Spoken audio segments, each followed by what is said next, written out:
Alright, welcome back everyone. 皆さん、おかえりなさい。今日は236日目です. It is 236. We're a day after our level up, so try to take it easy. Wait, it's on the higher end, right? 105 items, so imagine all 105 items in there. Leaving, probably gonna hit 5 today, yep. It looks like we have at least 2 groups. We'll see how well that works out. Let's get right into it.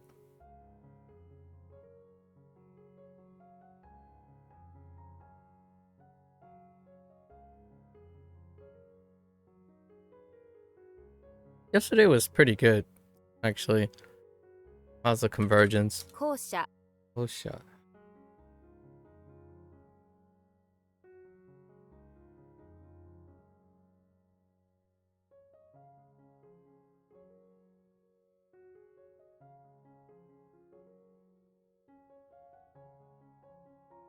Oh, 失態 tight.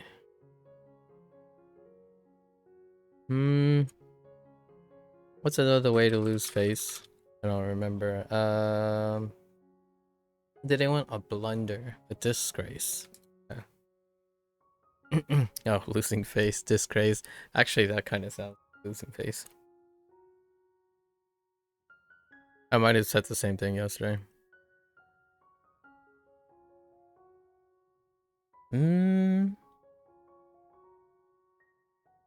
Down we go.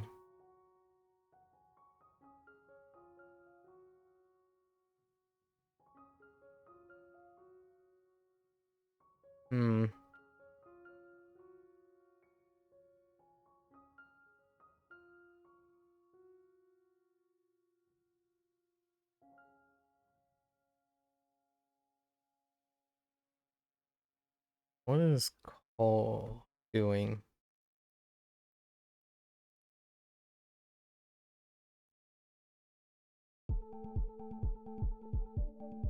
降りる What do you do? Or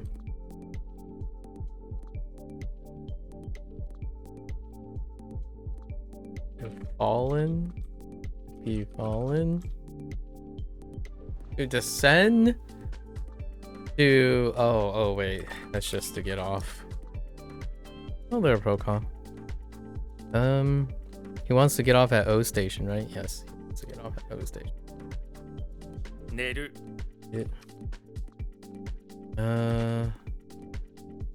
Hotel ne?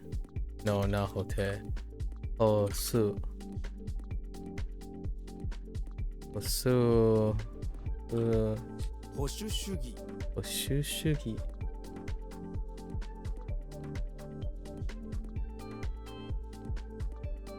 Conservative.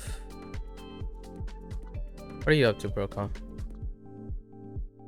How have you been? Did you start school yet? Or are you still working at your summer position? Or both, even.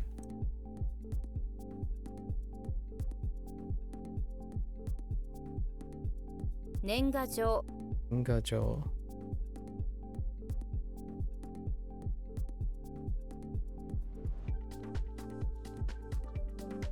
Giving good thanks. You've just done a week at a new job. No, the academic year starts towards the end of September. Ah, interesting.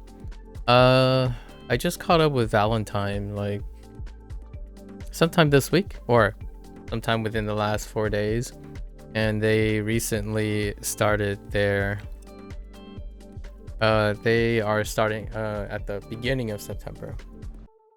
And then I guess there was someone yesterday, Bill stopped on by, and one of their classes started already, their English class. How's the new job, Rokal, after a week at it?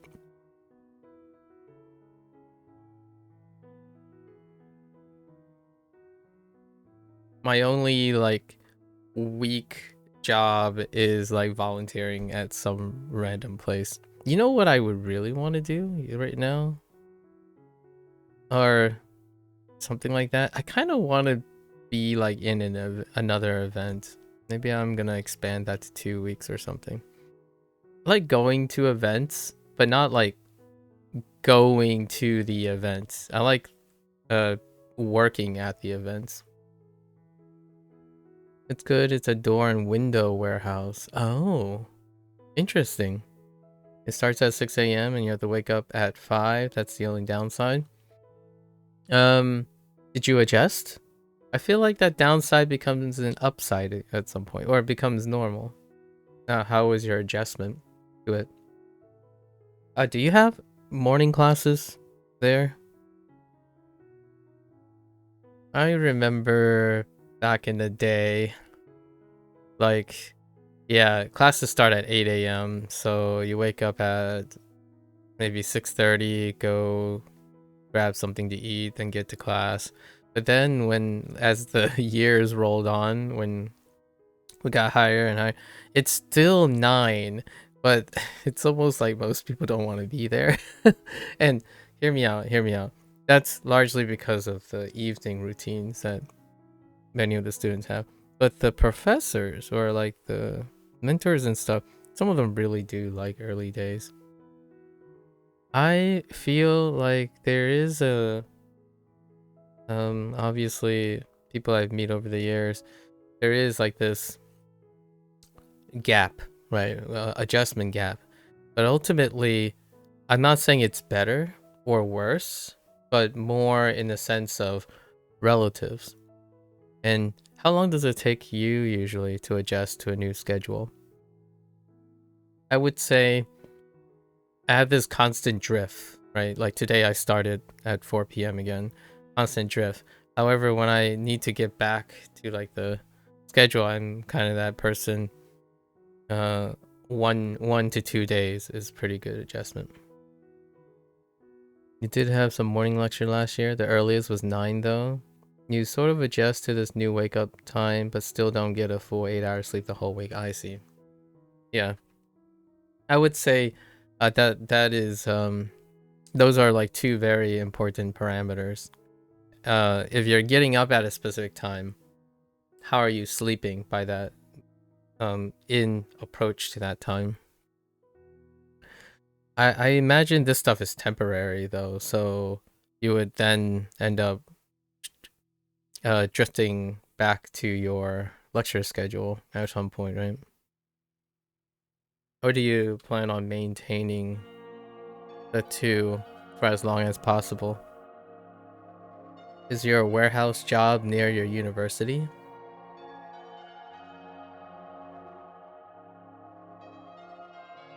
This is presents.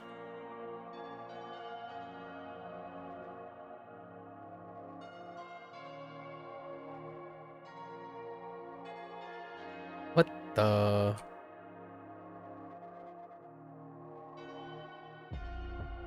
Togo. Togo.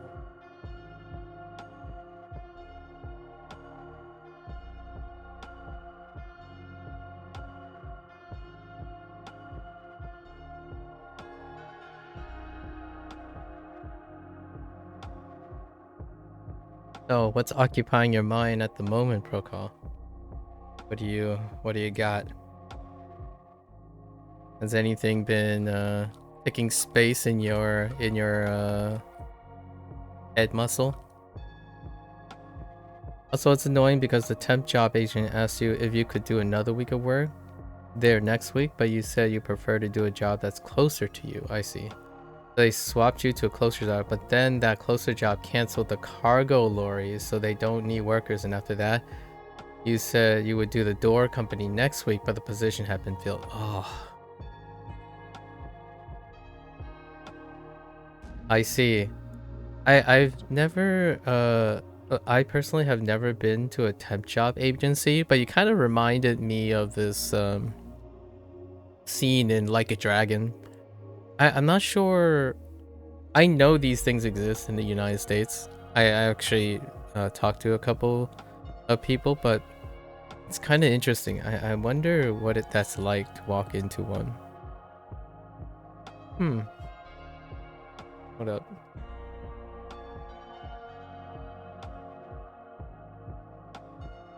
Because right now, the thing I hear all the time is you just DoorDash. Sorry, it's a very generic stereotype. But, temp jobs.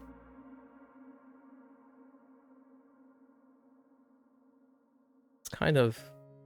I'm like retrograding, or like I'm like going backwards in my life. Now I find temp jobs provocative. Despite the nuisance, of course. Now this is near university because you're still at home. I see. You want to go to your new uni house until the end. You won't be going to the new uni house until the end of September. I see. The agency is quite good, as it's quite freeing for them to just phone you when there's a week's worth of work to do, and you can say yes or no depending if you want. Oh, interesting. Do they keep track? Is it a weighted system, or is it just like, oh hey, you list your, like, you know, your aptitudes or what you're able to do, and then they're like, all right, let's just go through the Rolodex or something. I know that's a very boomer imagery, but you know, you're just rolling through your Rolodex. It's like, yeah, I got just the guy. You've always said yes so far because it's only recently that you started properly working, so you want to commit to it. I see. I like the idea of temp jobs. Not this is from a privilege standpoint, so grain of salt, right? I wouldn't take this if you're like this perspective is hard to appreciate if you're not in a position where you can experiment. I like the idea of temp jobs if it's for someone who is freely exploring. I always wondered what my life would be like if I went through a temp job agency. The reason why I say this is oftentimes nowadays, in my opinion, when I talk to people, not you particularly, Procall, but I think a large majority, like over 50% of people I meet online, they like definitive commitments, because committal things are very difficult. And then committing to temporary exploration and discovery is even more... anxiety takes a hold, right? So starting new things is my jam right now. What I mean is I kind of hyper focus on exploring how to encourage people to explore, exploring, for lack of a better phrase. And in a prior life, like, you know, in my older life, it wasn't about exploring. It was about hitting the ground running. So it's a sink or swim tactic. Again, I talk about this cultural background a lot of times, but I grew up in a traditional Chinese household. So you hit the ground running. The road was already paved before I was born. That was kind of the idea. But nowadays, I've become more and more exposed to the hypened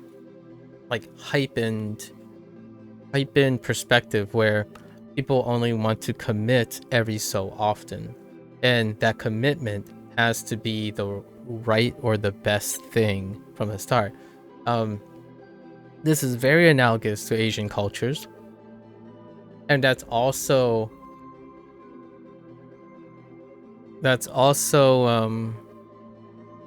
reflective of how, like, Japanese culture is so pervasively influential in the internet. Like, all these, I don't know, it's not about cause and effect, it's more like holistically it seems like they all kind of are concordant with each other.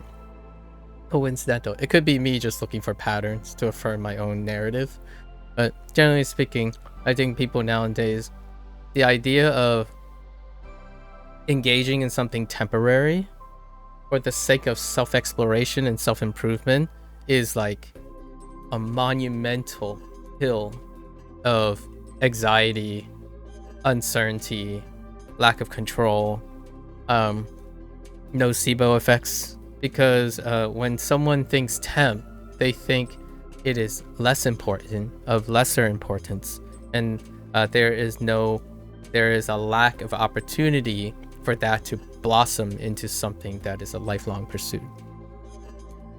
Bill talked about how I ask people about their commitments all the time if they're willing to share.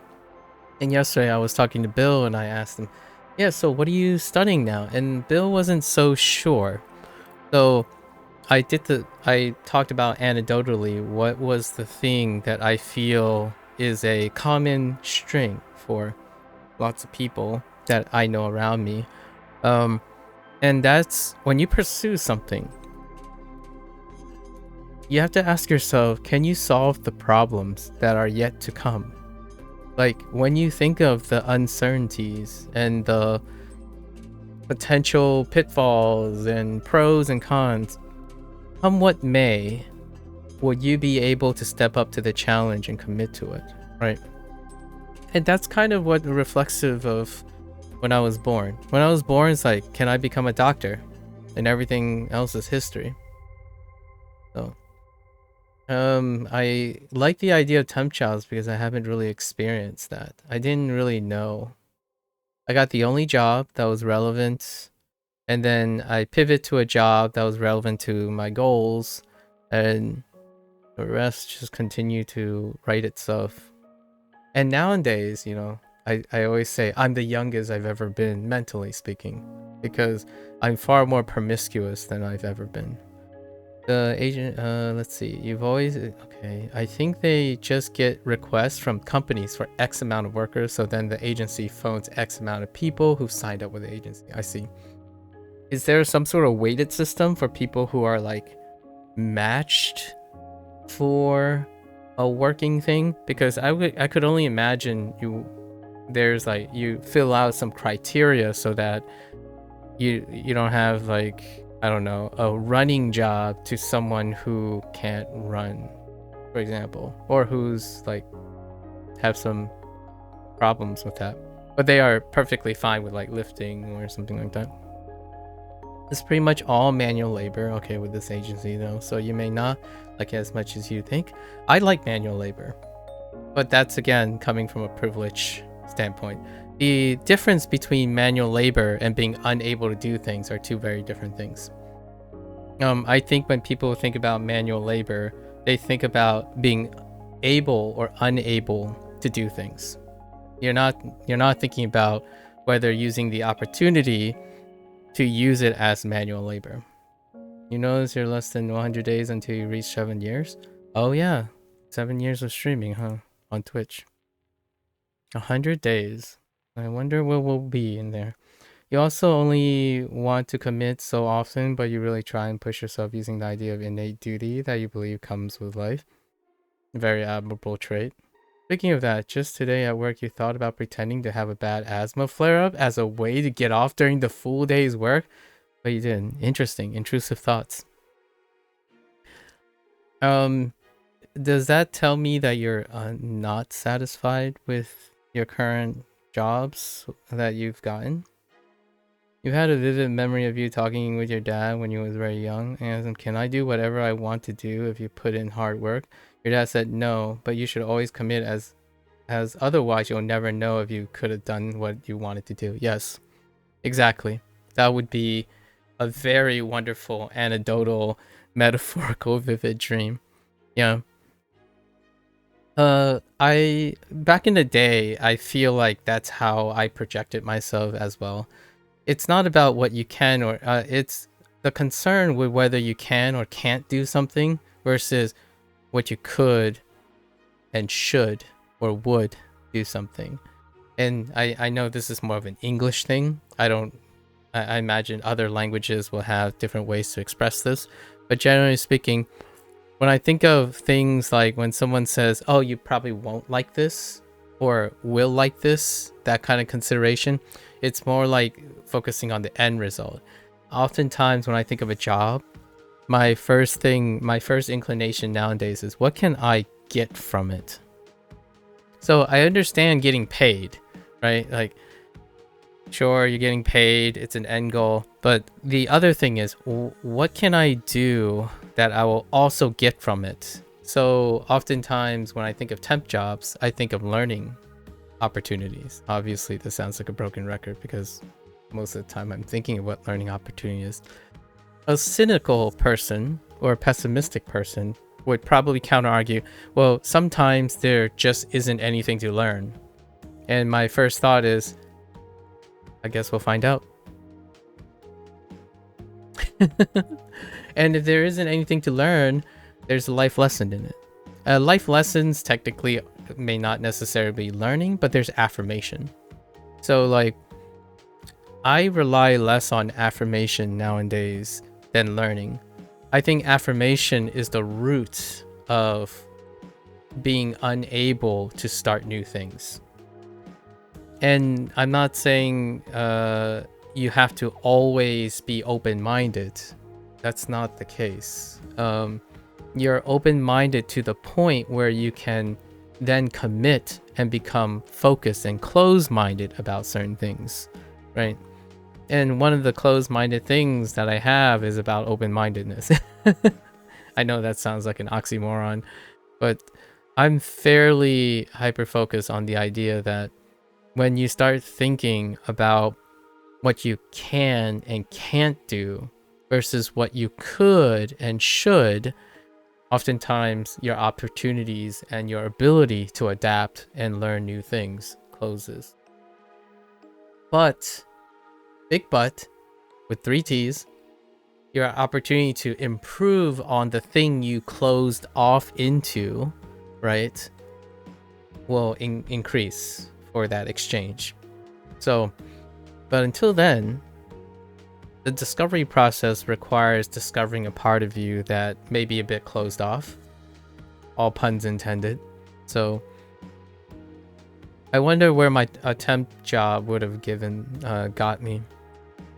I didn't become a bowler, right? I used to work at a bowling alley. I didn't continue working at a bowling alley. I used to volunteer, lots of outreach things. I didn't become any of those. So technically I did have a lot of temp jobs over my life, but they were circumstantial. And you can also argue that an agency is circumstantial because it's supply and demand, right? But it's bigger. The breadth of the temp job is still more than what I've had in my life. At least some people would say that.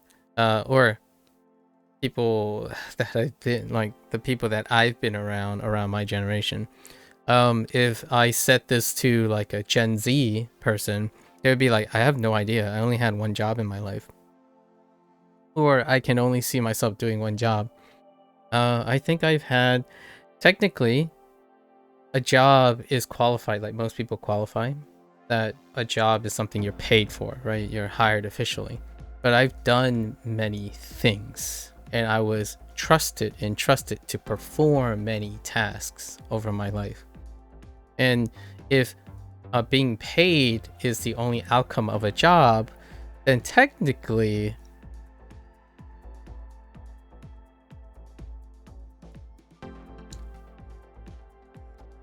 like in actual raw currency, I've had like 5 jobs, but really like 2 primary related things. And if you're gonna go really general, it's really just one thing. But that doesn't void the idea that I've once stood in an emergency room at a hospital and all I did was pick up trash and like change trash and stood there and wait to see if I can be helpful without interfering with doctors and nurses. Is that a job? Well, I didn't get paid for it. It was volunteer work. So you wouldn't consider it as a job. Like a lot of people wouldn't consider it as a job. But have you ever done that? Have you ever cleaned up trash and like pick up trash?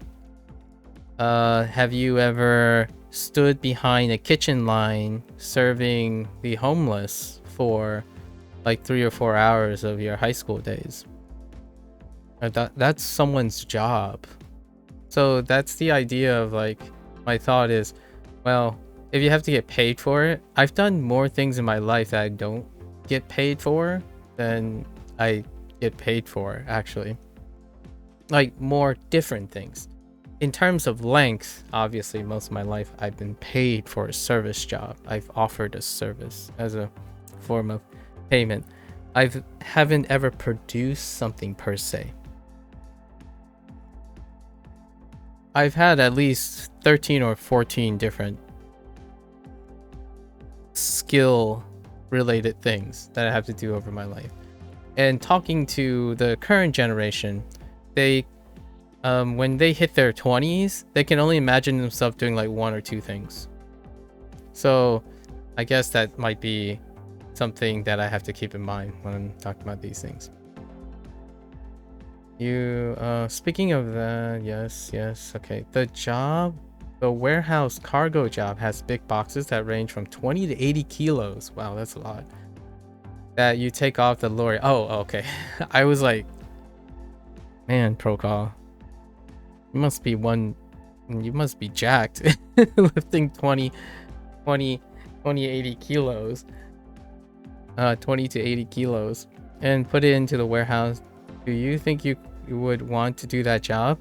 I mean, you get a lorry, so you only have to do spurts of 20 to 80 kilos. I thought you had to carry the whole thing for that. I wouldn't be physically I wouldn't be able to carry 80 kilos for a large distance. But lorry mechanical advantage has its ways, because you can't imagine anyone wanting to do that. You hated it. What particularly was about that that you hated? Yeah, you wasn't satisfied with the job this week, but you weren't at any of the temp jobs you've done so far. I see. You just pushed through for the money. Okay. You remember when I was chatting with me on the first time you were on your stream about how recently the definition of job has become more fuzzy? Yeah, the definition of job has become very fuzzy. Like, hear me out. One of the dividing points of a job and a hobby, right, a pursuit, was this no longer holds up. This does not hold up in court, chief, right? Like in the modern age, or at least in the United States. Hear me out. In the United States, this is actually far more of a westernized culture thing, because it's definitely still not true for a lot of very specific countries, which includes the trending Japan. The separation between job and a hobby is that a job is something that typically is not something you do for the sake of passion. Like passion in the modern sense, now the English modern sense, versus a necessity. So the thing you described about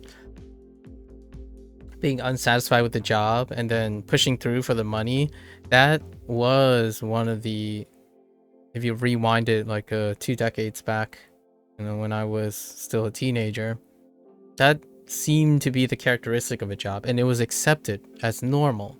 Now I'm asking questions about how satisfied are your job?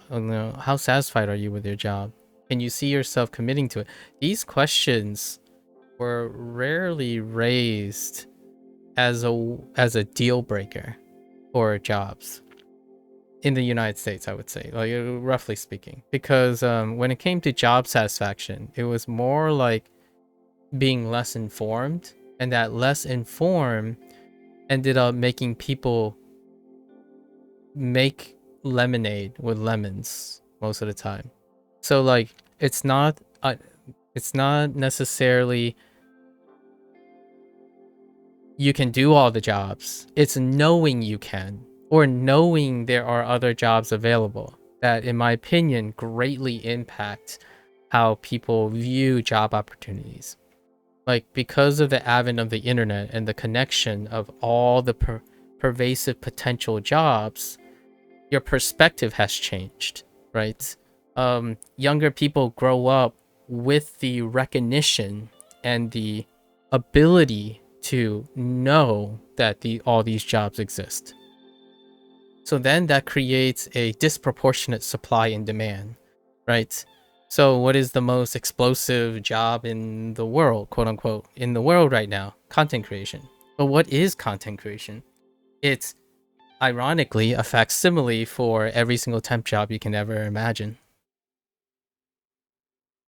right? Content creation is a temp job where it does not guarantee a checkbook, because this is the other way around. Jobs are being created because out of desire, not out of demand. Now you might be thinking, but there are content creators that are successful because they are individuals who create a job understanding the demand, not the other way around. I think lots of times nowadays, like the younger people who grow up on the internet, they believe they can create the demand. So you can become exceptional at the thing you do to create a trend, to create the demand that was not otherwise there. Meanwhile, when we're talking about like these temp jobs and like jobs in general, I would say where I'm typically referring to where when there is demand, you're trying to fulfill that demand. And your skills and your passion is how well you fulfill that demand that was already paved. Like for myself, what did my parents demand? A child that becomes a doctor. And I tried my best to fulfill that demand. That doesn't mean I will succeed. I didn't like go out saying, oh yeah, that's what I'll be. And then, you know, that Cinderella story where someone says, if you work really hard, you'll make everything come true. I didn't grow up with that. I grew up with, you're working really hard. Right now you're doing great. Do better. And then, so every single day, you work really hard. You're getting closer to, kind of nebulously closer to that goal. But right now, you just got to do better. Keep doing better. So eventually it led to something, which then didn't end up being a doctor. I'm not a doctor. I mean, I'm sitting here learning. I'm sitting here learning learning Japanese in slowly approaching my 40s, and my only thought was some of my pervasive thoughts is, I wonder what would happen if I thought of it as my end goal, right? I don't think of end goals, and there isn't, I think there hasn't been a time in this world right now, at least in the society that I've lived in my brief 38 years of life, where people want to provide supply of something that no one asked for, or very few people asked for. Like, you are not discovering things through the observation of what is deficient. You're not solving problems. Oftentimes, in my opinion, and I'm not saying you, Procol, but like the hypothetical person, the average person that I'm thinking of, they're either trying to create a demand by inundating a supply, and that supply leads to more problems of which they spend most of their time solving. Like, for example, lots of video games, right? There isn't, I kid you not, I don't want to sound too reductive here. There isn't a demand for video games. There is a created demand for video games because the supply is a lot. So since there's a lot of supply, they're creating methods to lead to the creation of demand to meet the increased supply for video games. I truly do not believe that the demand for video games was as high as it would be if the industry that is supplying the thing isn't creating the demand itself. And that's such a interesting way of how jobs and industry works now. I think if you rewind it 2 decades to 3 decades ago, most jobs and industry comes from some sort of deficiency that they want to solve. not because they wanted to create a lot of things and then create that demand for it. There are some examples. Here's a few examples that could bridge these two concepts. For example, printers. You sell the printers, you supply the ink, right? You sell the iPhone, but you supply the service, right? So this stuff does happen over the years. However, the people who are around the thing, they are fulfilling the gap in the service work. Like, yes, now this thing is here, but now we're trying to solve how to make it more efficient. So you're either going into a job thinking you're trying to solve a problem, like a deficiency or making something more efficient, or you're thinking you create the thing and then the demand will come to you. And to me, in this world that younger people think about when they think about jobs, they believe that whatever they're interested in, there's a demand for it. So they spend most of their life creating skills around this seeming demand without observing that there isn't a demand for it. Or there's less of a demand that they would like to desire. The trailblazers are the ones who punctuate the world on trends, right? And then those trends are those things where, yes, these exceptional cases, I don't mean these don't exist. They do exist.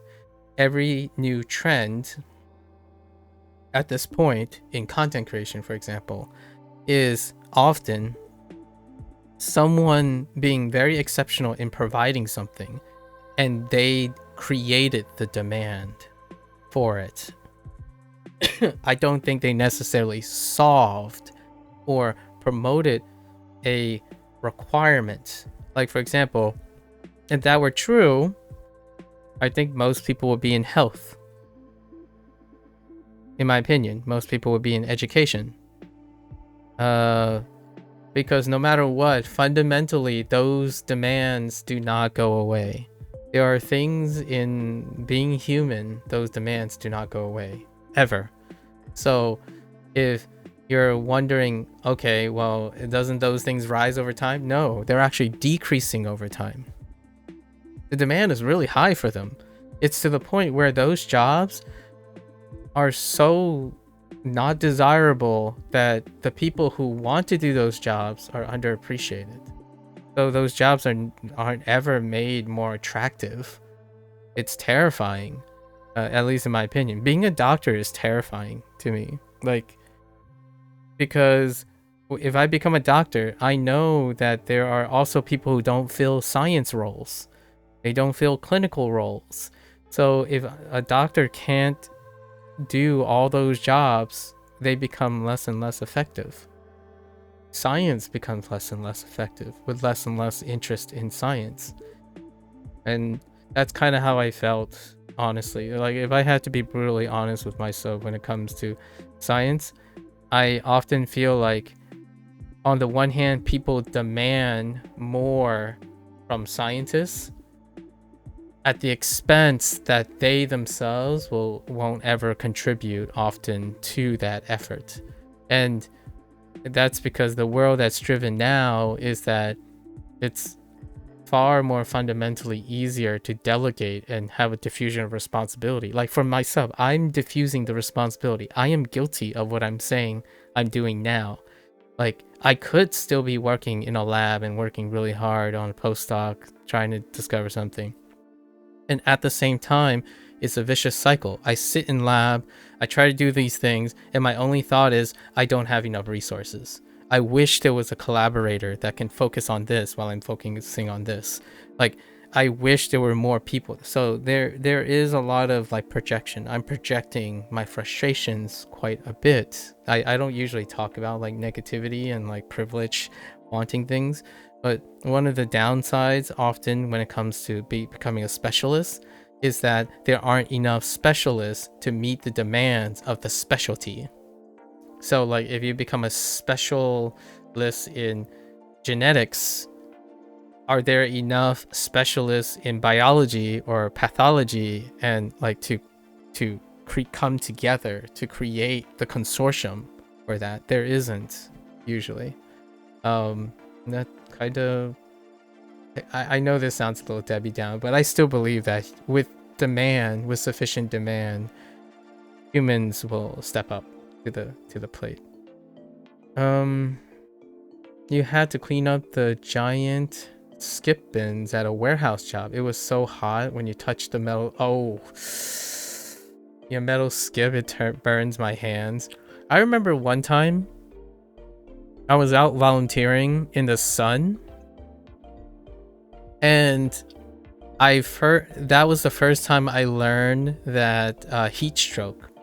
The first time I learned what heat stroke was, like people could get heat stroke, but they wouldn't realize it. Was I didn't get heat stroke. Sorry, like I hope that wasn't the spoiler. I didn't get heat stroke, but I discovered what heat stroke was like. So we were volunteering. It's kind of like being outside and help run events kind of situation. And oftentimes when volunteers are outside, their passion gets in the way a lot of times. Like you get really hype, you're working on it. And in a lot of these situations, when people are volunteering and they're working at an event, they overestimate how strong their body will happen. So oftentimes I've been around people who, at least someone in the volunteer group, worked so hard despite not being paid. Like they could be working at a job, quote unquote, a job, and getting paid for what they're doing, but instead it's very not uncommon to find some in ambulance show up. It's to the point where nowadays, at least in the United States where I have been, I volunteered at places where they're very diligent. So they keep like EMTs and they hire on-staff EMTs and stuff to make sure, because despite organizations that you get oriented in these volunteer stuffs, like make sure to stay hydrated, remember you're a volunteer, so make sure you're like, because volunteers are not liable, right? They're not workers. Even contractors don't have liability most of the time. Where if you push yourself too hard, you have to know when to rest. And if you get heat stroke, it's on you most of the time. I mean, obviously the organization really appreciates it and tries to be a little compromising. So the first time I discovered heat stroke was because someone I was working with, like strangers volunteering for the common cause. That's when I discovered it. Like it happens very often, far more often than I can ever realize. And that's kind of brings us back to jobs. Jobs are very different. Jobs have liability and compensation, and that keeps people in both ways. It gives leeway in a sense to hold companies responsible, despite, I'm sure someone's going to go and argue like, well, companies work people to the bone with little pay. I understand that. But when you volunteer, there is absolutely nothing holding you back. And it still also allows to normalize and regulate and just like moderate what a person would do. And, there are countries that actually have laws to balance that. As far as I know, anecdotally speaking, I'm not sure if this is still true in Germany. Germany has these laws where like too much work, too much work, and then a distribution of labor, right? A distribution of labor. It's interesting. Anyways, you do carry the boxes. You're surprised you've done that many. You've always thought you were passive with income quite early. Oh no, but I still work. Oftentimes, here's the like oxymoronic thing, or like maybe the counterintuitive thing. Having a lot of money, hear me out. I'm not sure how well this hold up, but for me, the people around my life, having more money didn't make you work less. Having more money made you work more. So I know how that I feel like there's a graph to be had here. So when you have like money, right? And then you have effort. It's like a kind of a, okay. So when you have little money, right?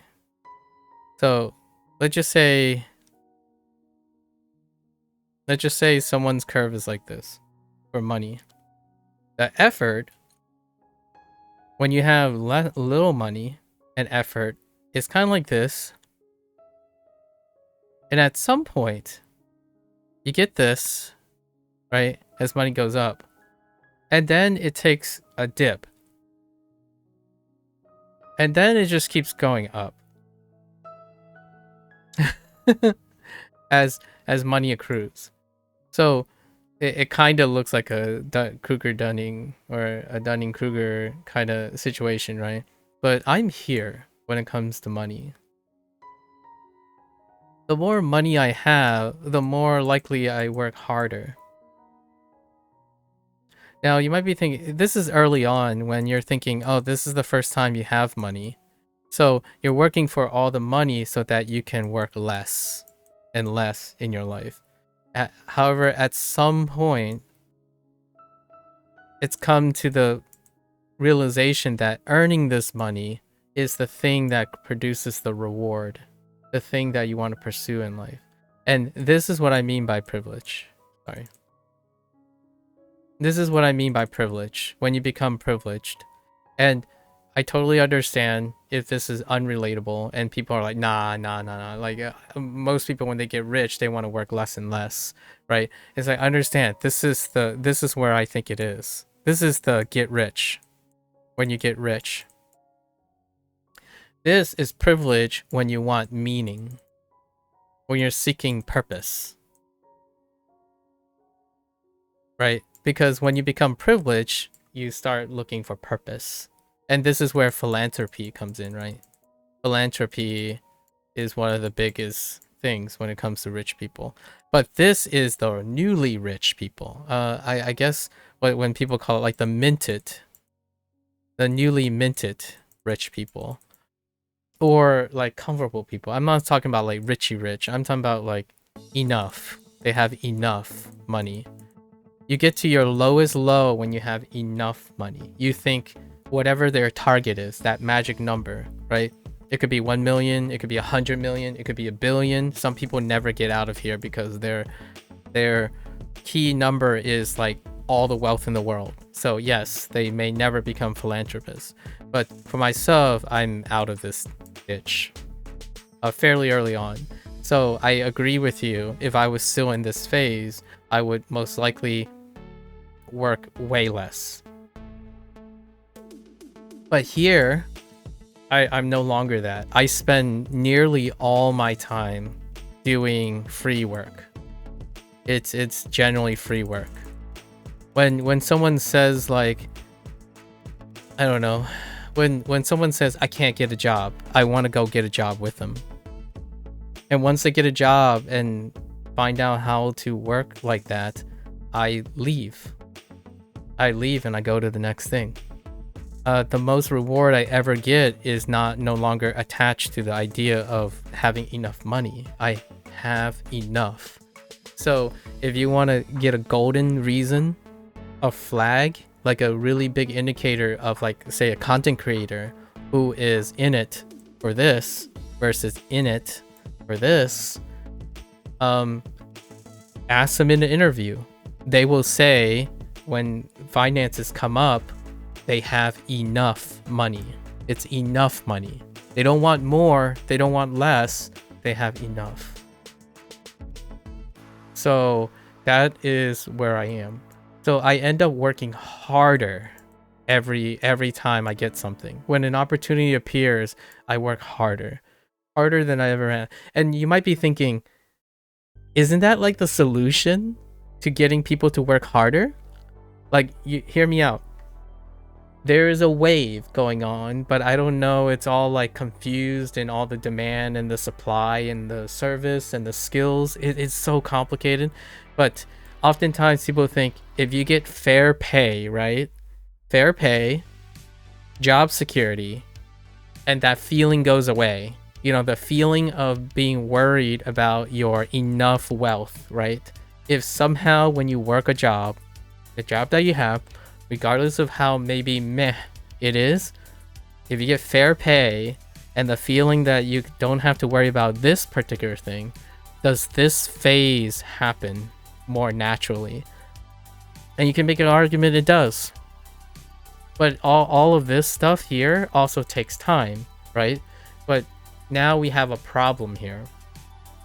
This phase requires a life experience that I talk about every day, which is the strive to better oneself. So at some point, this used to be the old age solution. The one that says if you have fair wages, people will come, they will learn to love the job because it removes and addresses their fundamental requirement, the thing that starts it all, which is money to live and have security and whatnot, right? I don't think that's sufficient anymore in the new age. The new age requires life experiences that allows you to be satisfied. Like, satisfaction is no longer based on demand. It's based on personal wants. So like, you can't love a job or learn to love a job because it removes one of the fundamental problems that you have in life, which is sufficiency for resource. So now people can be paid really, really well and still be devastatingly dissatisfied to the point where they continue to re-enter this cycle over and over again.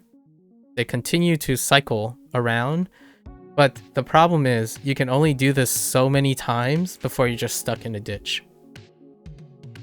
So I've talked about this before. When someone said, "Oh yeah, you're a doctor now, or you're really well educated. You must be really well paid." I'm like, I've never got paid more than you have. And this is I'm talking to this person who says that they work at a restaurant, or like they were flipping burgers at McDonald's. I don't get paid more than someone who works at McDonald's. Like, if you truly thought, like, you know, if you normalized it, say, oh, you only get paid I don't know, $15 in USD an hour. I'm taking averages from the United States. $15 an hour flipping burgers.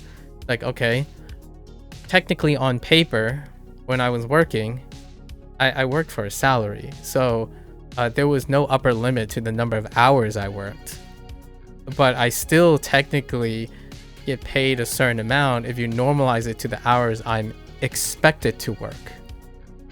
But if I got paid by the hour, I would get paid more, but I didn't get paid by the hour. Most of the jobs that I've had, I either paid for free or I worked for free. So wait, was I actually oh no, I PhD, you know, like the be a professor thing, a postdoc thing, and I put in way more hours than I was paid for, like, because I always thought, hear me out, I always thought I had enough money. Like, what I mean is, there were times I had $0 to my name, or even 30,000 to my name. Having more than 0 was enough for my life. I could be steady state. And because of that, I was never a top earner. Like, I wasn't even close to top earner. I earned even less per hour. If I tried to calculate the amount of time I worked, despite being well educated, I had a lower hourly wage than going to Walmart and being a greeter. So if you're trying to like distill all the stuff, right? If you specifically distill it down to money goes up because that's the thing you're concerned with, I am poor. Like I was way underpaid. But what else was I getting then? Why did I still do it? Like if I had to calculate how many hours, usually if it was an 8-hour day, right? If we did an 8-hour day, it would be, I don't know, $30 to $34 an hour per hour. But I didn't work 8 hours a day. I worked like 16 hours a day. So that immediately tanks down to $14 to $15. And that's only being paid during a specific thing. Like I work every day. And then I do like volunteer work and whatnot. So even in college, like I enjoyed doing that despite having to pay tuition. So most of the time it's not that clear cut. You're on 12.5 pounds. Oh, and we have to keep in mind that we have to deal with inflation now, because the $30 was still a lot back in the day. Like if you reverse 10 years ago, $30 an hour is still quite a lot.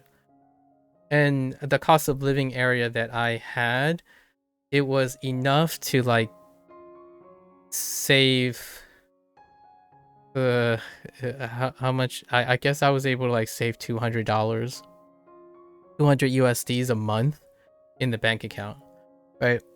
So I pocket 200 each month. But hear me out, I didn't even describe what my lifestyle was. I had zero furniture. My most expensive utility that I ever have is the internet. And I don't participate in anything else. I didn't purchase video games. I didn't travel. Like the things that you think you had, none of it. I didn't do any of that. And if you're thinking about food, it was optimized. I had very specific portions of rice, very specific portions of packaged foods, and they're all negotiated per day basis on unit of cost and how like close it is. So like how efficient it is to prepare. So if you're thinking that's not the life for you, I can tell you that people live way beyond their means. If you're talking to someone like me, I rarely ever live beyond my means, and I was still satisfied with having enough. So I would agree with you, Procall. It is true that I went passive with income really early in my life. I actually believe that I was on passive income when I was debtless, when I had zero debt as an independent. So from my parents' situation, the moment I left my house and I was able to maintain a job in which I can offset my expense was when I felt I had enough money. So I did early on felt like I could do this for the rest of my life. It doesn't matter if I die with like zero to my name. I just know that I will no longer be a burden to someone, which is kind of a nice thing. And here's where the hard part is though. That as I went on and got older, I always wondered, now I want to leave something for someone. I don't just want to live for myself. So, that old age thing happened. You get older and now all you think about is, well, let's start working towards leaving something behind, like a legacy. So I was very pragmatic. I was raised in a Chinese household to be pragmatic, and one of the traditions is to leave something behind, which is to start a family and all that. And I still have yet to even do that. So I didn't start thinking about those things, that I was worth something and wanted to leave something behind, until I was like 30 plus. Okay, so that's true. However, at the top of nearly any industry job, it seems like passion is almost a requirement to get there. That's fair. And what I mean is, the passion is this passion. This little block here, not this block. I mean, yes, you can argue that there are people, minted people that are still in this block, because we didn't talk about passion yet. Passion and effort are two different things, in my opinion. Or they're related to each other, but they're not entirely the same thing. So this passion is like all-time low, flat, and when money starts going, passion exceeds effort. And then when the scaling happens, there's diminished return on passion, and then passion starts dipping at the cost of increased things, but then passion will rise again, way past the point of your efforts. So oftentimes there's a lot more passion than there is output, at least in my opinion. And in the beginning, when you start earning money, your passion spikes way past the appearance of effort. And then this combination of passion and reduced effort is where greed comes in. And I believe greed is temporary, at least in my opinion, like for most people. I would say for greater than 50%, greed is temporary. For the like 1%ers, greed can be their indefinite lifelong goal, right? Instead of reaching philanthropy, which is when you get out of the temp position. At least that's using this graph that I've already made. They may be underappreciated, but you imagine they pay more than fairly if the job has a big need of workers. Yes, I agree that they get paid more than fairly, for sure. I didn't say I was unfairly paid. Even when I was making the comment about McDonald's and stuff, I never said I didn't make a lot of money. But hear me out. I didn't say that McDonald's workers were underpaid either, because I don't feel that way. Now, others may feel that way. You may think it's not, because your living expenses exceed the fairly paid, fairly paid. I sit in a room, I owned one chair and an air mattress and a cubicle that I rent. I don't actually own my apartment, right? I rent my apartment. I actually owned like 3 pieces of furniture, and that's what I needed. So when it comes to more than fairly paid, those people are more than fairly paid. This is probably the comment when I was talking about like underappreciated people. I'm talking about underappreciated in the sense that as a unit, they don't work together. There are these jobs are underappreciated in the point of like they don't need them, in the sense that things don't move ahead because that need doesn't drive the proportional. It's not any one person being fairly paid, is how many people are offered, like incentivized to work together. Like how many scientists there are, not any one scientist being paid, because only a single scientist can only do so much, right? It's overall the prestigious support of that position. You have more content creators, far more than scientists, for example. There is an attraction to it, right? So fairly paid would be the alternative point. I think money is not the metric by many standards that those passionate people pursue a career. Like I often have this anecdote or this joke when someone asks, "Oh yeah, you must be making a lot of money after getting a PhD." It's like, you don't make money going to a PhD. Like if money was of the utmost importance, you would not be doing this. Objectively speaking, you could pick things that are more quote unquote fairly paid overall. It's concentrated because there are less people doing it, and it requires like a great passion to do so. But that passion offsets the initial paid fairness. So all of this stuff kind of like lumps together in a vicious cycle. You have a counter argument. You feel like you're just talking in circles, right? And that's kind of how I felt whenever money comes up. It's this constant talking in circles. Like, so I feel fairly paid because I'm passionate. It is self-selected. So you could argue that no, you need passion to make money. Yes, but you need money to also fuel passion. However, when you have passion, you need less money. So less money means that it's sufficient for the passion. So it just keeps going around in circles. So a passionate person may seem like they're getting fairly paid because they're passionate about it. That doesn't necessarily mean they're fairly paid to the perspective of someone who's concerned with money. I think oftentimes on the outside, someone who looks at someone with a passion, they believe they are underpaid for their skills. And that's what I see, in my opinion, that's how I feel when I am no longer in that field.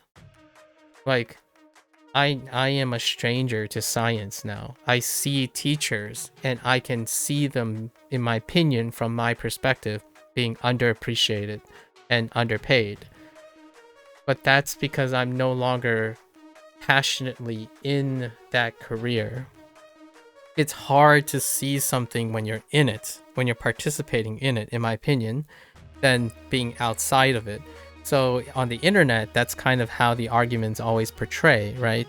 They see things parasocially and they project their relative standards onto someone else. So when I think about it, when someone says, oh, aren't you like, don't you want to make more money?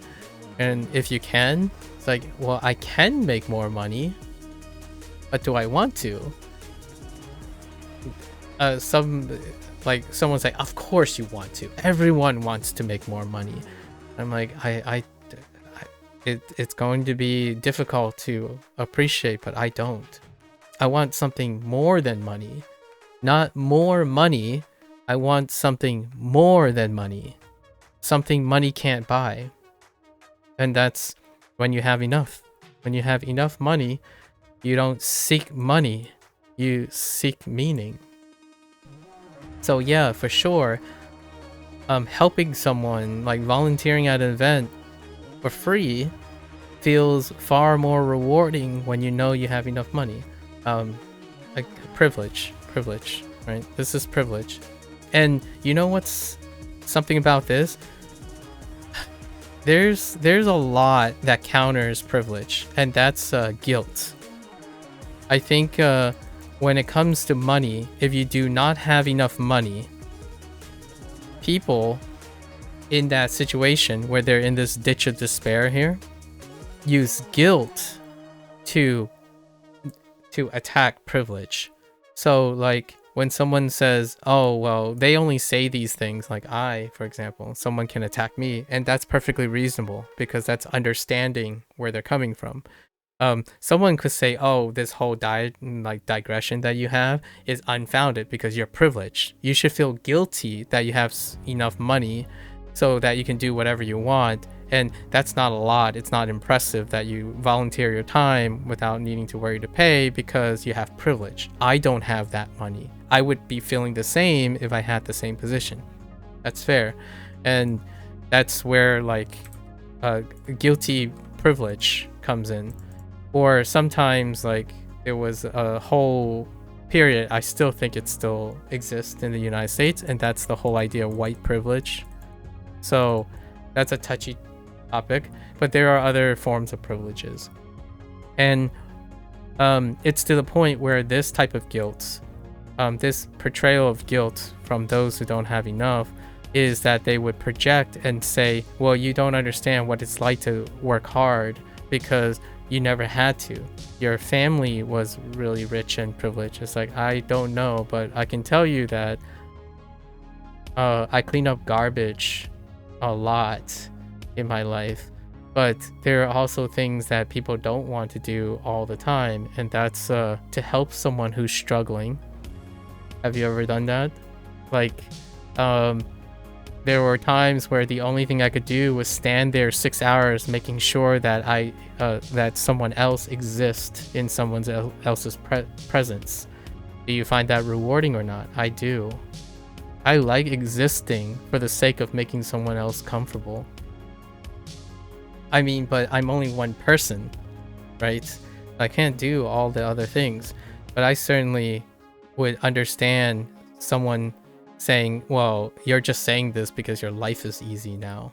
Like, yeah, I mean, some of my best friends or some of my well-acquainted people that I met over Otakon, like from year to year, they would make that argument, which I understand because I've known them for a while. They like someone recently told me like, well, you don't understand because you've never in your life worked with people who are hard to control or hard to reason. You never worked with adults before.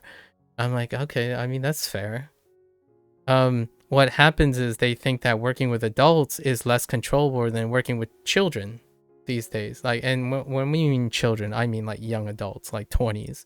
Like, it's easier to work with they believe that from their perspective, it's easier to work with 20-year-olds than work with people who believe they're equals, because when you work with other adults, they're like cynical and conniving and cunning and have their own selfish needs.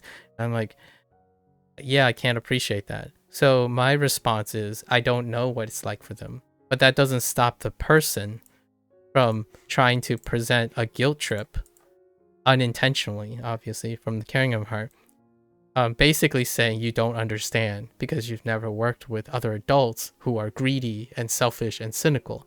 I'm like, you're right. I usually work in a position where most of the people around me, and what I mean is the people I keep around me are people who are not opportunist, selfish, and it might be because I'm not opportunistic or selfish and I surround myself with those people. It doesn't mean I'm not surrounded by greed, selfish, desperation, and egocentricity. They exist. They exist, I would say, far more than the people I choose to be close with. But the thing is, that's enough for me. It's not enough for these people that I know, because they constantly, despite having more than I do, in my opinion, like if they were talking about material goods and spending power, they have way more spending power than I do. They have much more skills than I do, in my opinion. I think they have lots of great skills, but rarely is it enough for them. It's enough for me. I don't have to be fluent in Japanese to be satisfied. It represents my perspective. Okay, anyways, you feel like nowadays there are not many big names. I've never heard about a modern Einstein, Feynman, Taylor, those type of scientists. That's fair. But hear me out. Due to the mutualness of information, there aren't people who are privileged enough to be those people as well. So like, it's harder to be identifiably distinctive in the world of the internet, in the post-internet age.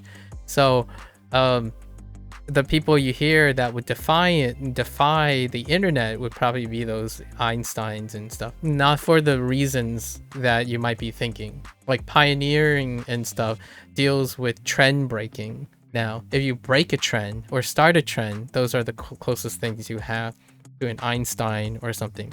Like, what's a trend? The people who mass produce digital gacha games. That's the namesake. You hear namesakes attributed to trending behavioral patterns that are started each day. So yes, I would say you certainly would not have the exclusiveness of people who can pioneer things. But we also have to keep in mind that the days of Einstein and Newton and stuff were the days when information did not travel. So whenever something is discovered, it is shared with the masses. So among the masses, there are fewer and fewer privileged people to information. So when we're talking about science, the accelerated information travels fast. So what happens is when any smaller discoveries are made, they are not made in isolation for an extended period of time. So there's no like a sudden discovery of something that others would not be privy to, because you can iterate on information far more in science at a much faster rate than it has ever been.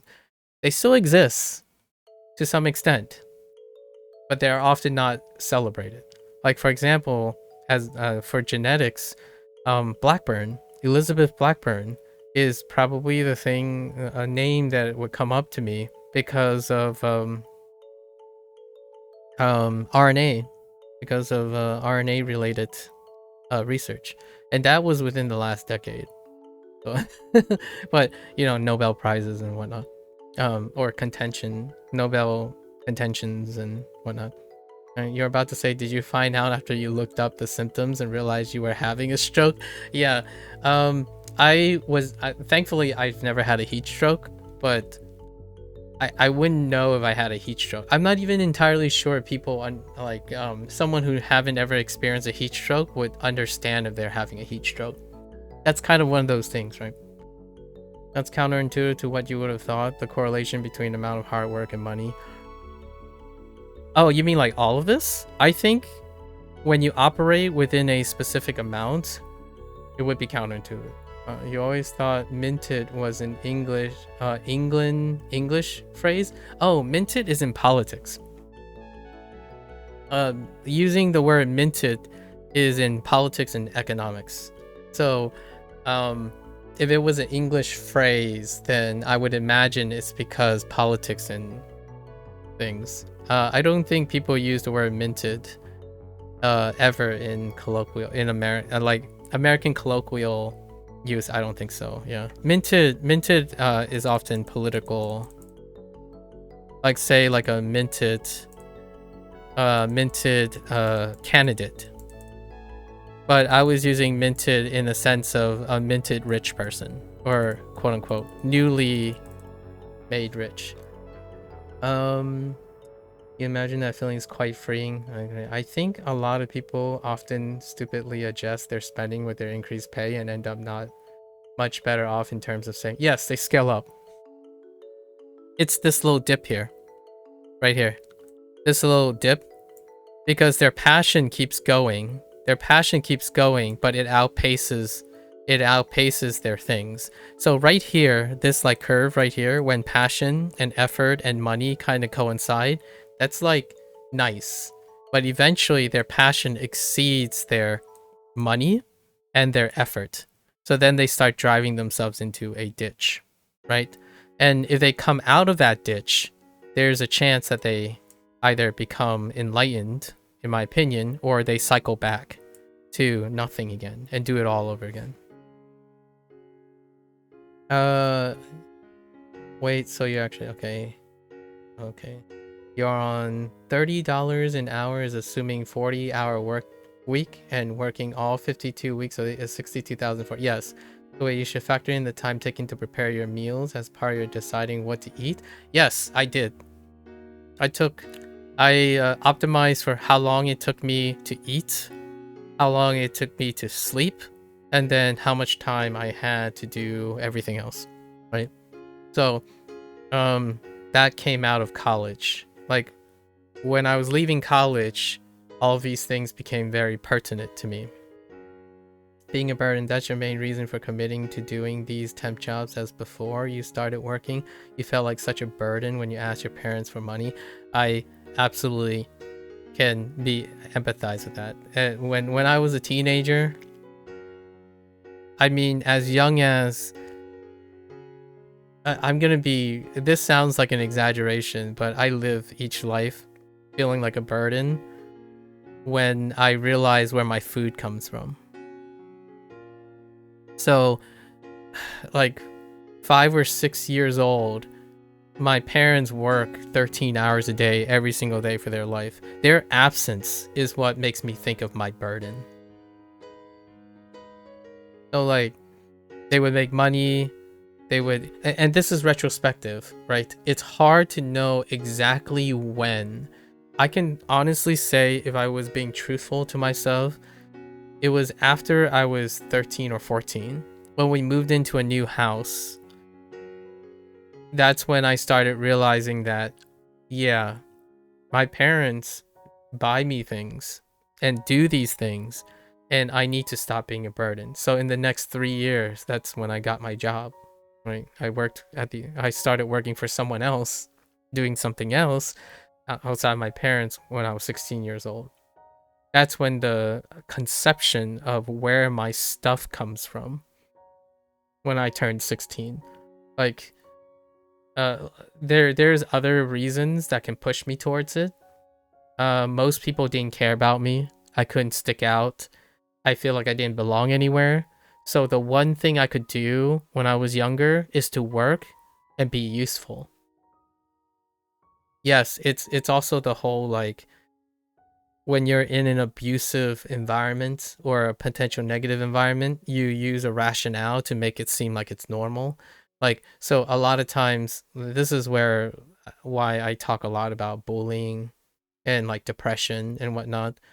When you start to normalize being, when you start normalizing and selling for a sucky life, not the same as getting more money and adjusting to it. That's a different thing. But think about the opposite, where when you have less and then you have problems that are beyond your control, you also normalize that. So you get used to settling for that too. So people would stop bettering themselves because they settle for something. When they start making money, that type of opinion and mindset carries with them. So when they start making more money, they want to settle for the new money. So now their settlement is up there. Well, when you're low, you also settle for that. And one of the things that I found really rewarding was I wanted to do things. Like, I wanted to work because it also means I get to be useful. Most of a lot of my life, it felt like I was not useful for anything. I consumed things most of the time. And I still feel like I consume most of the time. Like, I'm sharing my insecurities. I think John Green had this portrayal oftentimes in his vlog where despite all your successes and you think you're contributing to something, like, the perspective, when you step back far enough, it feels like you're always a burden. And that type of thing is constantly a thing that I would talk about each day with myself. Like, I have a discussion with myself, like, how can I alleviate the burden? Like, does my existence create more opportunities to give back than it does in taking? And that's probably the reason. That's how my childhood shaped myself most of the time, right? Every waking hour is like, how can you squeeze in more something that can be useful in a greater scheme of things, possibly. Let's see. Passion reduces the negative effects of effort for you. Passion reduces the negative effects of effort. Yes, it does. And when your passion reduces the negative efforts of the negative effects of effort, that leads to higher generation of money, is what brings someone out from the ditch of low effort into high effort. I know you said it's counterintuitive. Is like, no, it's true when you don't have enough money. In my opinion, if you don't have enough money, passion offsets the amount of effort. So more passion may seem like, now hear me out. When you say passion reduces the negative effects of effort, passion often, and you're suggesting that then passion increases effort, like the output of effort, because since there's negative effects of effort, right, it counteracts with more passion means you work harder. That is true provided that you have enough resources. So in the most auspicious way, the counterintuitive part is the part that I feel most people are living in. the part that you are saying that's not counterintuitive is the part that I don't think most people are living in. They do not have the social pressures of more passion equals more effort is when people are privileged. They are not that when there's a social pressure for other resources. So yes and no. I think it's what you're saying is very intuitive, provided that there's privilege. So that's kind of like the new age perspective, where when you're online, what you see is passion equals effort because they're privileged.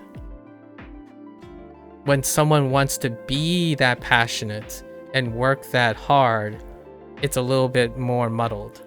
They go through a phase, they go through a transition period. So there are times when I was, say, like, for example, I was passionate. I don't think my passion has ever changed. I was passionate, but it went through this dip. Like, when I was going through high school, my effort was very low. Like, and then this dip right here, this is college. When I was in college, I always, like, I'm here now, right? And when I go back, the first thing I said to my old college advisor is that I could have worked harder. I was heckin' lazy. Like, things were going great. I had passion. I was putting in sufficient effort, and then things were going great. I think money was kind of going up, and I realized that my effort was slumping.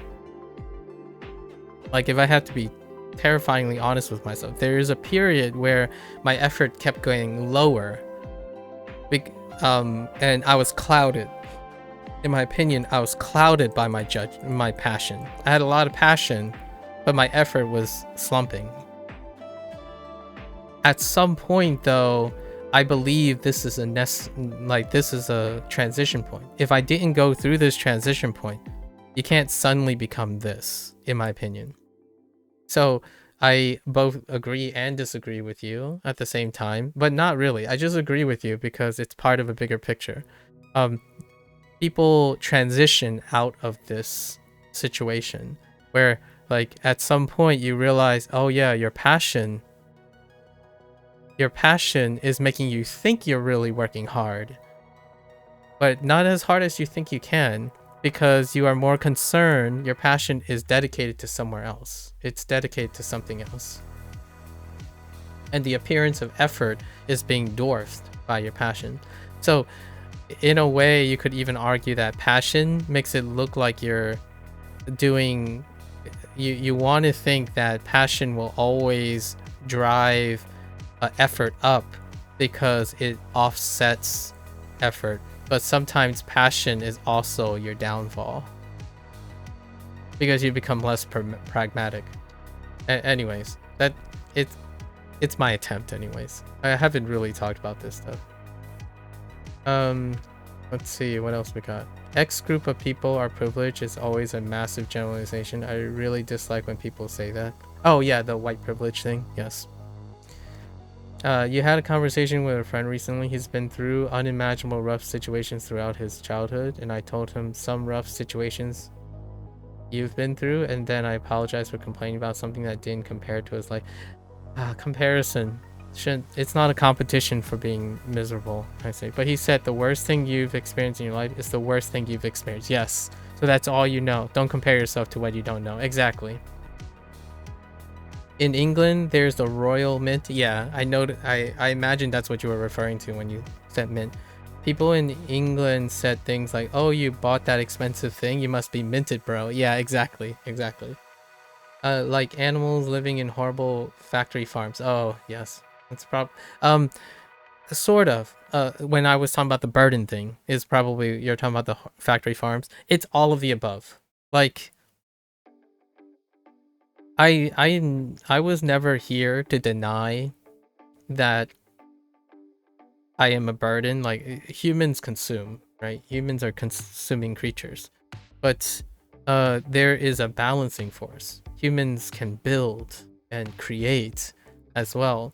So oftentimes you could call it a rationalization, but if there are systems that I cannot work with or cannot change on a fundamental level, I don't necessarily have to work towards them. I can work towards other things, enabling to a bigger system, right? So when we think about where my food comes from or how it got on my table and like what who affords a shelter and stuff at a young age, that's it all started back when I was like 13. It all started back with when I was 13. Like, yeah, auspicious is a great word, by the way. Yes, auspicious for sure. Do you consider passion and motivation synonyms, or would you consider them too different to be synonyms? Passion and motivation. So hear me out. If I were talking about these, the only time I would consider them different. This is a more pragmatic approach of how I look at things. If I can think of a scenario in where they're divergent when applied to a situation, then they're different enough, is what I would say. So can I think of a scenario where passion, motivation, and effort, like say on this graph, deviate? So can one be very passionate but behaving differently in terms of motivation? And I would say yes, because motivation can come from outside.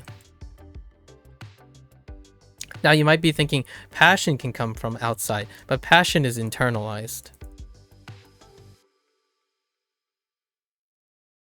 So what I mean is, they might seem like it's the same because I feel that passion is motivation comes from like a lot of times people would say motivation comes from passion or passion leads to motivation, right? They're connected for sure. However, they're connected. They're not substitutes for each other. Someone can be incredibly motivated but passionless. How can you think of a exceptionally motivated but passionless person?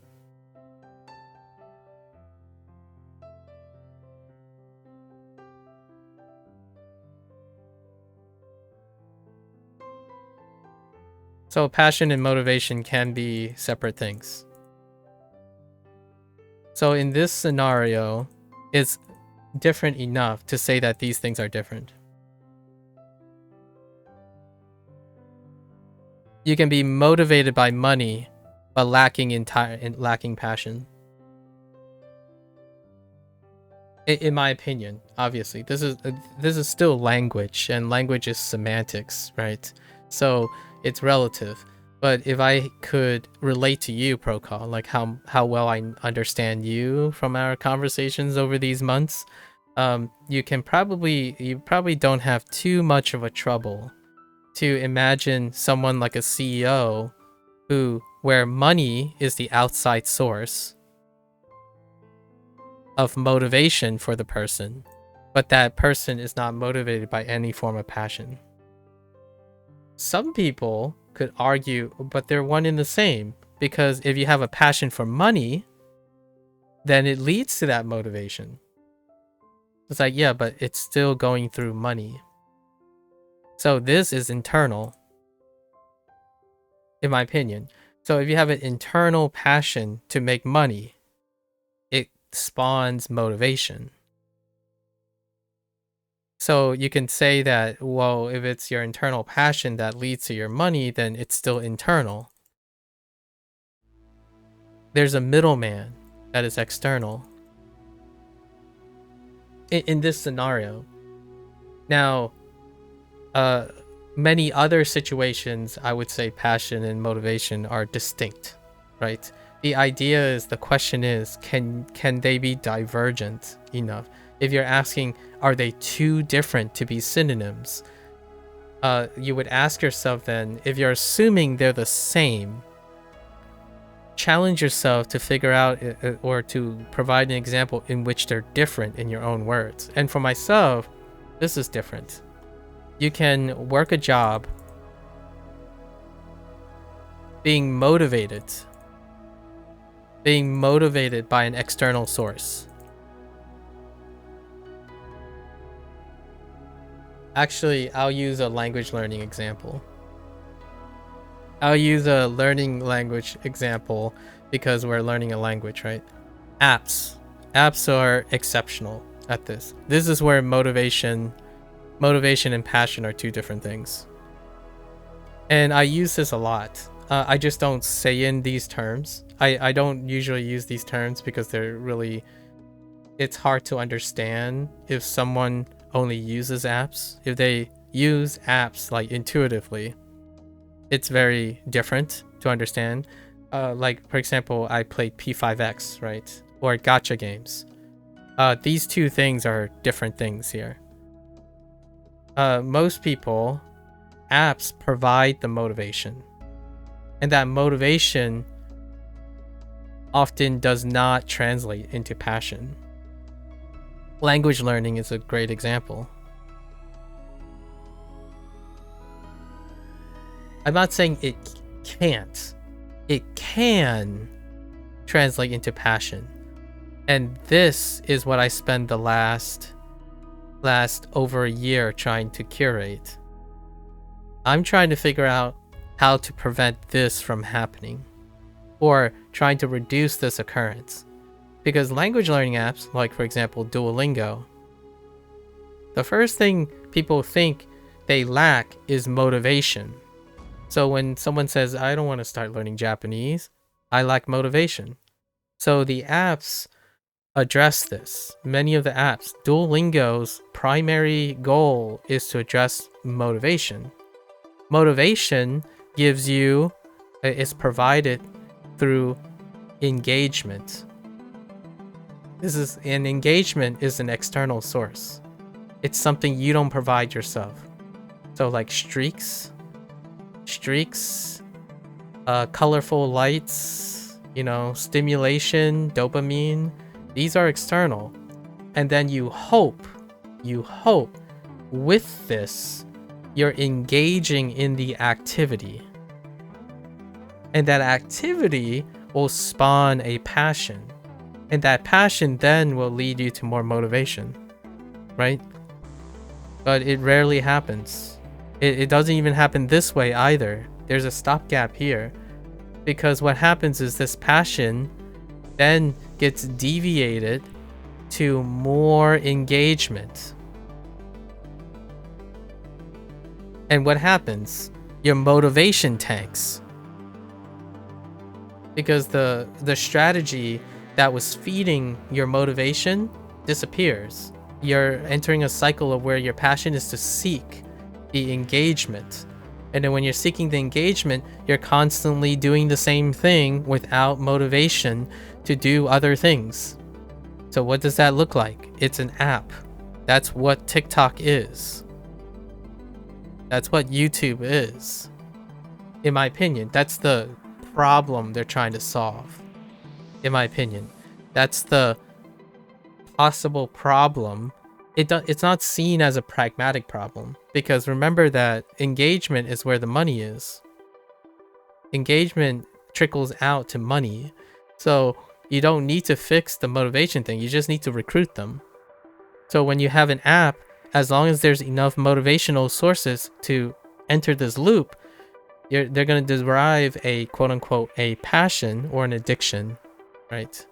An addiction in which it constantly seeks more. So what happens? You get more doom scrolling, more and more doom scrolling, more and more algorithm based things to feed on this circle. You just have to initially recruit the motivation, become initiated, and then you go through this cycle over and over again with a complete lack of motivation to do anything else. So that's my narrative for how behavioral consequences happen in the modern world, in the internet world, the algorithm-based internet hustle culture. You get initiated because it's a thing you lack, or you think you lack, and then you get initiated, indoctrinated into this cycle. And then you're at the whims of a system outside. So your source of passion and lack of motivation is external, and then your initial motivation was established externally in order to establish a passion that is self-feeding on itself. So yes, motivation and passion can be two separate things, at least in my opinion. It's one of the things that I typically choose to make sure my word choice is correct. I have a passion for learning, and I'm motivated by the tools that I use.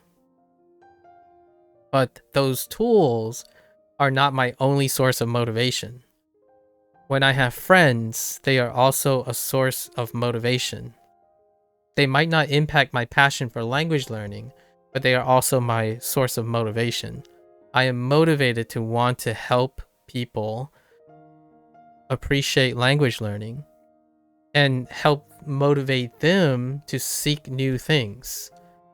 And I hope that one day those motivations lead to new passions, not just the passions they have, because teaching and sharing involves a passionless appeal. As in, when someone says, oh yeah, I'm not so sure, I want to learn Japanese, but I'm not passionate enough to learn Japanese, in which therefore I have a deficiency in being motivated to do so. Like, okay, well, let's go find some sources of motivation. How motivated are you? And they're like, I'm like 20% in. Try Duolingo.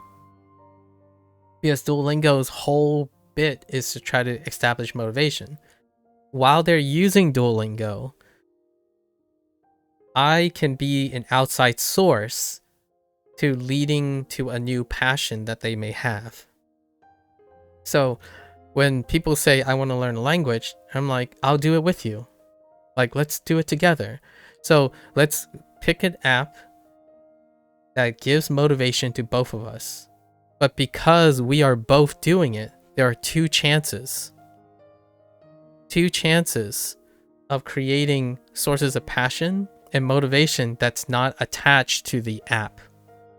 Because the more you become dependent on an app, the more likely you're going to be in a cycle of pursuing the same thing. You are passionate, but you're passionately pursuing the same thing. Here's another distinction between motivation. Here's another distinction between motivation and passion. Passion is specific. Motivation is non-specific. You can be motivated to do a lot of things. With proper motivation, you can tackle many skills. With passion, you typically want to focus on one.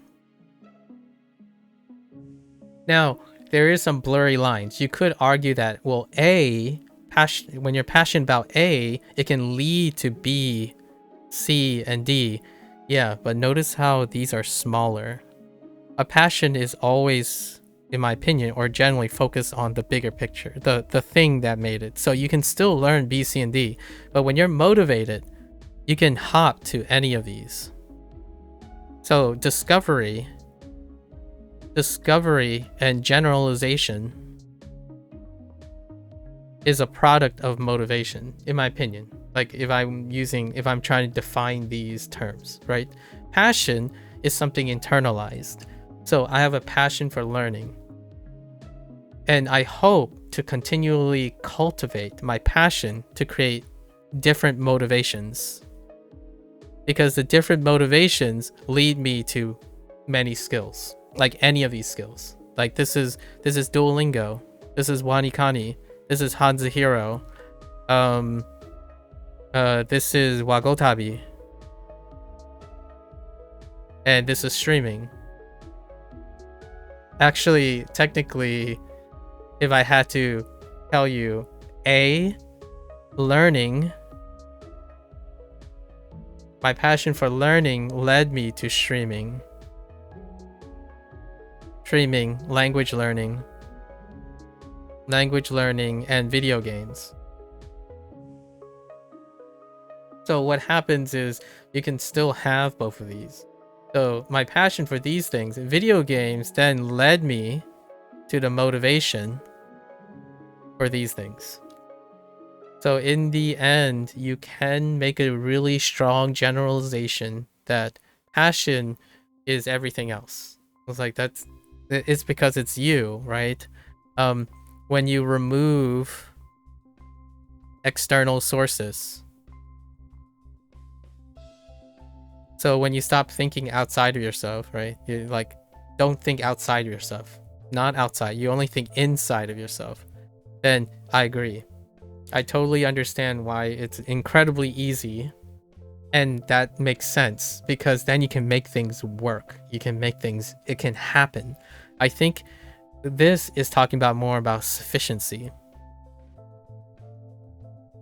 So if we go back to our original graph, right, where there was effort, and effort was portrayed, in my opinion, like this. And then we're gonna remove money for now because money is not an external source. So we're talking about inside source.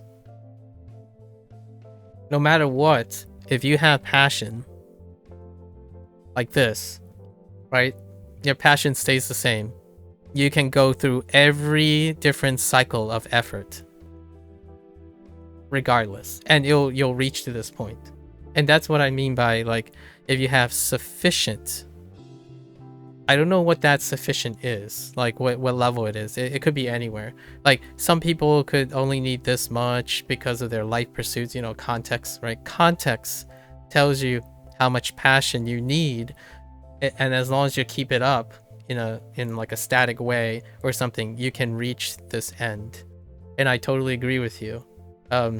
When you have the quote unquote will to like change and do things and whatnot, that's where, in my opinion, that idiom about as long as you try hard, as long as you keep trying, you'll make it. I agree with you. After all of this, it includes everything that I've said, not anything less, and it includes everything I'll say in the future as well, because I'm only as experienced as I am passionate. If I do not continue to learn in my life, then yes, I could say tomorrow I'll think the same way, the day after I'll think this is the same narrative, right? But for now, this is how I consolidate. I think all of these things are true. They can be explained in a way that includes all of those things. Because our lives, our entire life is on a continuum, right? This is delta T. This is years, or, you know, a lifetime, right? So we do go through many, many stages. And the idea is there are certain things that are really great, and it leads to those sayings. And I think passion is one of them.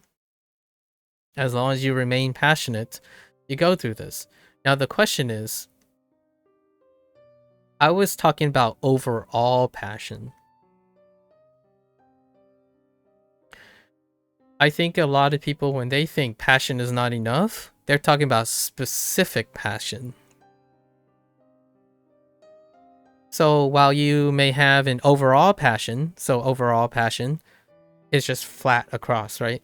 Because the downward force and the upward force are equilibrating. But a specific passion can be like this.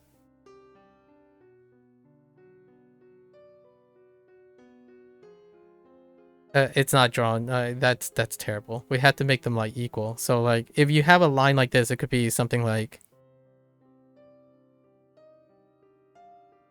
and this is not accurate because overall would be like a ratio.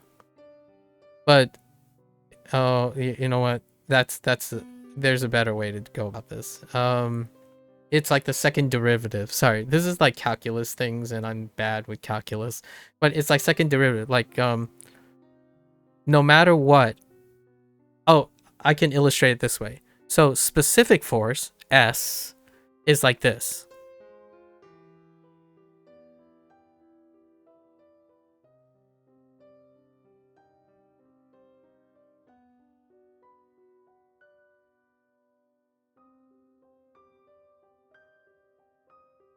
So when you're going through life, if you are able to maintain an overall passion that is sufficient, so this line is sufficient, this level, right, this total level is sufficient.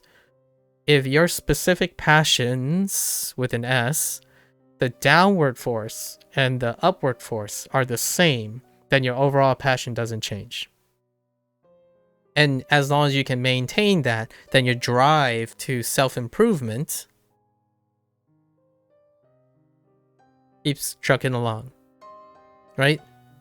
But that's not true for most people, right? Their overall passion can often look like this.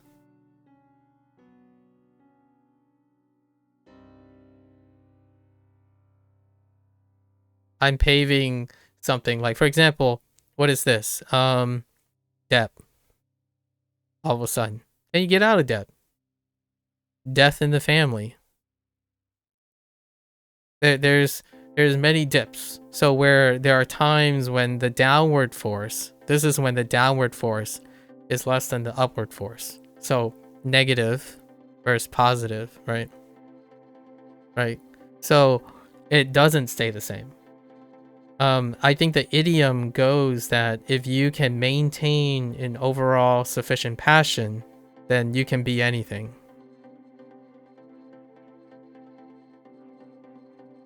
I think that's where this is coming from. At least in my opinion. And that's despite the changing waves of sources of passion as you go.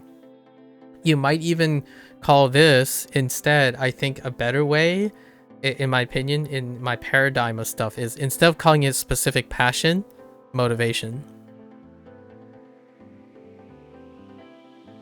So your sources of positive motivation and negative motivation are channeled with each other, right?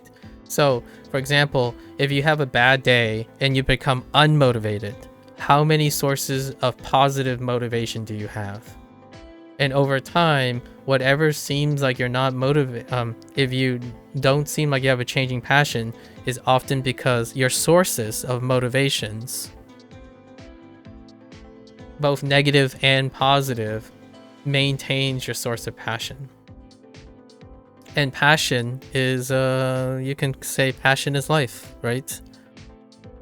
Things are less colorful when life is passionless, but it can be spurred by quote-unquote negative motivation sources and positive motivation sources. And for me, I'm a little bit greedy. So what I typically like to see is, now we're going to use our paradigm. So our passion and our motivation, right? And for me, I focus on motivation most of the time, because that is the source that starts a lot of things that are facing the internet culture. It's their sources of motivation. Because ultimately, when you have these things, you can talk to the person, watch the person, observe the person to see if they develop a passion from these sources of motivation. Because motivation to me is discovery. So like M, motivation, most of the time I want to see my motivation go up. Like, it could look like this, but it will always continuously, the upward force is increasing over time. And this is what I was referring to as a net positive lifestyle. 2 years ago, I used this terminology most of the time, net positive lifestyle, where you're constantly aiming for an upward. So if you get a negative motivator in your life, you counter it by finding a positive motivator. And you keep stacking the deck. You keep accruing, trying your best to force this upward. Because despite all your passions in your life, you know, your internalized passion, it starts somewhere, you know? Your passion is somewhere along this line. To get more opportunities, that your passion will slowly go up. But definitely not as much as motivation. is to stack motivation. You keep finding external motivation because the external motivation is in plenty of supply. There's a lot of supply. There's not getting passion. Passion is not instant. There's also another parallelism you can run along this. Passion is often effective for delayed gratification. This is a readout. So this is one of the outputs of passion. One of the outputs of passion is delayed gratification. Not that they're exclusive of each other, but it's more. It's prone. It leans towards great. And then when you think of motivation, this is instant gratification. So if you wanted to look for what I'm referring to is like, well, how do I look for sources of motivation versus sources of passion? Or like, quote unquote, sources of passion. There are passion sources. Your child, your friend, human connection.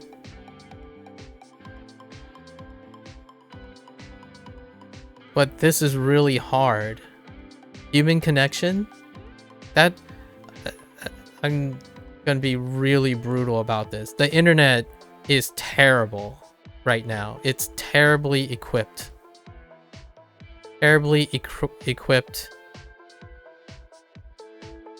for delayed gratification. It's terribly equipped, therefore, for passion. To develop passion on the internet is oxymoronic. Now hear me out. I think that's changing. Things are changing on the internet. I want to be part of that, in my opinion. Like, so it might not happen in 5 years. It might not even happen in my lifetime, but I will continue to work towards that because I think there's an overrepresentation of sources of motivation versus sources of delayed gratification. And what is this I'm doing now? This is delayed gratification. If there's anything that I can illustrate, in my opinion, humbly, is that I'm passionate about language learning and I'm passionate about content creation. I'm not motivated by content creation. That's different. My passion is motivating me to make content. It's not the other way around. I don't need the internet to motivate me.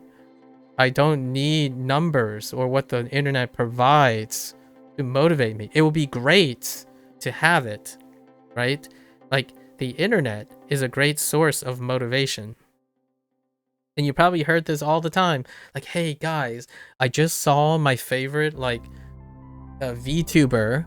I saw my favorite VTuber just did this amazing thing. I want to become a VTuber. Yes, now you are motivated to be a VTuber, right? Is that enough motivation for that VTubing motivation to become a passion for life? Some kids say, absolutely, yes, obviously. And when I talk to them, it's a big no. Most of the time, it's a no. And why is that? Because passion is obfuscating money. Passion often gets you money. Motivations rarely get you money in the long term. Motivation wants to make money easy. Passion is irrelevant if the money is hard. So the question is, are you motivated to be a content creator versus are you passionate about being a content creator? Because a passionate content creator rarely concerns themselves with things that are motivation sources. They are internalized. So this whole conversation I'm having now, my passion is motivating me to record this and to talk to you, Procol, and talk about these things. But I'm not passionate enough to want to write a book about this and then sell it online. because my passion is not about making money. It's about providing passions or motivating people, providing motivation for people to develop their passions for something that makes them happy for life.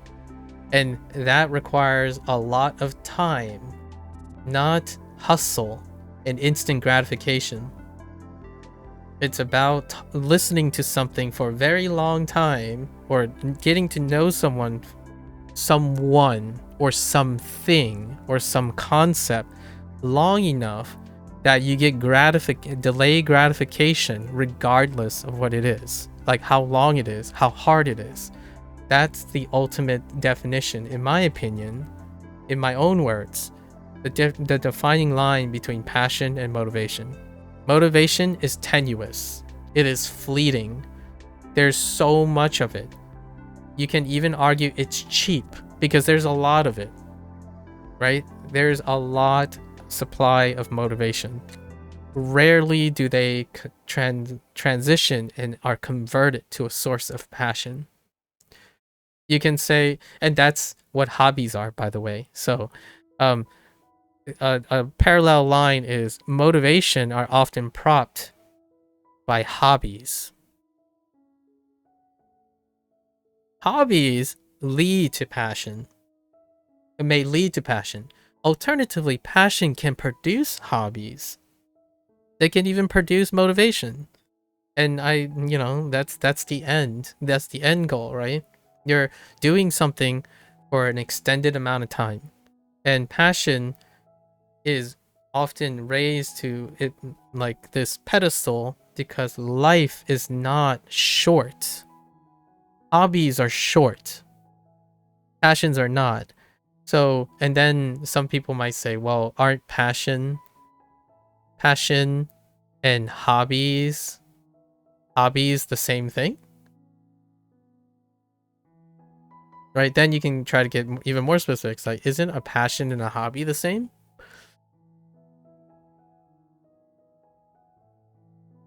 Hobbies produce legacy.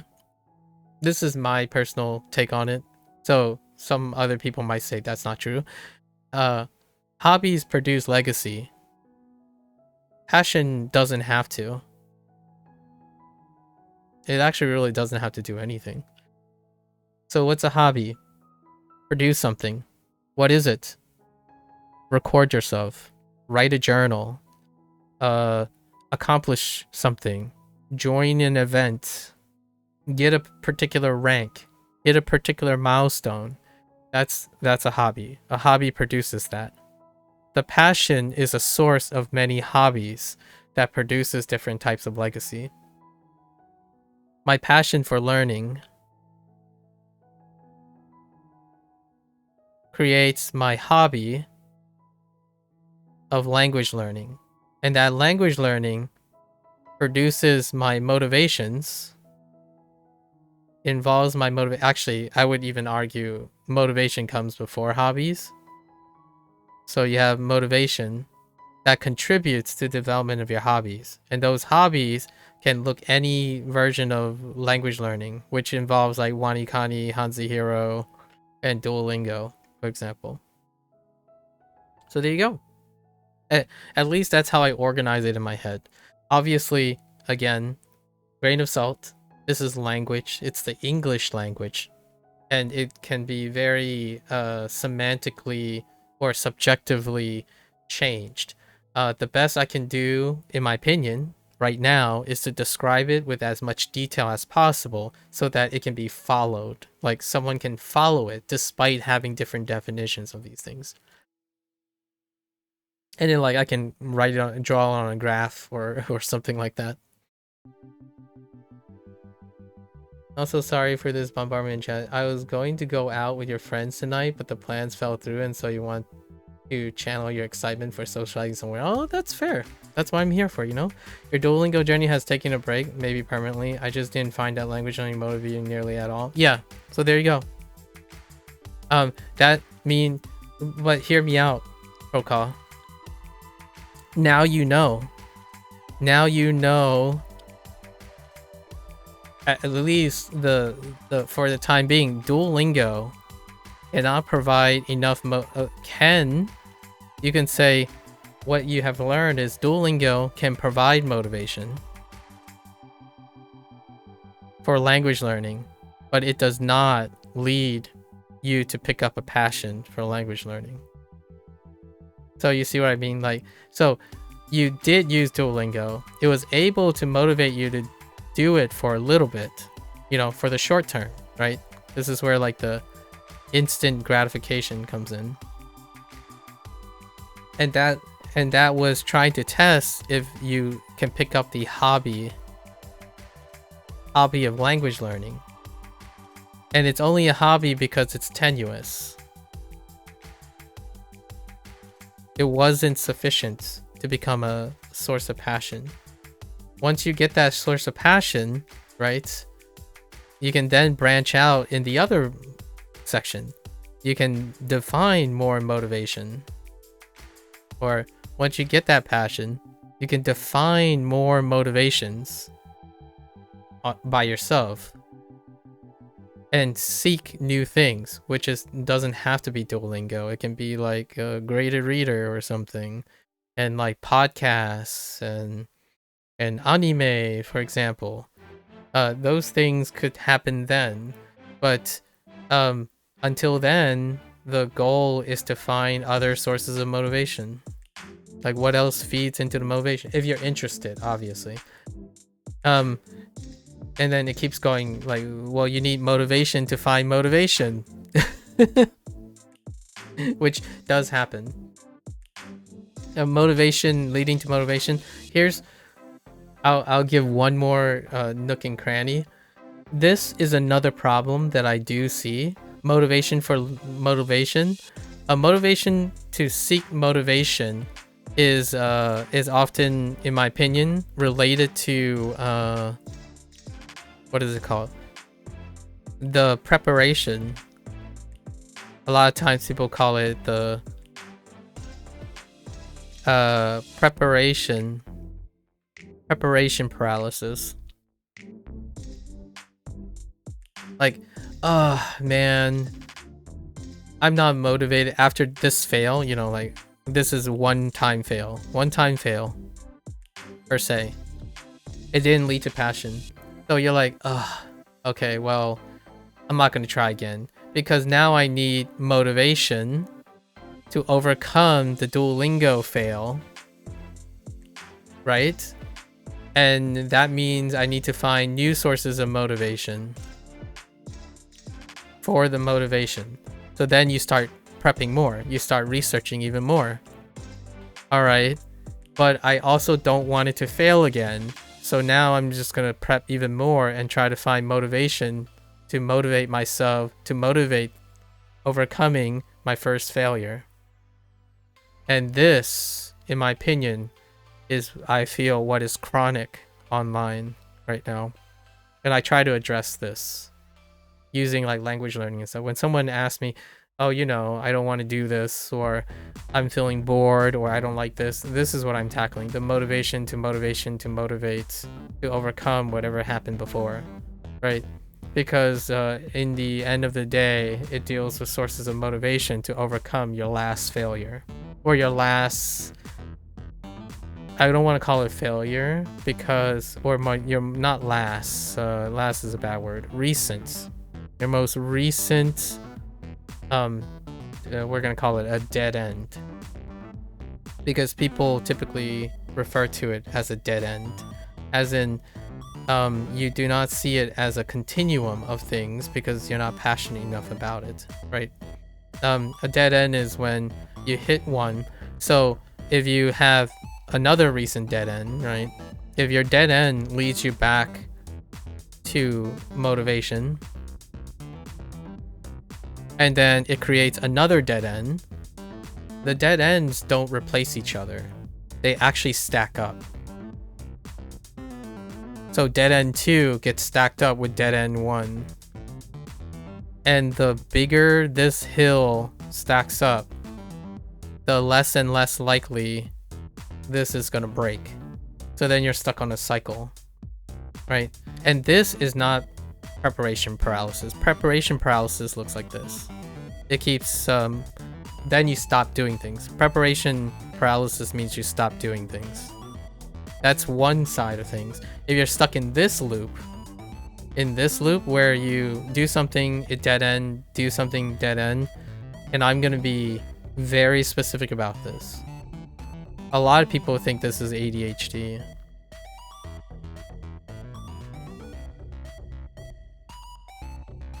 And for myself, I don't think it is.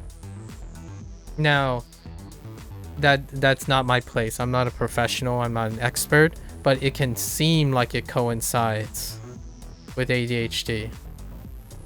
Where someone does something, reach a dead end, they go back to look for the internet source, right? The internet source to promote more motivation, and then repeat the cycle over and over again, and then it makes that person feel like they're not good at anything. Or they can't focus, no focus, because they don't have an output. They don't have something that's ongoing, right? It just keeps going around and around, and that feels like everything doesn't work. No matter what they do, when they pick it up, it reaches a dead end, they're gone. Dead end, dead end. The dead end is so fast, in my opinion, now, that it doesn't even reach a natural dead end, like an objective dead end. It reaches a lack of motivation dead end. So you start something, you lose the motivation because it's no longer effective, and then you go back to seeking more motivation. So then the cycle looks like this. Recency leads to a dead motivation,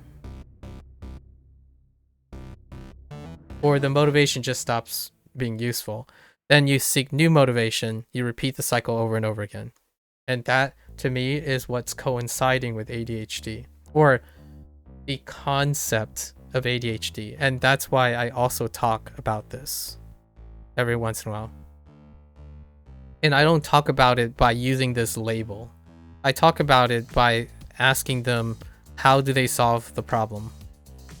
How do they solve problems? Like, pointing out if there is a cycle. Like, so you started something new. May I ask, why did your motivation fade? And they're like, it doesn't hit the same anymore. It's like, so what? How did it hit before? Like, is it attached to the product that you're using? Or were you motivated to do new things? Did you discover new things? Right? So this cycle doesn't have to stop. This cycle can lead to new things. It can generate new products and create new cycles. But most of the time, if you're really stuck in a similar cycle, then that is what creates that problem. I instead of calling this ADHD, obviously, this is I used to call this desert wandering. Wandering the desert. This is when you're constantly like, what does wandering the, why do I use wandering the desert as a metaphor? So say you're in the desert, right? You see a lot of dunes, right? But you see an oasis every once in a while, right? So you're wandering the desert, you come upon an oasis, and you get an instant gratification. It's not about the journey. You're not worried about the journey to there, right? Because it's all desert. It's uneventful. It's a desert. Everything is sand. So you get there, and you're in euphoria. Then it goes away. Now you have to go and find the next oasis, which is far away. But you never take into account the difference in the desert, because it's a desert. There's nothing interesting about that journey. You're only interested in the destination. And that destination is fleeting. This is what I mean by this cycle. I don't know if there's a name for this, But what happens is that's what it feels like. Someone would say, oh yeah, oh this was so hype, and then one day later it's gone, or 2 days. I would be impressed if people who find a source of motivation online nowadays gone through this cycle for like 2 or 3 years that can stick to anything for more than a week. Sometimes it's scary. They could be over in 3 hours or within the day. And for myself, I'm not wandering a desert. I'm wondering, like, here's a town here. Here's some forests here. A mountain range is here. Like, the journey is everything that keeps my passion allows me to populate the desert with something. I'm not desert wandering. I'm having a journey. So it's not a cycle. It's a linear progression. But it's a linear progression with a lot of forks. I can fork off anywhere. That's a weird way to say it, but you know, it could take me elsewhere. But the thing is, we're still paving a path going through something. It doesn't loop back around. It doesn't feel the same thing. Like if you're going from oasis to oasis, it might as well be the first oasis. It's the same feeling over and over again. And the symptoms line up with ADHD quite a lot. So when people say they're diagnosed or self-diagnosed with ADHD, it's very difficult to know. In the day before this was a thing, before the internet, there wasn't an external force, right? I feel like the internet has done quite a lot, and I know this is a generalization, it's a generality, but the internet has become an incredibly optimized external force that navigates and induces this cycle. So it's very difficult to know if someone is compulsorily doing this or conditioned to do this. Because yes, nature nurture, both. Nature nurture, both. Self-selecting yourself can be nature into a nurture situation that normalizes it. Like you could be very prone, you could argue that humans are very prone to dopamine responses, etc., which normalizes this optimization for the internet to induce dopamine for the sake of business. Yes, all of that, but they're both, it's connected, right? It's connected. So it makes this very difficult.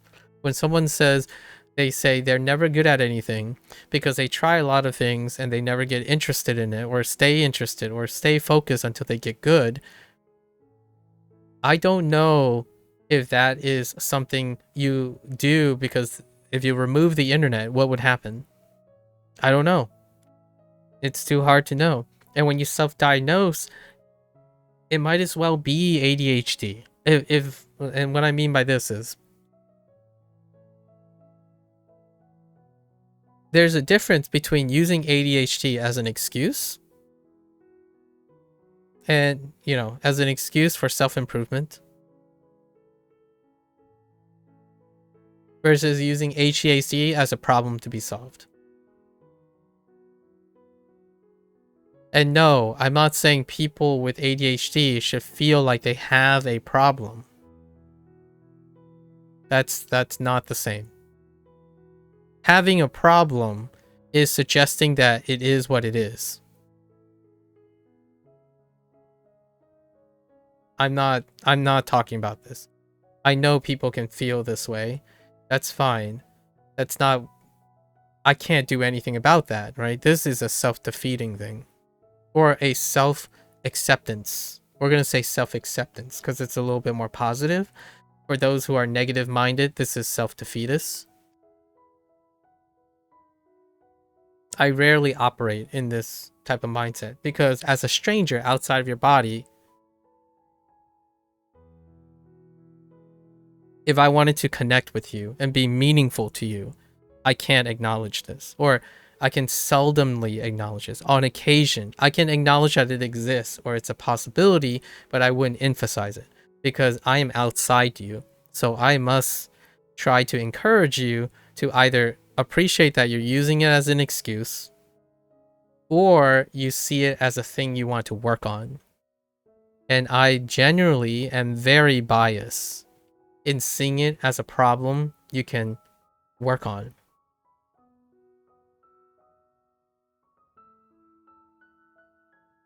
You're guessing you mean saying have a problem in this context infers it is what it is? No, it's not.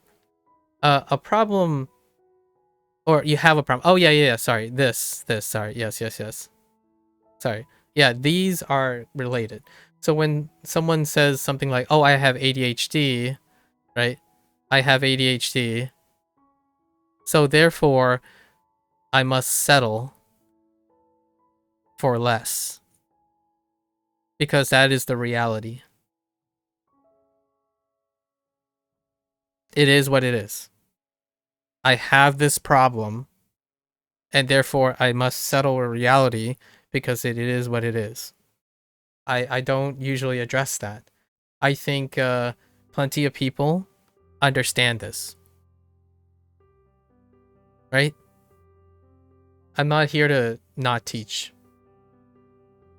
So I understand, in my opinion, more than 50% of people who look at ADHD, when they see ADHD, they already understand this part. Like, I don't have to tell them. I don't have to remind them of these things, in my opinion. So what can I do? What can I offer in outside of them? I can see if they're using it as an excuse. And why do I want to see them as an excuse? Because I want to encourage them for self-improvement, if I can. Alternatively, if they're already not using it as excuse, we talk about things you can do. Talk about, basically, I'm going to tie it with my last thing. Fine, I want to provide motivation. That's the goal. I want to provide motivation because as a stranger who has no chance of becoming this person's friend, and no chance, I mean like less than 10%. My rate is even less. I would say I have less than 1% chance I will ever be able to become friends with someone who's online, who met me, and believe they are self-diagnosed as ADHD people. Like, if they self-diagnose as like autistic or ADHD, there is less than 1% that I can rely on mechanics or rely on things that require long-term solutions. Things like passion. Appealing to someone like this, for example, through their passion and connecting based on passion, it's not going to, in my opinion, it has a very rare chance of lasting because they have already told you they don't do that. They don't focus on whether they really have whether they are truly artistic or have ADHD or just commitment issues or post-traumatic stress disorder, that stuff. We have to understand that the reality is that you got to do something that relies on motivation, because motivation is short, is instant. That's one of the things, because time is not on your side. So oftentimes I'm not very popular because while I try to do this, I'm working on it. Obviously, I'm working on it. Most, if not the vast majority of my life. Now I'm gonna bring it back to the very first question, the job thing over my thing. So to bring it all together to the beginning of the digression, my jobs, most of my jobs are long-term. I've always viewed it as long-term jobs. So when I was talking about temp jobs, I've realized that temp jobs are very attractive to me because it helps me get into this mindset. Again, it makes me younger. From a job perspective, I was like 60 years old already.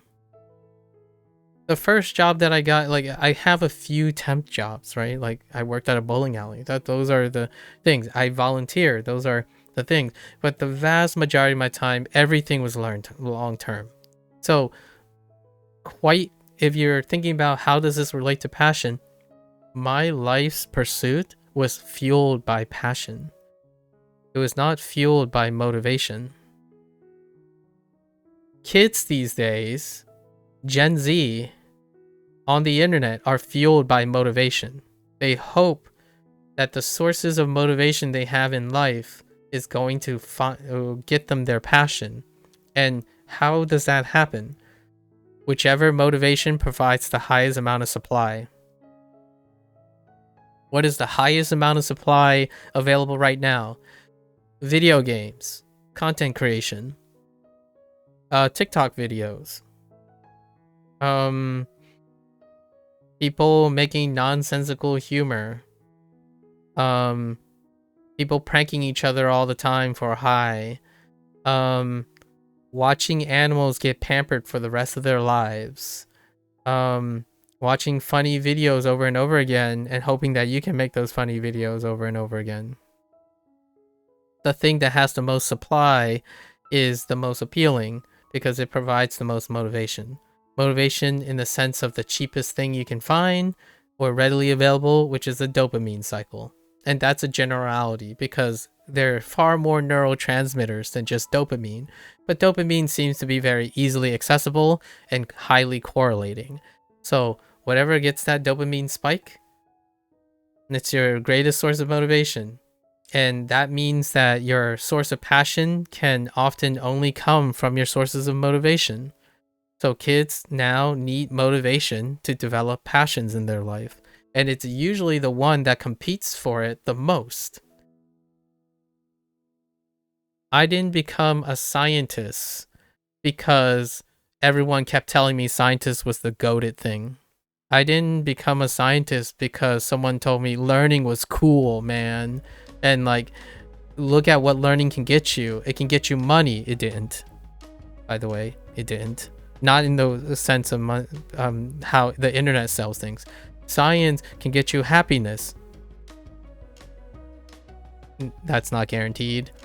Science can look cool. Like I don't know. I want to highlight someone. Niles. He's a really cool guy. Science can get you that. That's not guaranteed. So, but the algorithm can convince you that's how it is, right? And then that's good enough. I didn't become a scientist because people kept saying scientists are cool and they're like respectful or they make a lot of money or they're really pragmatic. In fact, science tend to sap your social life away. If you care about, if you're passionate about science, then it saps your life. Actually, most passions suck the life away of everything else because passion is very specific, right? So, you can be motivated to be healthier while your passion is making you unhealthy. So, I'll use one last anecdote. You can be a passionate athlete, but you can have few sources of motivation to be healthy.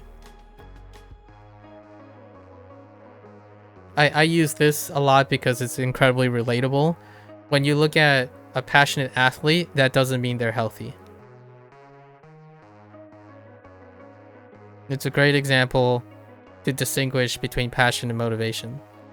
One can be motivated to be healthy in the short term, but a passion leads to a long-term profession, right? A professional athlete don't always stay healthy. Like, being healthy is a motivator to become an athlete, a good athlete. Right? But that doesn't guarantee health. But what is a great example? An athlete that is prone to injury. Right? the separation between a consistent athlete and an inconsistent athlete. They can achieve great things for a long time, but not. And then now, this is what I mean. Passion creates specialization. There are extenuating circumstances. We're not talking about the exceptions. I'll give you an exception in a little bit. Motivations. If you have motivational sources, like really sustainable motivational sources, which that does include passion every once in a while. What are the other sustainable motivational so if you rely on passion for all your motivation, that's not the bigger picture. This is where I usually refer to James Clear for his terminologies in Atomic Habits, because I really like the way he phrased it in his book. What is other sources of motivation that create someone that's sustainable, that can feed back towards their passion?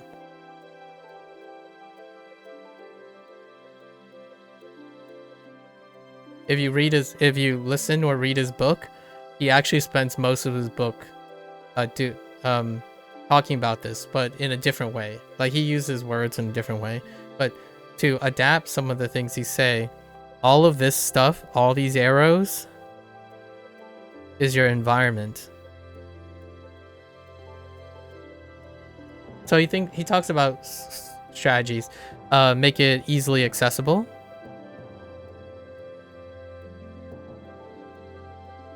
A commitment, like a contract. Make the bad things inaccessible. Inaccessible.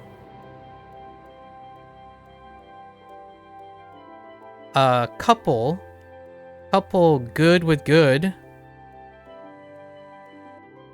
right? Or deconstructively take a bad thing and overriding it with a good thing, turning the bad into a good thing. So all of these things, you can set your environment to create sources of sustainable motivation that can continue to push your passion ahead. So if you're thinking about the other way around, your environment is very important. And so why did I bring up the internet? Do you understand what the internet is doing? Like, what is the internet doing for your motivational source? Because it's very good at doing certain things. Very, very good. And then it's deficient at doing other things. If you become aware of it, you can try to complement it. Internet, in my opinion, can be a source of passion, but ultimately, I think for a lot of people, the passion was already there. They already had something. And that's the difference between the vast majority of people who fail to achieve a sustainable passion from the internet versus the few, or the less likely, the less common people who found their sources of passion from the internet. Like, like, for example, why did I choose language learning, right? Why am I passionate about language learning per se? It's sort of becoming a passion. I'm not sure if it's there yet, but how did I even get the hobby of language learning? It's not watching people. It's not dominated by watching people. I didn't look at, oh yeah, you know, I'm not gonna name people, but oh, this influencer speaks always like to surprise people by speaking 3 different languages, and that's why I wanted to do this hobby. Like, well, sort of. My passion is the source of this hobby. it's a much, much bigger arrow than this stuff. But collectively, the internet can do a lot of things. It can keep boosting your things. But how do you use it?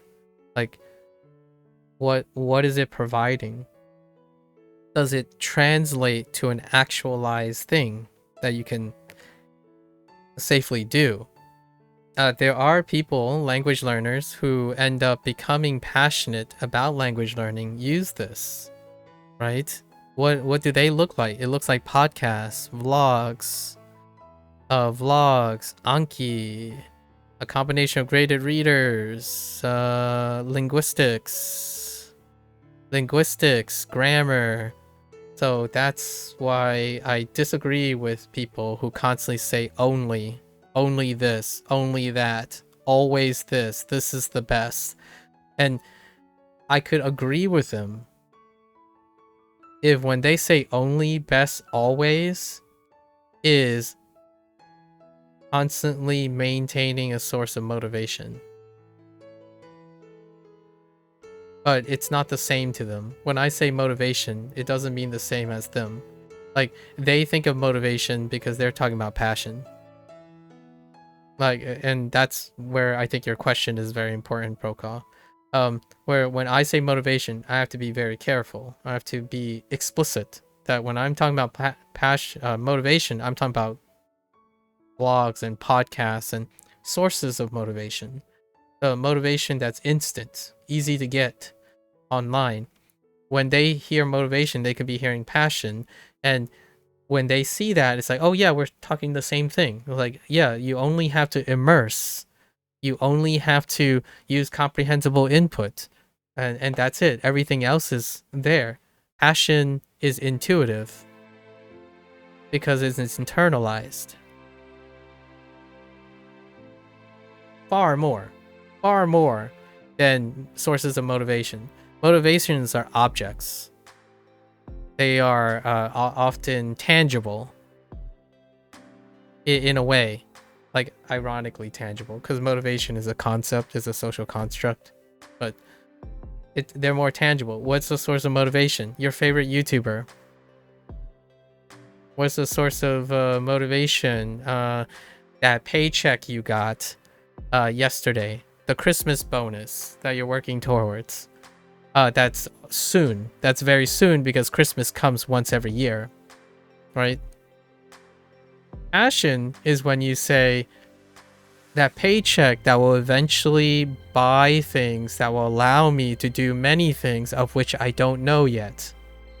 But at least I'm getting it so that I can do that, because my passion is to buy and create things that I don't otherwise know I want, but I know I want it. Right? It's oftentimes passion has an open-endedness. It feels like anything can work. And that's where we go back to that first idiom, where as long as you have passion, anything can happen. You can achieve anything. Because in my opinion, when you truly believe in that statement and you have passion, you are satisfied. It doesn't mean the nature, like, oh, you literally have to become an astronaut to be passionate about becoming an astronaut. You are passionate and you're going to continue to strive for it. Whether you get there or not, your passion never fades. It doesn't give way to sources of negative motivation and positive motivation. When you get knocked down, you get back up. That's passion. When you get knocked down, that's negative motivation. When you get back up, that's temporarily positive motivation. Where does that positive motivation comes from can be from your passion, but it definitely doesn't have to come from your passion. It could be somewhere else. Someone could pick you up, and that's what I want to be. Because I then become another source of motivation. I can never convince someone to change their passion. They have to internalize it themselves. So when someone says, do you recommend this for me to become passionate about language learning? I can't recommend anything for you for your passion for language learning. I can provide you with a source of motivation. right? Because passion is yourself. It's a part of you, right? And gaslighting someone to thinking that they can become passionate by following your 1 2 3 step for success, it's not my brand. I don't do that. If I do that, and if I unintentionally do that to anyone, I would have to self-check myself and stop streaming or stop making content, because I have to get my priorities straight. I think providing sources of motivation is what the internet does well, and encouraging people to turn that motivation into a life's pursuit is different. And I would make an argument that a life pursuit is more synonymous with a passion than motivation. Motivation is temporary. Life pursuits have demotivating and, it has demotivating things and motivating things. That's why you never bothered to look into get diagnosed with autism, even though a lot of people tell me I'm autistic. In a weird way, I kind of view it as it is what it is, but in a different way, more that if I do, I do. No point dwelling on it. Yes, you should give it no thought and get on with life. Yeah. That is a good positive point for the internet. Yeah. The internet is, and that's what I mean by this. Like, when I talk to someone, I don't inform them about all the things that they know. I use most of these things to be a point of ice breaking. Yesterday, Bree stopped in when I was talking to Bill, and I made this comment about how in the internet generation, it often feels with high consistency that people are the loneliest they have ever been. And what I mean by that is, I don't mean literally lonely. They are incredibly surrounded with so many tools to have all the possibilities of either literally meeting up, walking around, talking to people. Like, you can hop into a group where 100 people would be talking any second of your life, but you are disproportionately lonelier than you have ever been. Because the perspective is you have access to millions of people, potentially. It's always there. And yet, disproportionately, reality sits in a lot of times, where you can only have enough time to try to form connections with the selective few and couple. So that's kind of messes with perspective a bit. But you can make the adjustment for that. Otherwise, if you think you have friends and family and that's not sufficient, that requires some reevaluation, right? For me, getting to talk to one person a day is sufficient. I often say this when someone says, but you live alone, aren't you lonely? I spend most of my time alone, but I rarely feel loneliness. Those are two different concepts. Loneliness is internal. Being alone is external. So like, I'm sitting in a room alone, but do I feel lonely? I do not. Or I genuinely don't. I'm not saying I don't, like, when I'm sitting in a room alone, I genuinely don't feel lonely. It's when I stop trying to connect with people and I stop doing things and thinking about people that I start feeling lonely. I know it's a little ironic or counterintuitive. A lot of people tend to think that when they think about other people, it makes them feel lonely. Yes, that can be very complicated. It's another topic for another day, the idea of loneliness and what someone would go through and coping with loneliness, or like how of a mindset you can do. I tend to put myself in a situation that I look at every opportunity to interact with someone as my opportunity to be expand on not being alone, but also preventative in understanding that I am not alone, which leads into loneliness. So in TLDR is the loneliness is when you understand that you do not connect with people, or people do not connect with you. When you are alone and you know you can connect with people whenever you choose and have done it whenever you like to, is different. I don't think that I'm lonely, because if I do feel lonely, I will go out and make connections with other people. Knowing that I can do that makes me feel less lonely, despite spending most of my time feeling alone. It's the power and the ability to know that you can change that. And that's kind of an excuse, but I try not to make an excuse, so that's why I stream. It's still my passion for learning though. Like, I want to learn what it's like.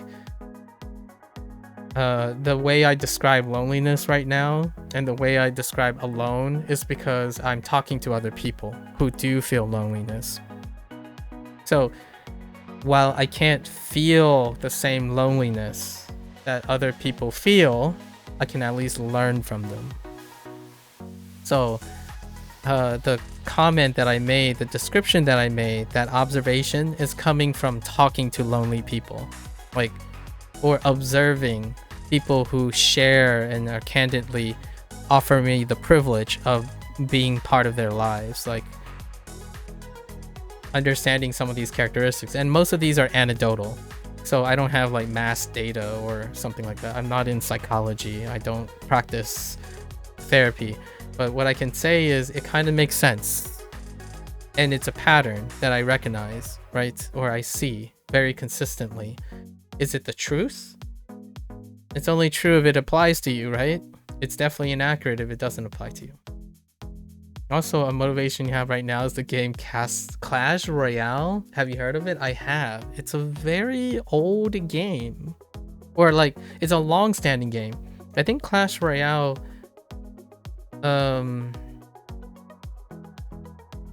Clash Royale is 10 years old? I'm pretty sure it's over a decade. Oh no, it's not over a decade. It's almost over a decade. It's a Clash Royale came from Clash of Clans, which is over a decade old. 2012. Yeah, 4 years after 2000, Clash of Clans, Clash Royale was released, and that was like the BR days. So Clash of Clans produced the idol fad, the idol trend, and then Clash Royale transformed that into somewhat of a BR experience, right? I think it's made by Supercell or something like that.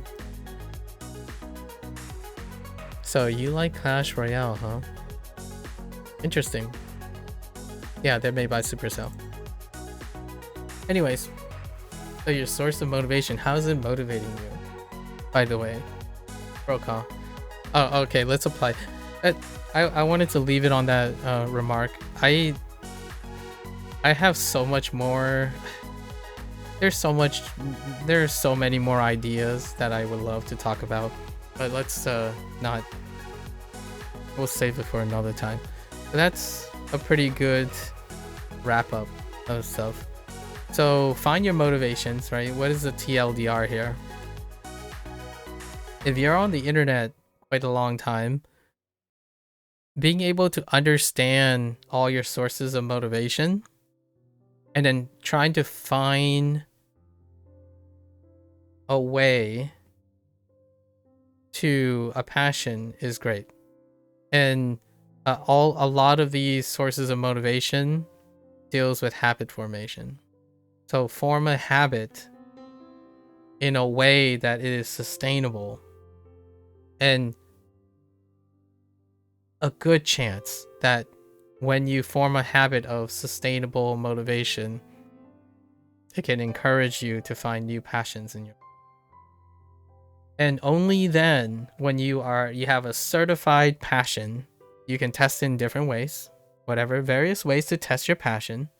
I've mentioned like 1 or 2 ways to test that, or a flag that I would see, like indicators that I would see. Then you can pursue that passion. No, it can turn that passion into something, because it can turn into anything. It doesn't get bored. It doesn't stop when you feel like stopping. It continues. It's a compulsion a lot of times. Passion do die from time to time,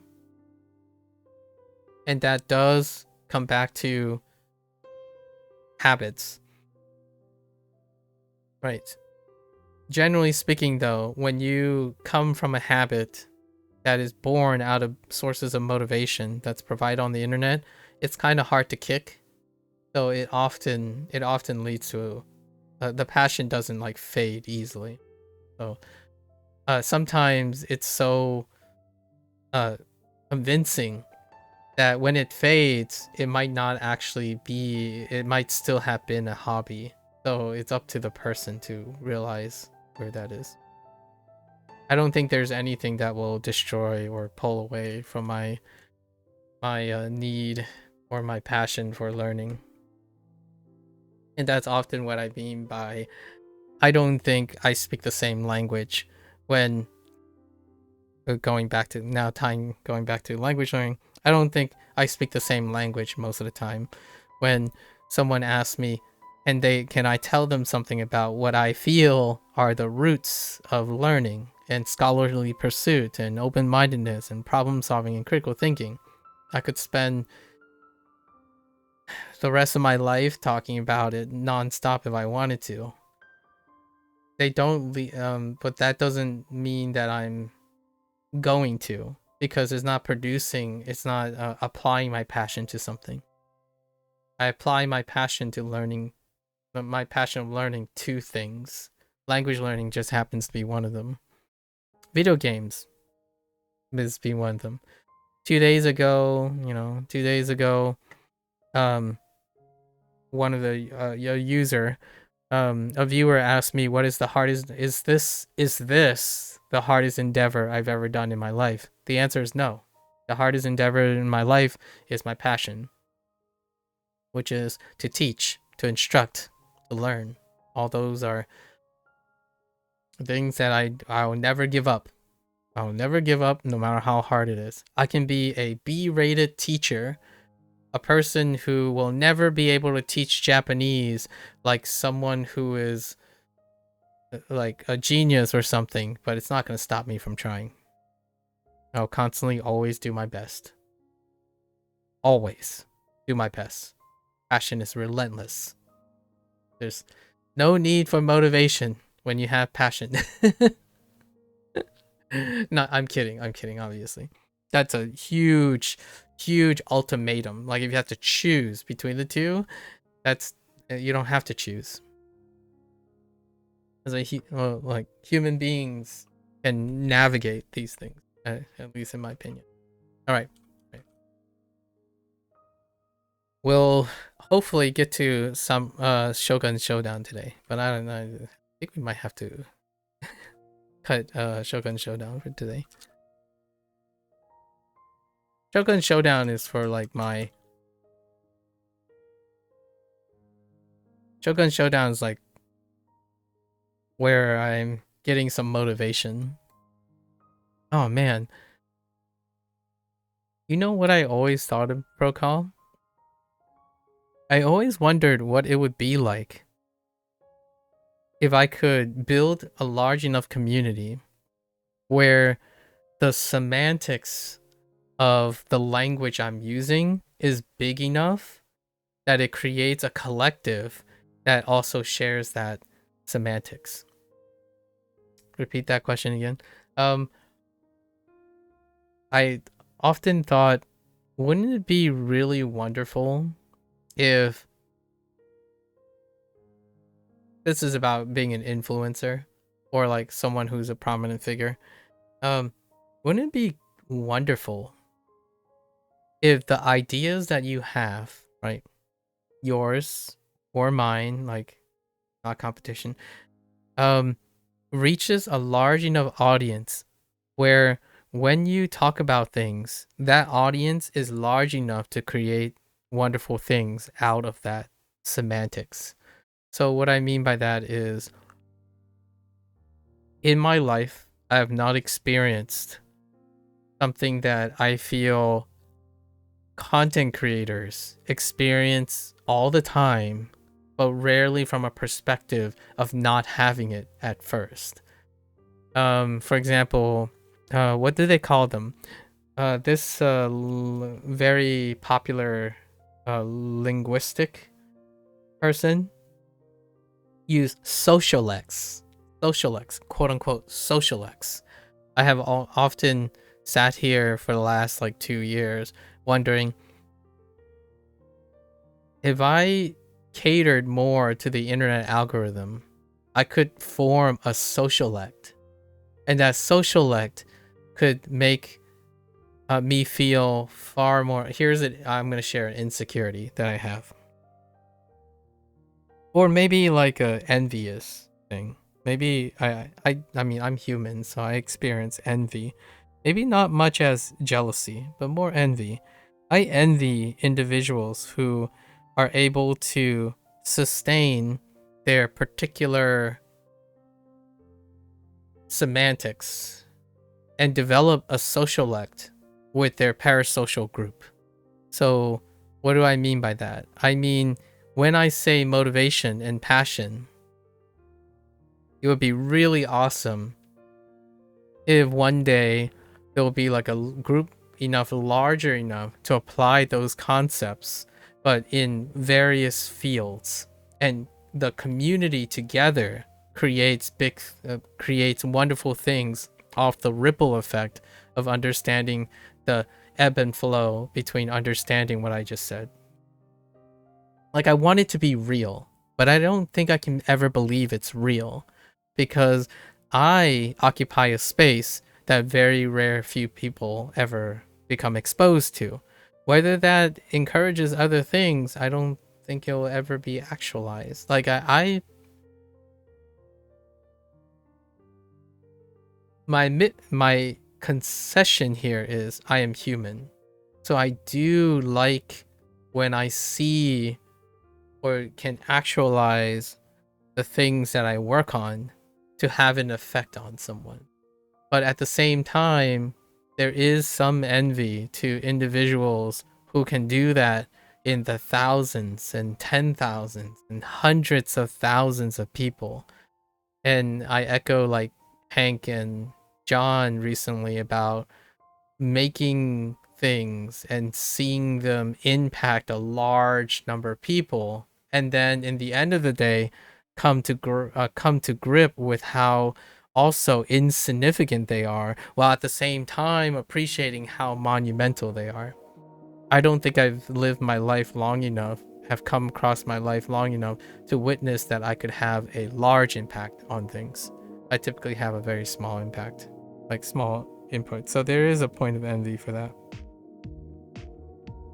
That might sound like I'm voicing some sadness, but I wouldn't, like, I think this is talking about greed now. I think my envy is because I want to be greedy. I want to also understand that if my words could be marginalized or like presented in a different way, maybe I could reach a larger audience. And my first concern would be is, do I lose myself in it? Meanwhile, I do watch parasocially other people be able to do this. Just the idea that they could say a word that's identifiably them, and the people around them would be able to explain to other people that that is what they mean because they themselves also believe in that. Like, it would mean the world to me if I just happened to like run into, I don't know, John Green or something one day, and then he started explaining the difference between passion, motivation, effort, and the interplay between money and career seeking in a manner that uses a similar semantics and context than I have. And that, to me, is what I mean by not feeling alone, or not feeling lonely despite being alone.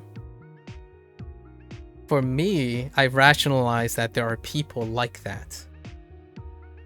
I don't earnestly, if I had to be truly earnest, there sometimes loneliness does come into mind when I was younger, especially when I was younger. When I was a teenager, I felt like no one was like me, because that's what happens when you grow up multicultural in a country where the environment might not reflect the social norms, so you don't fit in anywhere.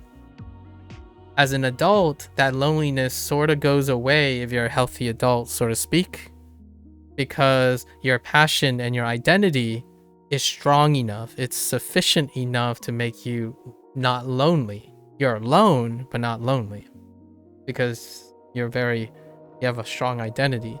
So nowadays, I'm rarely ever concerned that I rarely have ever came across someone who has,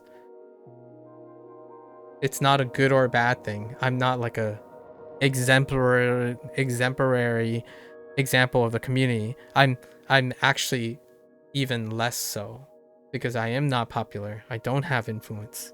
People who have influence are more exemplary forms of the community. I'm just like, but meeting someone else would be great. That's why I'm alone, right? I am alone because truly and utterly, if I'm being completely honest with myself in the terms of pragmatic, I have not yet met anyone who has reciprocated the depth of how much I care about certain things. So my passion hasn't become equivalent. That's not to say that people are not as passionate as I am. There are well more, in my opinion, there are far more people more passionate than I am.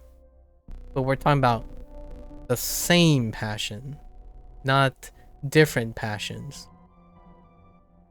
So like someone can really, really love being the best at Call of Duty. That's fine. It's probably exceeding my passion if you want it to be comparison, right? Earlier you were talking about like, instead of when you're comparing suffering, like adversity, there's something about having the same adversity versus comparing the differences in adversity. So like, it's not about whether my life sucked more than your life. It's about if we shared vicariously the same ones, like a mutual togetherness that connects people. So to me, when you're trying to make comparisons with people, you're trying to make connections, not differentiating. And it's a really tight rope to communicate, because if you're talking about your more or less, you're focusing on the amount of things, the end results, not the characteristics of them. So like if you describe, you know, someone tells you, oh, they've experienced discrimination before, and they talk about how, you know, they were kicked, and they were kicked because of the color of their hair. And for me, my thought was, okay, well, I've been discriminated against as well, but they're very different. So instead of thinking about the different things, I wanted to communicate to them. Yeah, there were times when people told me like, oh, you're Asian. Of course you're Asian because you have black hair and brown eyes. And that's a way to like elicit a feeling that connects the two, right? If someone was picking on someone because their hair is red because they believe that is their association, then that is an experience that you can have. Whether it's worse or like better because of the end result of the punishment, like the scars that are left and whatnot, that is like painting in apathy charts. You're connecting based on the results, not on the experience of it. So for example, in language learning, when someone wants to connect with someone on the internet, how they connect is they say, oh, I'm on level 20. Oh, I'm on level 36.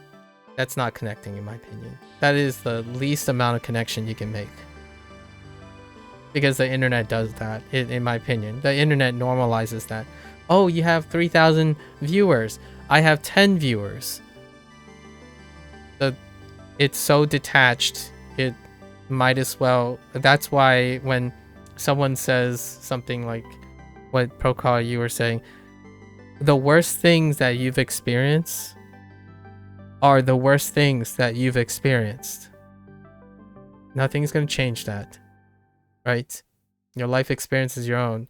However, if you want to form a connection with someone else, you're not comparing to distinguish from each other. You're comparing to share vicarious experiences. And that sharing of vicarious experiences or coincidences may lead to future sharing of experiences you both share together. And that shared experience is what creates the connectiveness as well. It leads to the the palpable connection that stars off loneliness. Despite that, you don't need to literally have, in my opinion, experiences shared right away, shared together mutually. I think comparison is often used as a form of contrast, not comparison. I still don't understand what happened with this use of words, but it's kind of like literally. One last like fun little thought. Since we're learning language, right? Literally and figuratively, in my opinion, undergo the same thing as compare and contrast.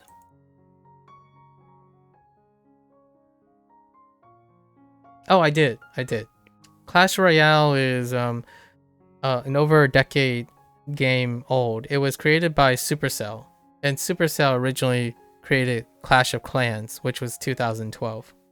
So, yeah, I'm very familiar with it. In like a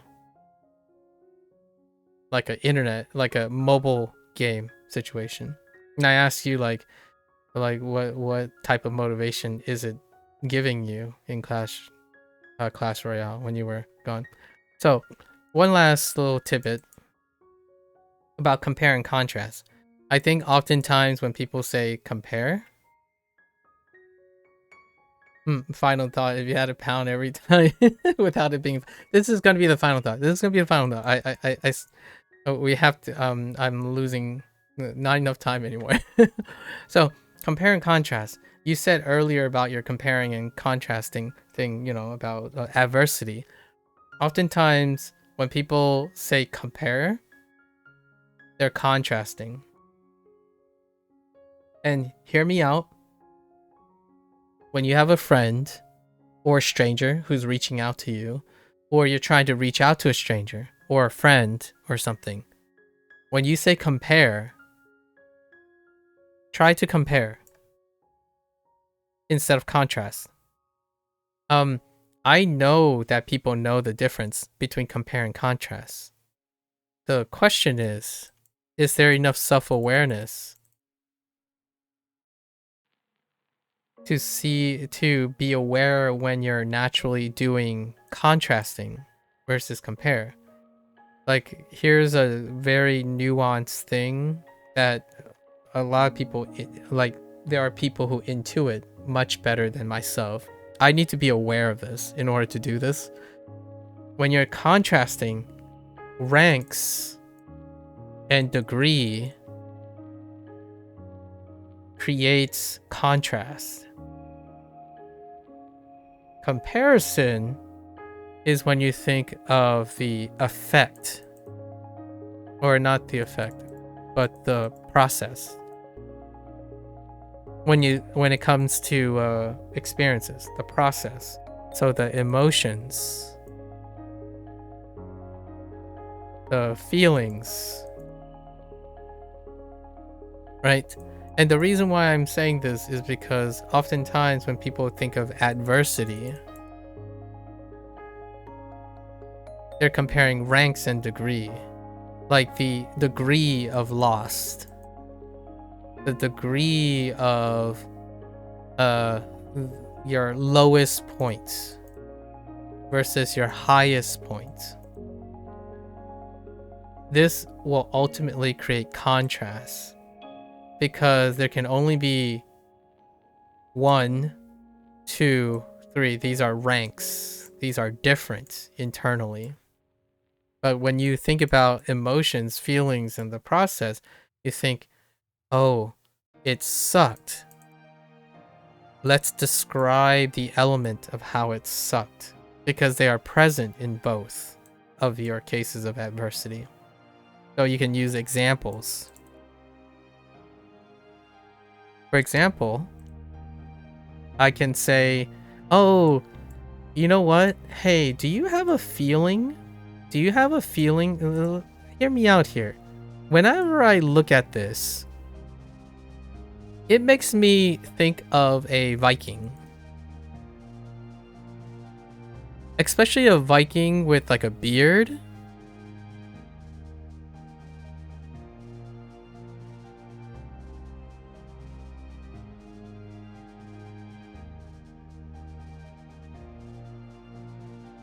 With like a helmet.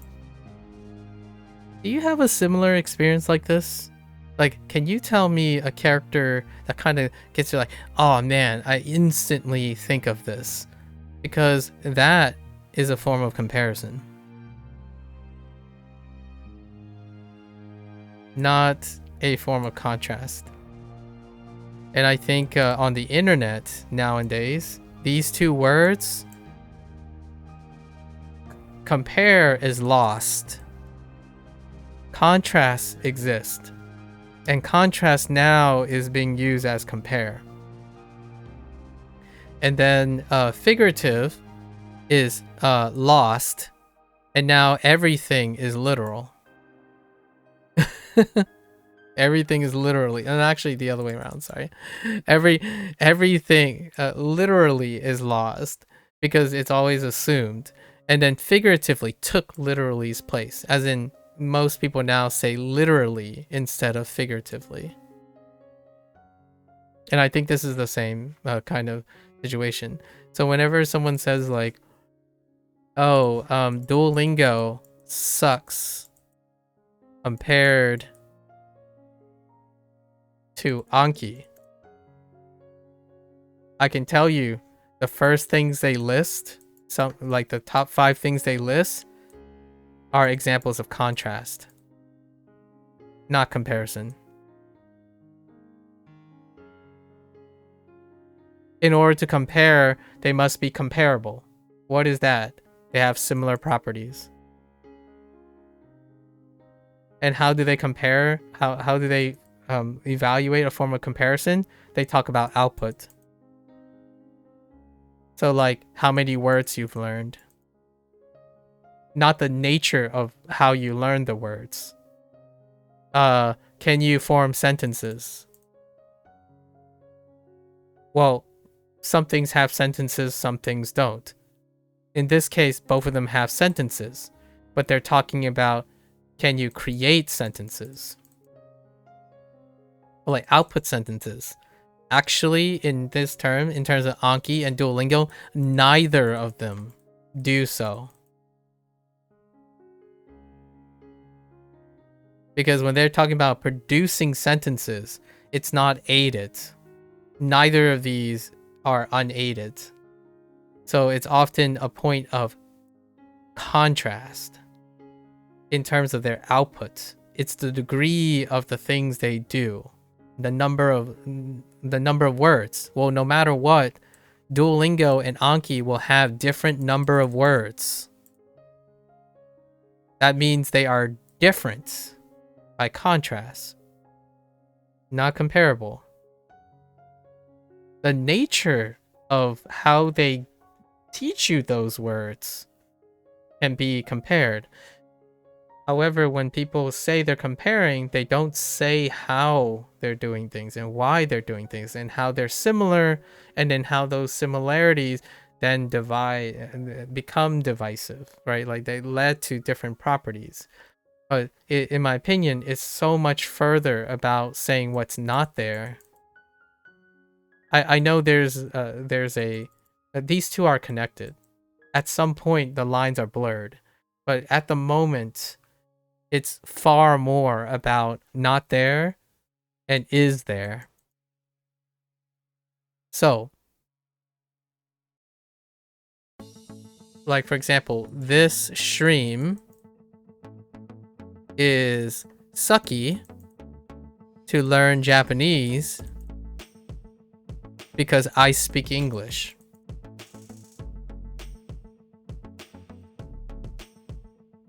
That's a form of comparison, right? They think my stream is sucky to learn Japanese because what's not there is Japanese. Right? It's not there. So obviously a stream that has Japanese is better. But you're comparing a stream that chooses to speak in English, not that I choose to speak Japanese and there's a lot of Japanese not there. Like comparing someone who speaks at N5 level versus someone who speaks at N4 level. This is still contrast, by the way, but at least this is further for comparison, because at least the process and the intent behind it involves Japanese being there. So yes, it's still a little touch and go. And oftentimes it's called compare and contrast, and that's my semantics, by the way. That's my semantics. In Clash Royale, the clan you're in is in the top 600 globally, which is crazy to you. Oh, I see. I have a relatable experience on Pro Call. Right now I'm playing P5X. And I recently moved Carpanios. And now I'm in a top 100 Carpanio. And a lot of these games, they do statistics, so I'm free to play. So I'm playing this gacha game for free, and most of my performances are above a 95 percentile. And that's crazy to think about, considering how many users there are. And when I mean considering how many users we are, I would think that I'm a gold. I call myself a gold standard. I know. Oh man, MAKU, you have such a big ego. I call myself a gold standard or free to play, because that also means that the 5% above me, these people are probably not free to play. But that's not the point that I'm trying to illustrate. The point I'm trying to illustrate is, if there's someone who says you can't play this game for free to play, and their point of comparison is because you can't stay competitive in the top bracket, that's not true. At least for me. Like, you can never compete with, the top leaderboards if you only play the game without injecting like thousands and thousands of money into it. This game is garbage because you can't free to play and stay competitive with a minimum amount of time placed into the game as well. And it's not true. So in Clash Royale, that would be my relatable experience. It's pretty crazy when you're like in a like a place where you get ranked, right? And it is a great source of motivation. You just want to get better. And my cutoff, hear me out. Oh no, you're right. You should get some money. You should make bets, Procol. This is gonna be the last thought. I promise, Procol. This is gonna be on my tombstone, I swear, on my headstone when I pass away. On my headstone, the headstone's gonna say something like, one last thing, my last thought, I promise, is gonna be like my tombstone quote. Hear me out. So I told myself, because Clash Royale could happen to you. I don't know if this is gonna demotivate you in the future. This happens quite often with apps, like mobile games. I told myself from the get-go, what is my sufficient criteria for motivation? I use this a lot for gacha games.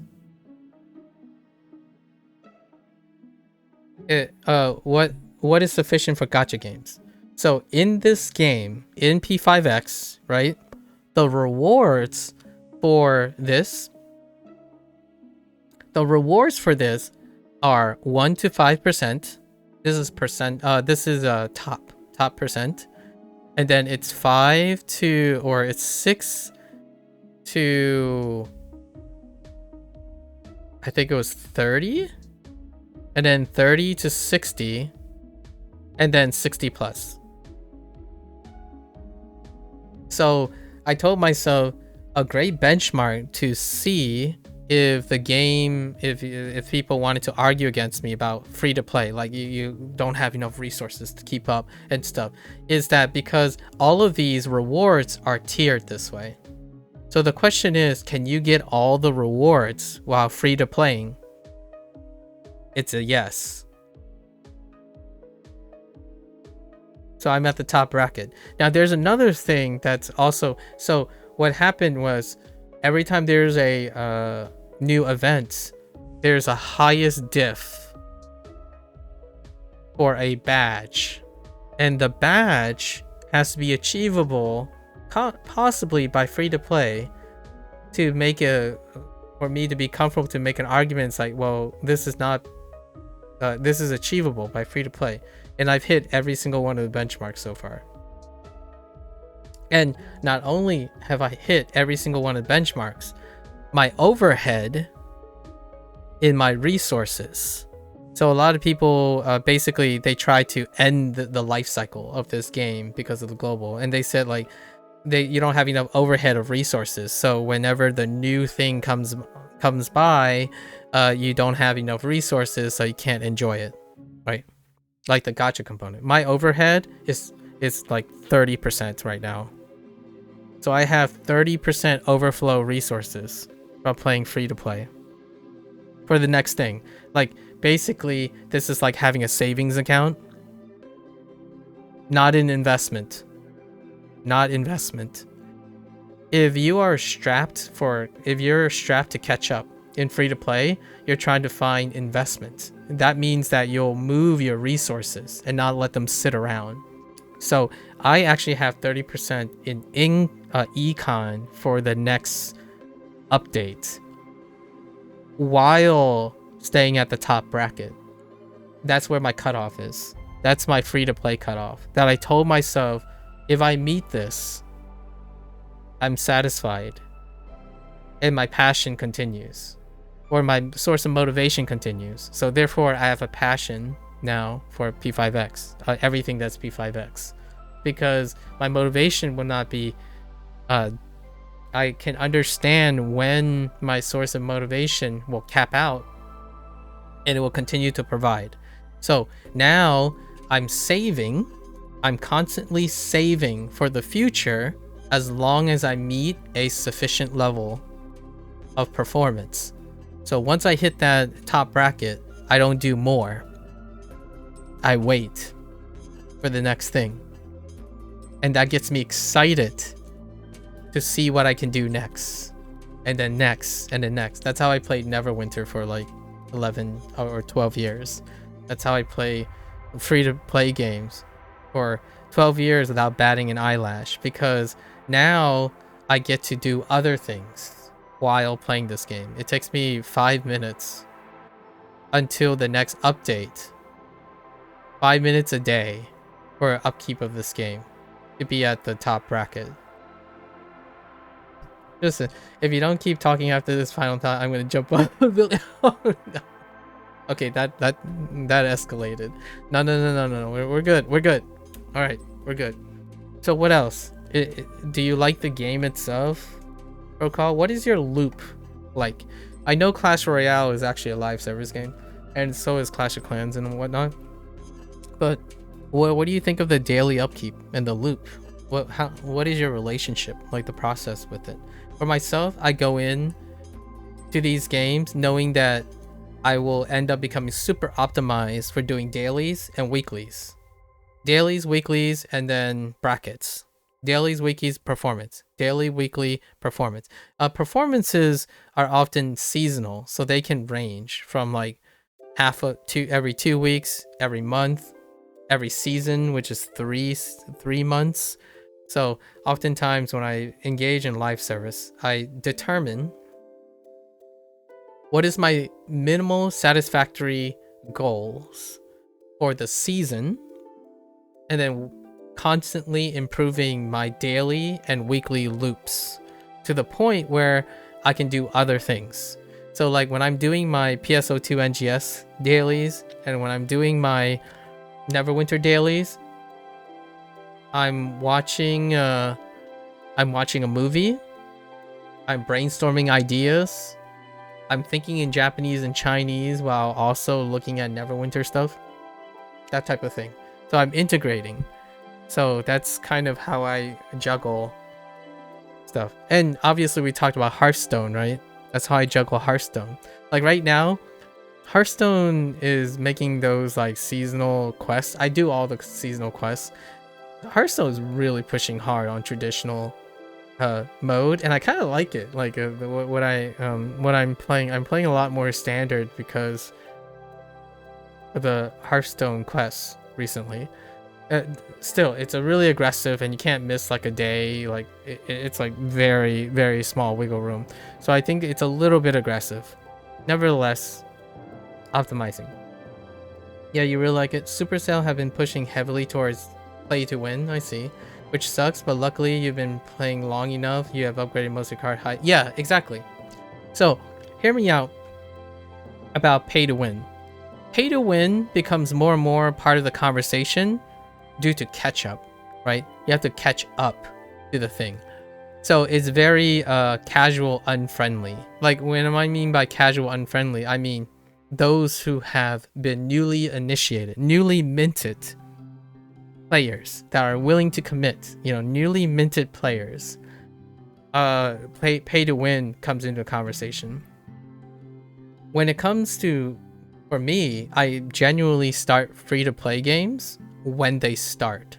So then I call it legacy, basically. The word I would say is a legacy player. As a legacy player, oftentimes pay to win becomes pay to convenience. Pay for convenience, right? Convenience to catch up. And there are games that do it far more aggressively, like catch people up immediately because they're more casual friendly and want to expand. And then there are, like catch up campaigns. How frequently catch up campaigns are is to offset the pay to win feeling. And at the same time, the pay to win thing is often catering to trying to understand that you're accelerating the process as opposed to like squeezing more gameplay out. I don't know if there's a weekly thing for Clash, but you do play daily. Okay. Clash Royale and a lot of other games have incentives to play daily, like having reward chests that reset daily. Yes, those are the dailies. So anything that deals with a daily routine, a weekly routine, a monthly routine, and a tri-monthly routine. So those are the tiers. Dailies, weeklies, seasonals, and then updates, patches. And seasonals are in like a thing like Clash and Royale would be like a mechanics change or a board reset to go back to the reset to have a new meta for the task, right? You don't try to do any quests on Hearthstone as you only play Battlegrounds. Yeah, I generally technically play Battlegrounds most of the time, but I still complete all the quests because it's like one of those things I like to keep in touch with whatever is going on in the Hearthstone thing. Like the current meta for standard is pretty quick to understand if you're a legacy player, I suppose. The main scummy thing Supercell have done with Clash Royale has been introducing level 15, which takes longer to get a card from 14 to 15 than it does to get from 1 to 14, but you can buy the card needed to upgrade a card to level 4. I can kind of see that. I'm not entirely sure what your experiences is for level progression, but generally speaking, exponential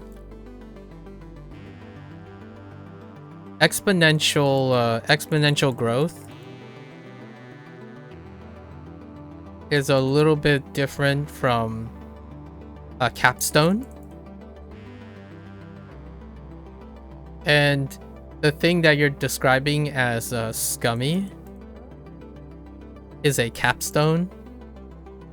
So level 1 through 14 is not necessarily it's not necessarily exponential growth, which is the thing that you're describing as scummy. The scummy of applying exponential growth. But 1 through 14 is probably like arithmetic, like additive or something like that. And then when they get to a point, there's a capstone, and the capstone is whatever the top is. And that's a practice that happens not only in those type of games. It happens in like Hades and roguelike games, or anything with like a talent tree situation. So I'm guessing what appears like scummy is probably because it's attached to like a money situation, and I can kind of understand that. But if you know what I mean, these are capstones. If you're saying if it's level 15. They also release evolutions for cards, which takes a month to get the cards to evolve, or you could buy the battle pass to instantly unlock them. Yeah, capstones. Yep. Evolution is a capstone as well. Yeah, it's a fairly regular thing. Here's a related mechanic. In gacha games, all of the levels are capstoned. And then the capstone requires currency, and those currencies are being sold, right? So in P5X, the system is every 10 levels. So you go up to level 80, and it's every 10 levels. And for other things, it's every 5 levels. There's a capstone currency. And then, and obviously you can pay for it. You can pay for those currencies. And then there's awareness, which is like different levels of the character. So pretty much it's additive until there's a capstone. And then these are not the actual words. Like I'm making up words. I use the phrase capstone because you're capping a range. So there's a transition range, and all of those are monetized, typically monetized. Sometimes they use virtual currencies instead, and those virtual currencies can be bought with money. No.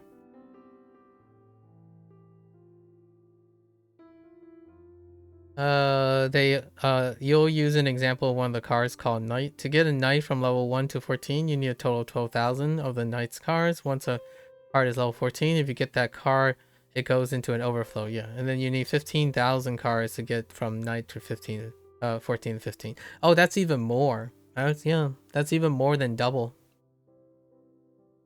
When I say exponential, right? But that is a capstone still. So that's what I mean.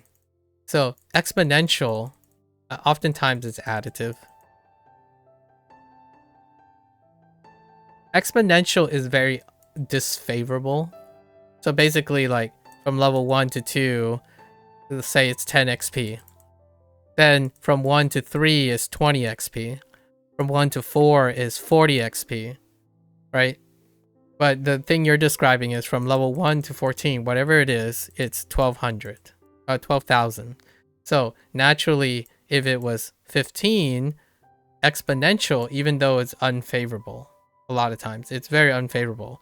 There are still plenty of systems where the next one would be 2,400. It would just double again. That's what I mean by exponential. But this type of scalar nature is bad. Because when you get a game like a live service game, in my opinion, it's bad because the scalability is absurd. It will warp people's perspective of value, right? Because then when you get to level 16, if they unlock a 16 later, right, then it'll be 48,000. So alternatively, I'm not saying this is what they are planning to do for Supercell. When they choose a really big number that even deflates the exponential, it's often a capstone.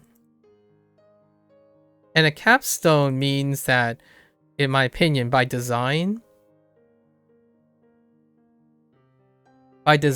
hear me out, Procall. I don't know if this is a good or a bad thing for you and your motivation, but when they provide a capstone, that's an absurd number, which is 50,000. It means that this subsystem is done. As in, they want to not scale this anymore. And that, in my opinion, could be an indicator that there won't be future power creep. So that could be a good or a bad thing, depending if you like power creep or not. But when they do a capstone, which is to violate and go well beyond an additive scale, even beyond an exponential scale, that means there's no more power. There is unlikely to be power creep in this subsystem anymore. So on the flip side, the reason why they chose a high number is because they don't want to introduce more power creep to make more money off of this.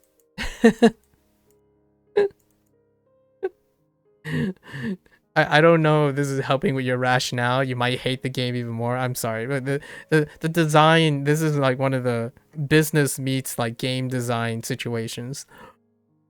If they violate this like progression system, I usually refer to it as like, that's a cap. There's no more. Like, they're not going to scale up anymore.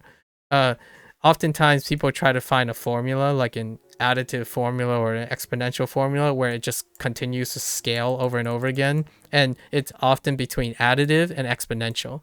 Where if you hit exponential, there's an EOS in the future. As in end of system, not end of service, sorry. End of system. As in the system gets capped off at some point. There'll be a cutoff. And this, though, when it violates it completely, it means that we're done. This is the top level. There's not going to be a 16 or 17. If there is a 16 or 17, we're going to have to change the whole system. Like, for example, in order to get 16, I would not be surprised they would have something that truncates 1 through 14 as one level. So like have a task that immediately compensates for 1200, and then make the next step so they go through compression. I don't know if you've ever had I forgot what it's called. I think it's called like a shrink or a compression, where like, for example, a game, they started with level 1 through 100. Right? Level 1 through 100. But then they're like, we capped this off. There's a capstone here. And that capstone is absurd. Oftentimes, like when you get from 99 to 100, it's huge. Blizzard was a big fan of this. Blizzard was definitely a big fan of this type of system. They also use exponential, like close to exponential growth for levels. So back in the day when level 60 was the cap, holy heck, man. When you get from level, and then there's a capstone at every 10 levels. So when you get to like level 1 through 9, that's great. Then it uses a different formula at 10. And then when you get to 10 through 19, they use a different formula. But they're within reason. But every time you hit like a big capstone, it gets absurd. Right? And then eventually when you get your levels get too high, what they do is they bin everything. So then 1 through 100 becomes level 10. And then you start over. And they start reintroducing the capstone back. It might not have to be literally cosmetic. Like the numbers themselves are cosmetic. It depends if they want to lower the number to make it look better. Neverwinter actually did this. So Neverwinter went from I think level 1 through 80 to level 1 through 20 to abide by the D&D rule. And then the damage used to be in like the 20s of millions, and they had a shrink that make it lower it down to 1 million. And this created a psychological problem. Like, it was a really fun period to go through. It created a psychological problem because ultimately the game didn't do anything. The scaling changed. And then they tweaked all the scaling to the new numbers. And the new numbers didn't really dramatically change the experience. Literally. The literal experience did not change. The psychological experience changed dramatically. So that's kind of like playing a roguelike game, right? Where you're doing hundreds of thousands of damage. And then you go to play a roguelike game where you only do 1 to 2 damage. But it could be the same exact game.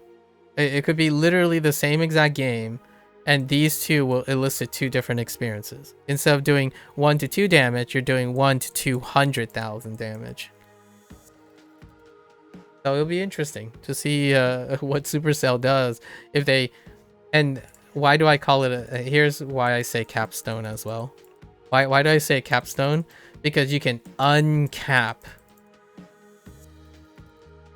You can uncap this. And that, to me, is, in my opinion, is a live service concern. This is concerning. If a developer has to go back and uncap something. When they uncap something, it also means that they are having struggle with, in my opinion, it's disfavorable in investing new subsystems. And to me, the complexity of subsystems is what makes live service awesome. It's one of the silver linings, one of the grand silver linings of live service, subsystems. It makes it feel like you're constantly building up. No matter how, like, the more you play, it builds up the subsystem. But when resources are tight, development cycles are hitting a deadline, resources are bad, declining population, uncontrollable scandals, etc., right? One of the easier ways to increase the lifespan, or try to increase the lifespan, is to uncap a system that you already have and then reintroduce power creep. That's scary. So at least in my current thought, right, you only have to get to level 15, which is great. I'm obviously, I didn't play Clash of Clans, but I wanted to share this because this would be an experience that I had over and over again when it came to live service games. This is one of the fundamentals of understanding how to stay ahead of the curve, right? And how well you can stay ahead of the curve. If a game has a lot of capstones, in order to stay competitive, you have to hit the capstones and still have like an overhead. You need an overhead after hitting it. So right now, my current season, the current thing, it happens every week actually. The leaderboard stuff. The current capstone is 80. And my main character is between 70 and 80, right? And then all my other characters have to hit 80 to hit they'll hit a capstone. In order to get from 70 to 80, they need the resources to unlock 70 to 80, and it's exponential. So like the resources to unlock 70 to 80 is greater than 1 to 70. Yeah. Which is typically what happens with the capstone. In between, not so much. In between these things, like from 70 to 80 is a different. So gacha games have gotten a little bit more cheekier than that. What they do is they separate the leveling currencies from the capstone currencies. So they're two separate currencies. Now that I may probably give a little bit of flexibility to you, Procall, is a little bit scummy. Just a wee bit scummy. And what I mean by the wee bit scummy is because it is obfuscating. It's deliberately making it difficult to understand the relationship between the cost of things. So like, because the leveling currency is different from the capstone currency, it's difficult to translate the value between these two things. So I don't know if Supercell has started doing that yet, but this is the Hoyoverse. This is like MiHoYo's gold standard that people use now for gacha games. And P5X is no different. P5X is a Chinese developer that is collaborating with Sega and Atlus. And how they do it is they obfuscate. They obfuscate the cost. So it's very difficult to know what is the worth of the currency you're using for the capstone in equivalence of the currency it takes to level between the capstones. And I don't think Supercell is a Chinese developer or publisher, right? So I don't think they use this type of system. But this, in my opinion, is one of the things that you could make an ethical and a moral argument, because you're making the value of the things very cryptic. It's difficult to keep track of. So then it would leave up to someone like a financier, or like a actuarial science person to know. Like, for example, that's, you know, how taxes work. Taxes is very confusing. Terms of service, contracts, fees, and whatnot. This is the gamified version of the stuff. In my opinion, this would be a gamified analogy of it. So for myself, I say this with a smile, but obviously I like to warn people to, if you are not informed sufficiently, it can be very tough. So a readout of your situation is to understand that you set a goal, and you understand that if you can't achieve that goal, you can stop with putting more money and resources and time into that goal, because your ultimate well-being and your sustainability as a person is golden, without having to understand this stuff. But for me, now I'm gonna review my opinion. I like playing video games because I like seeing these things. What I mean is, I'm a little selfish about this. I think it's challenging. I think it's very intellectually challenging to see how you can make a system that people willingly use without understanding its value at different steps. And obfuscating it is a moral dilemma, or an ethical dilemma even. And I like to think that I might be one of those people who would love to sit down, chat, and make a lesson out of it. Like, what is the point of using leveling currency and currency for capstone different? It makes it so that these currencies psychologically are not equivalent. And because they're not equivalent, you can charge money for one and not charge money for another. Right? Hopefully your relationship with Supercell is great, Procall. and you're legacying your way to victory and not you know, spending money that you don't want to spend, right? All right. I promise that's the last thing. We're gonna have to cut out Shogun Showdown today, but I've already committed to that. I've been playing this game called Shogun Showdown, and it's been wonderful. It's been a while since I've played a game where the numbers are like 1 in 10. Small indie games, when it comes to like roguelike mechanics and whatnot, it's like 1 damage is very meaningful, and 2 is even more meaningful, and it goes up to less than 10. It's kind of funny. Meanwhile, great combo as always. Definitely time to get back to it though. Yeah. Anytime, roll call. You know. Have you played a game where everything is below the unit 10? I sometimes I absolutely enjoy people trying to like buck at the system of number goes up. So sometimes there's even negative numbers. So in order to expand things, their number ratio would be -10 to 10, and that's it.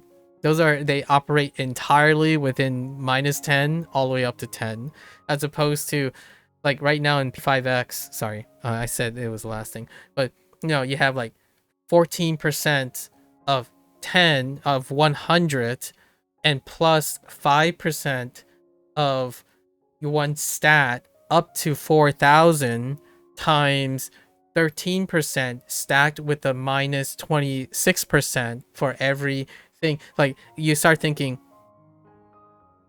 is that better than having 15% of this stat going up to a maximum of 5,000 plus this stat coupled with this stat instead of the two? So to me, that's really fun. To someone who's uninitiated or don't like that type of thing, they're like, just tell me which one is the best and I'll pay money for it, right? or I'll just buy whatever is the latest thing, and power creep sits in. That's the rule of the game. If I'm paying money, power creep is the way, right? For myself, I'm like, it's kind of fun to do the math. And then meanwhile, when you're playing indie games, they're a closed system, so they can determine the scale of complexity of the game. And when you're playing a really tight, like indie game, it's something to get used to again, but it's such a pleasure. It's a wonderful pleasure and break from it. Like, on the one hand, you're doing like 50 times 50% times 30% times 2.5% times all the stacks times a multiplier, and then in the game I'm playing, you do 1 damage, and when you increase it, it increases by 1 damage, and then the most you can do is double that damage, whatever the number is. It'll come off as 10 and 10. The simple life. Okay, all right. I'm done. I promise.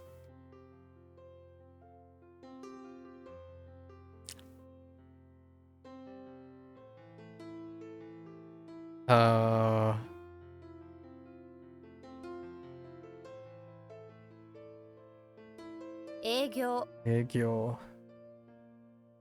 Okay. Whoops.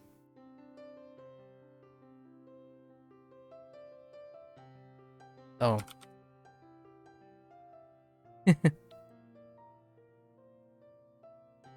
or sorry, one last thing, I promise. Or you play a game where all of that's under the hood, so you never see it. That's the casual forward thing. Everything's under the hood. You don't have to know. You just do. Just go and do. Okay.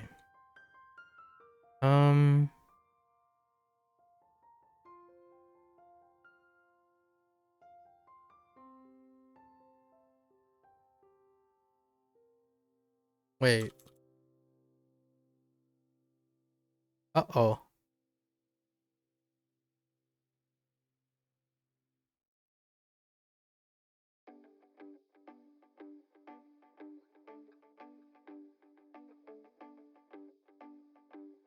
Uh, 資格 Yaku. Yaku.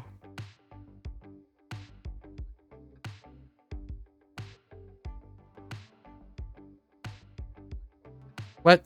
Is that an S? Okay.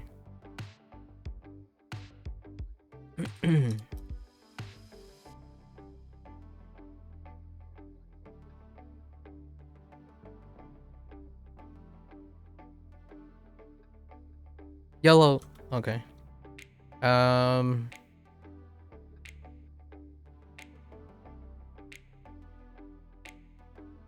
This is like to call, right? Oh, yo.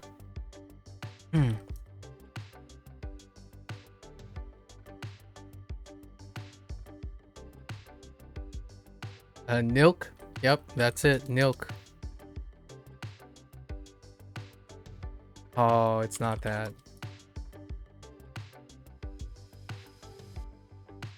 Well, I don't think it's excellent. It's something like excellent. Extravagant? I just want to type good, but they have a different word for that.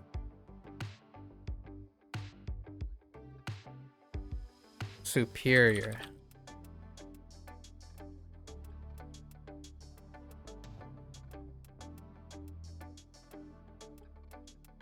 What? Oh. Whoa. Oh, stretch. Right, stretch. Yes.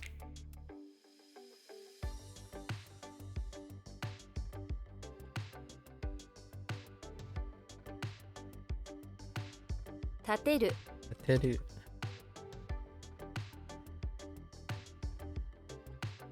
Kokoroeru. Koeru.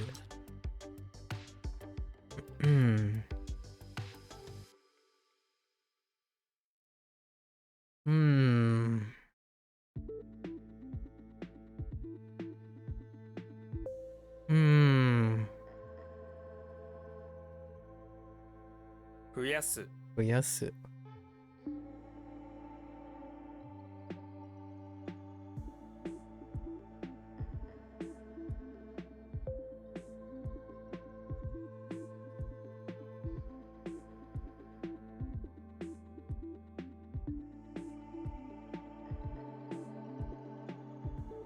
Uh, 作用 Sayo.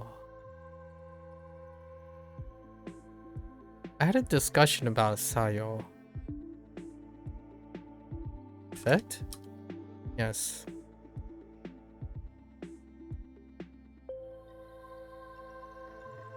I can Viking face.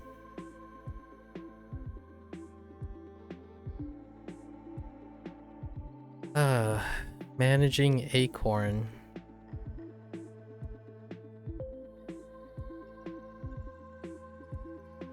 How do I manage?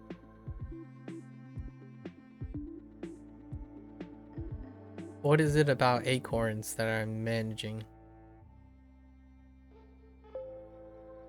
Something about moo cows as well.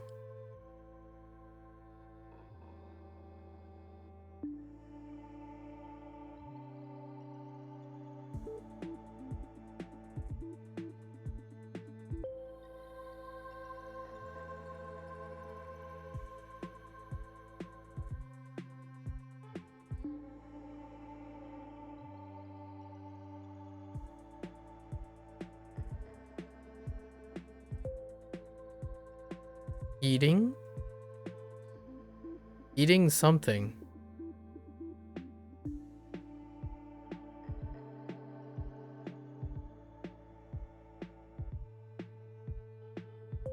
Itonamu. 営む Itonamu.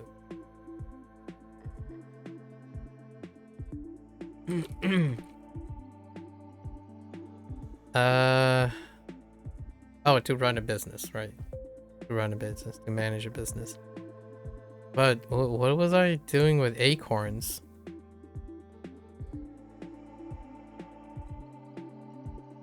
No, eat now?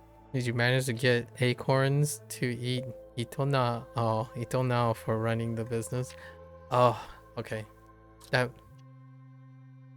I'm not sure how I feel about that one. That one's kind of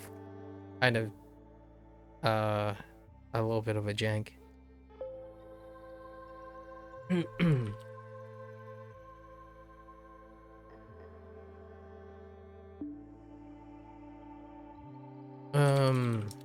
Skill?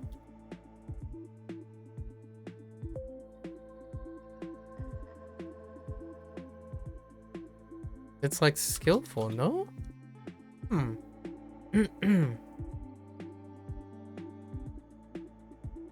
Gotta make sure to have shoes.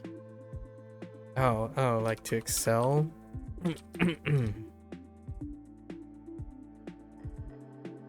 Oh boy.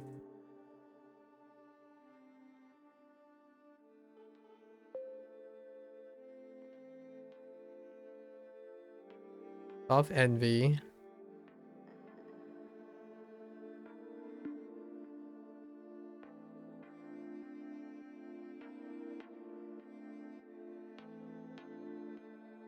Urayamashi. Urayamashi.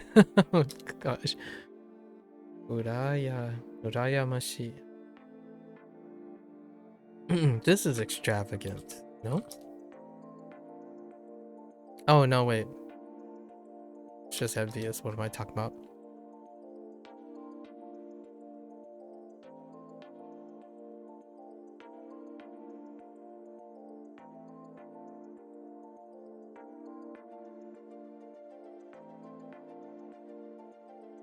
What?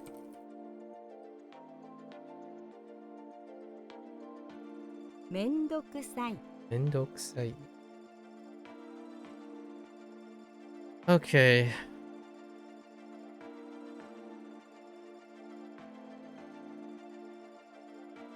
It was overlooking a cape, right?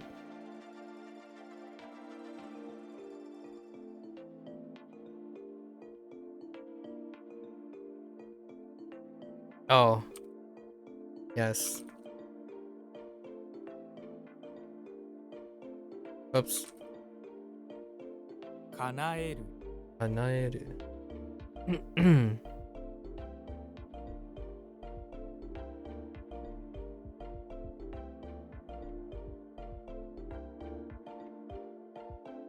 To make come true, to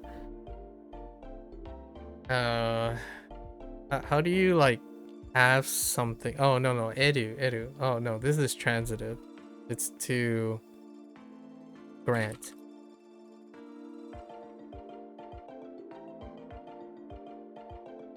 I can swap.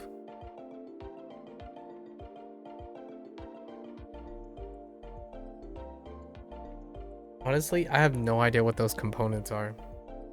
I know we have tsunami on the left, but what the heck is the right one? Is that supposed to be like a flag and a slide? It's definitely swamp. And it's definitely taku. Oh, it's a shrimp. I forgot. Oh, that's a shrimp. Oh boy. When shrimp comes around, it's gonna be a little tough. Ugh. YOLO? Tatsu. Why do I think it's Tatsu?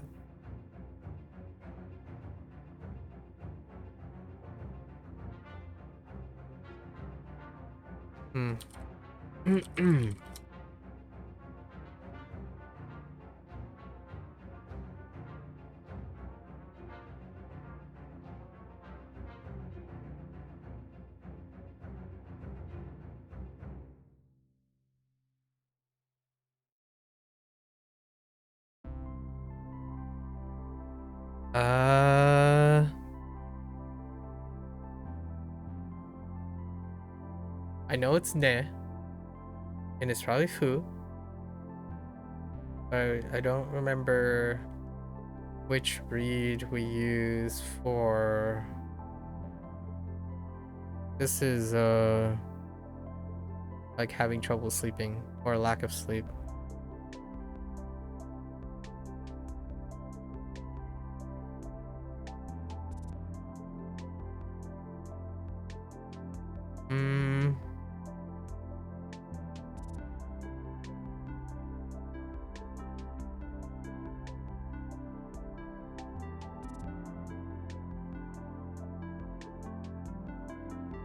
Soku? Oh, Nebusoku. Busoku. 寝不足 Nebusoku.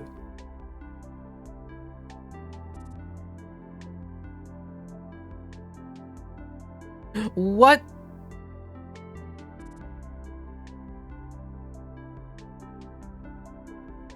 Oh, 建築 that's a typo.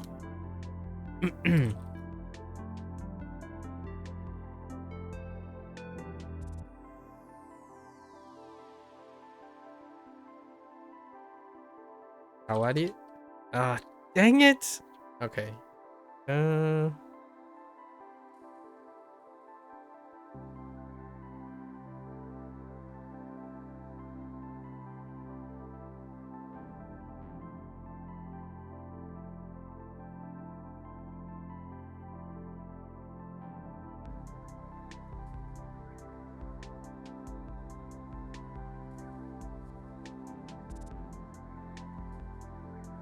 Kawari?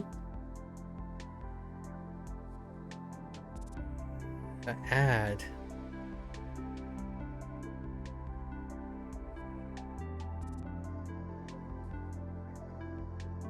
It's something close.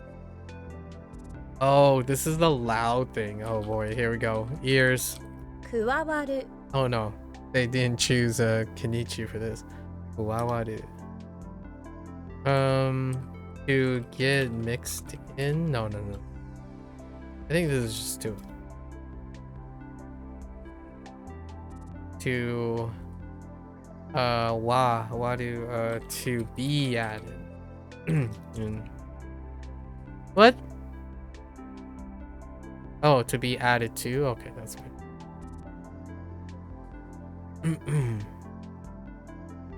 And it's all kawaii, right?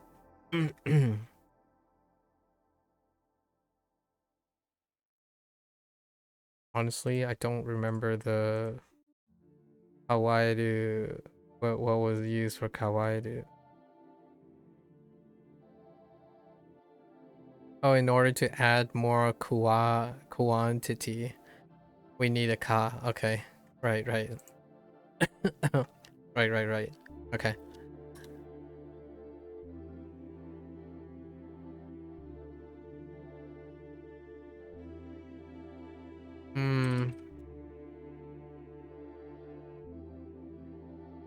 It's fine.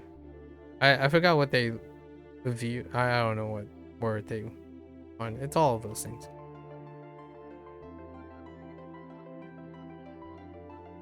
I added a bunch.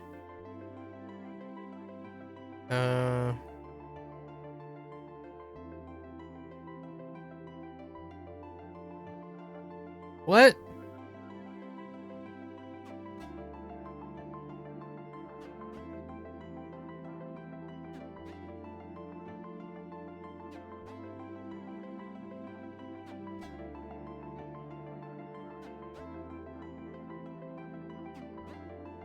Oh. 脱線 Sin.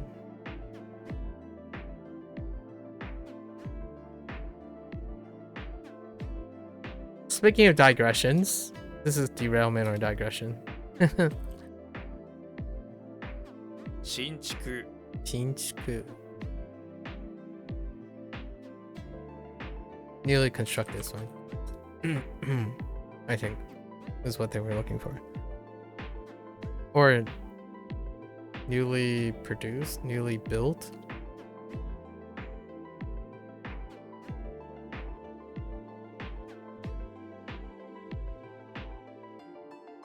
衣服 Ifku.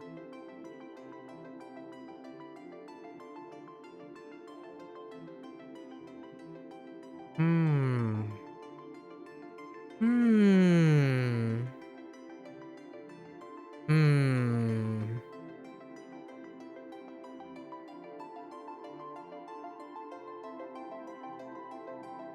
Why I don't remember. Oh wait, I do.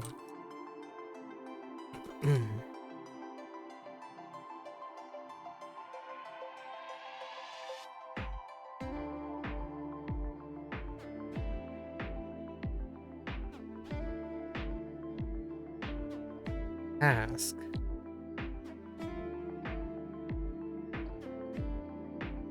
How does this work? Ask.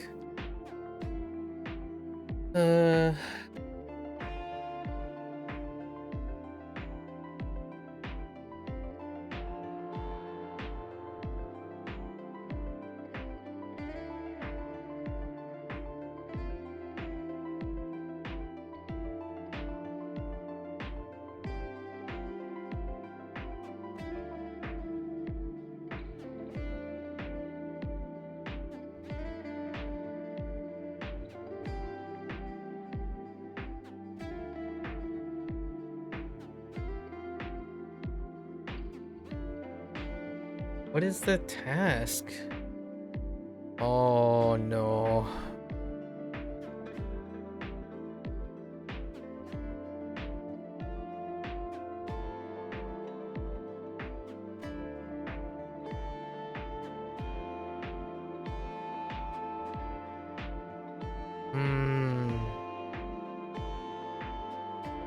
No recuerdo.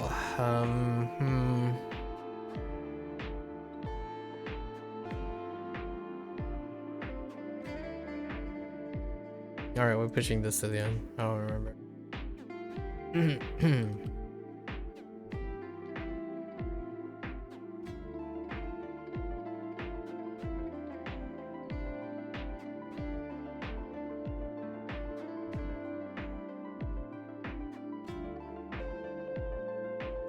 What? I thought that was it. Oh, no. What?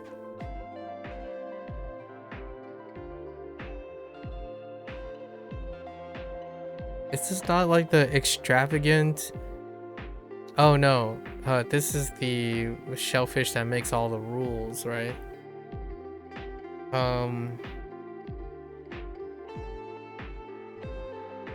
And what is the rules? Oh, socks.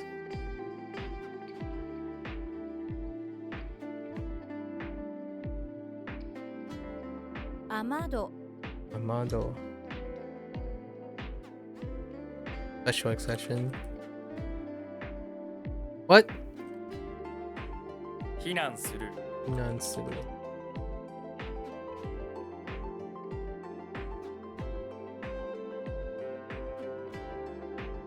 書評書評。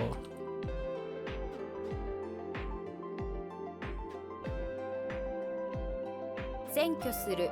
占拠する。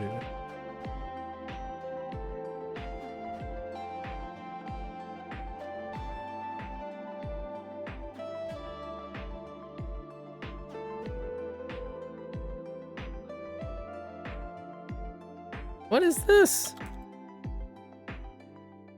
What am I looking at? Gyoku? 曲 Gyoku, okay, that's a burn item.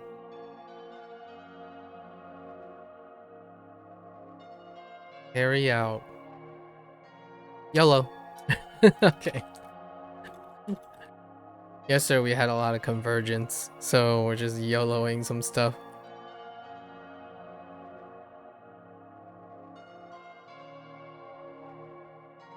Itchy.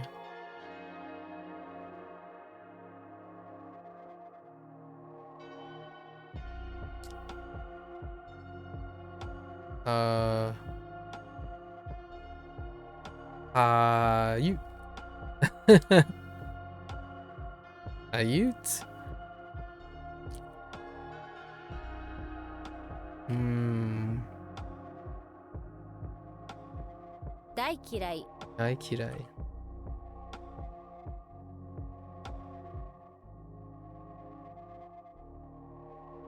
What in the...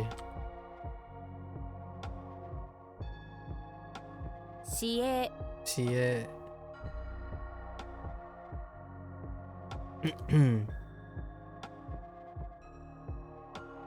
Ooh. No. Yes. No. Wait. No.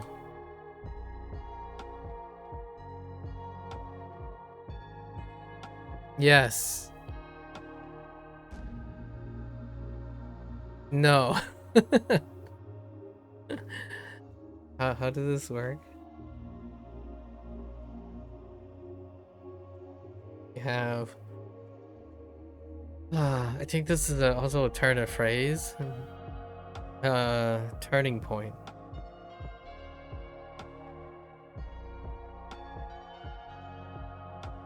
Something about like...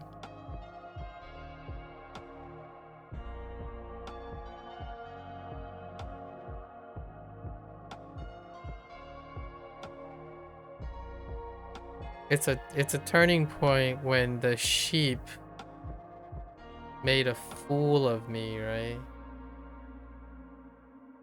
And then started mocking me. So it's like...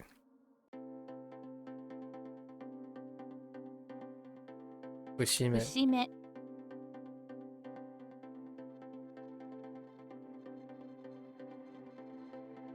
防犯 Bohan.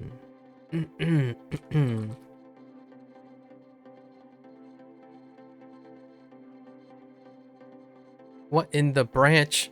I don't remember what the branch... Oh wait, I do remember what the branch is. Just kidding. 支援 Chien.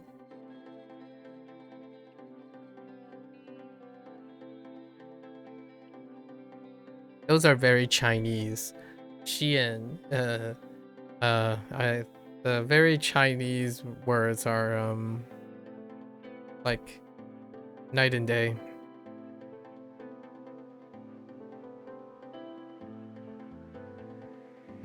Something about the direction of the... Oh wait, just kidding.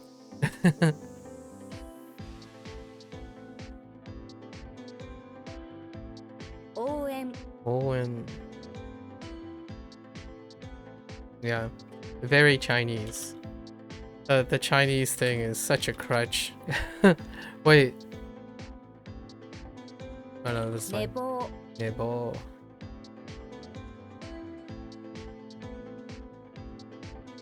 When you sleep like a monk, you oversleep. You know? That's just how it works. That's just how it works.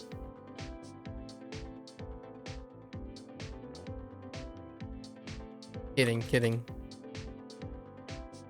I too want to sleep like a monk, honestly. I would get some massive good amount of sleep.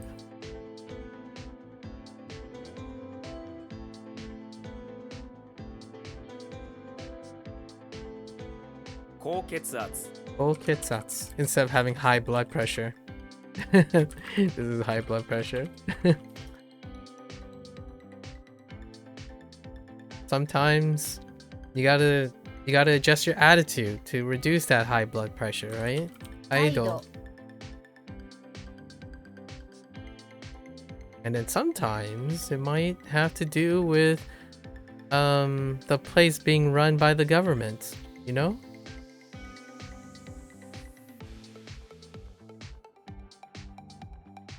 Whoops. What? Oh wait. Wait. What? Oh, no. 官営 This is run by the government. Making stories as we go. But you have to plan for these things, you know? You just gotta plan for these things. Every once in a while, you need to get a good change of clothes to feel good, right? In a changing room, if you will. 更衣室 And sometimes you gotta find peace with yourself. No. But that doesn't mean you can... I don't remember what this is. Hold up.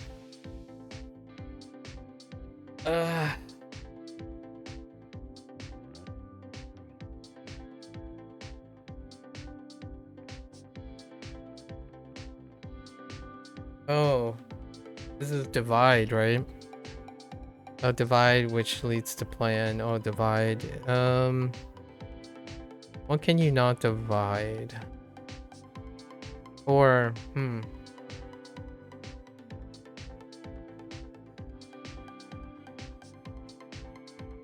Oh, Wario? Wari?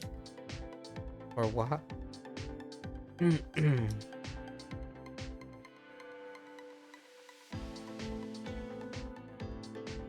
What?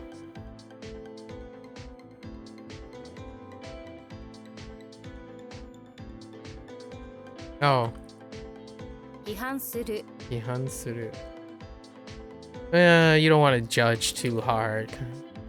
Or in this case, I guess it's a bit more of a criticize. Occasionally, though, you need money. Doesn't matter how you feel sometimes. 状態 Actually, I don't think this is feelings. Is it? Maybe like personality? Condition, attitude. What is the condition of your attitude?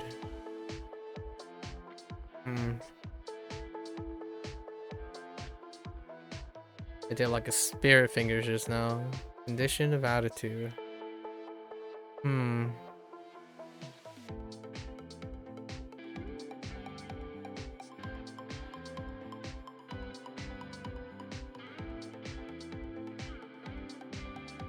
guess it's just condition or state. Okay.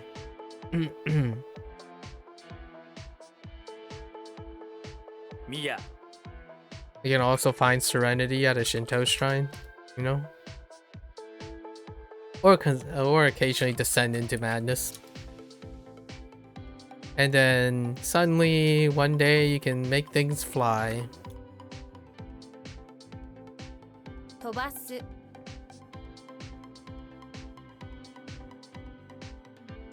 I don't remember what this is.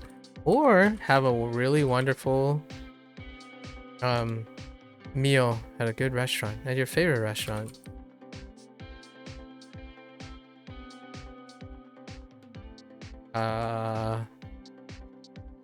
Heck, cut off. 判断する Andan suru.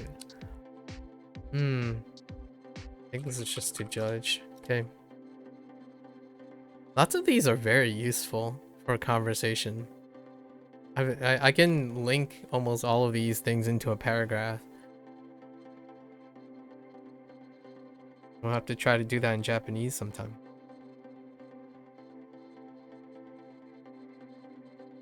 Ooh, vice is not that useful. Not useful though. 変態 Hentai.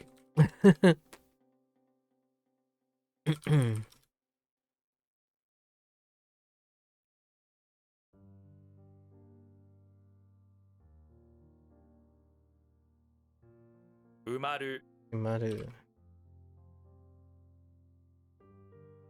What? Oh. Wait. Oh.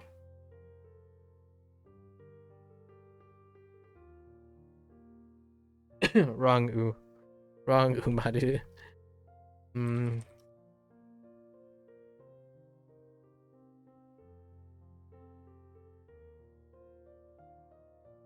Oh no.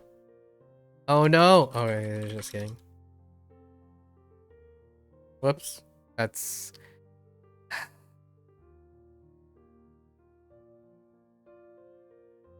that is not Japanese. That was Chinese.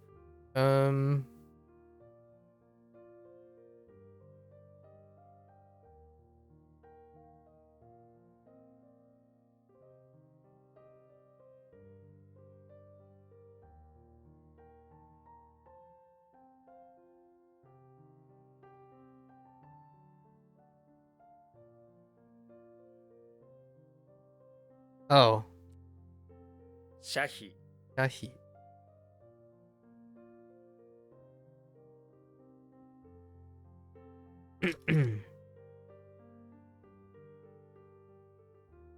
Angai Angai.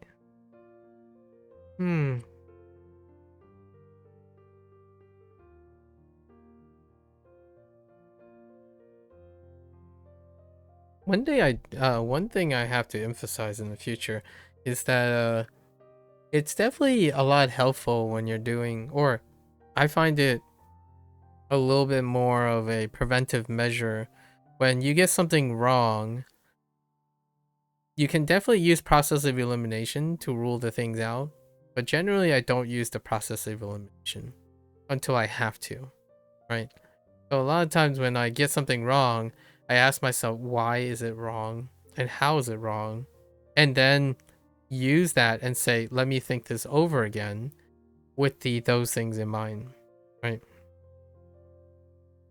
It starts really quickly to thinking like, okay, well, I've been here before. And then like, okay, well, let's go from the top, right? Go from the top again. It's important, in my opinion, to do that because you can start to be dependent in a order of operations. So sometimes that whole like repeating the same mistake over and over again and expecting not, if you're not consciously asking yourself why and how that's happening, inevitably that becomes or some people will find that it becomes an inevitable bad habit. So I wanted to emphasize that just now. Make it clear that what goes on in the head is a little bit different. I kind of mapped this out in the last review. Maybe I'll map it out a little bit better the next time around. I'm starting to think of things that I may or may not have covered.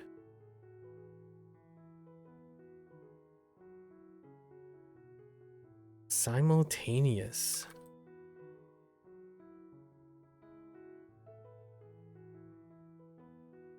What?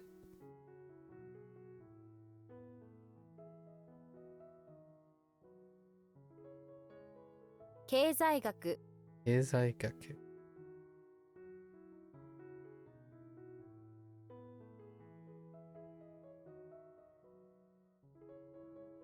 Economics.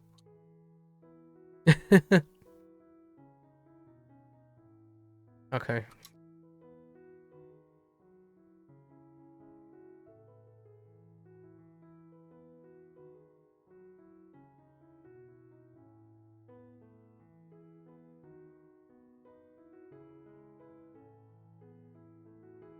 楽天主義 Laten Shugi. Ah, Laten Shugi is optimism. 混じる Majiru.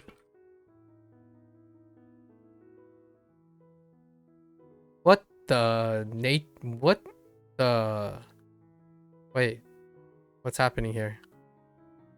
My brain.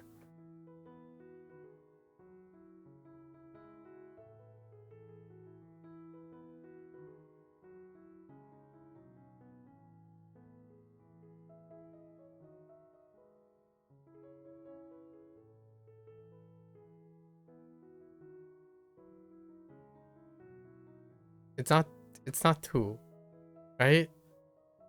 Not two. Is it two? No.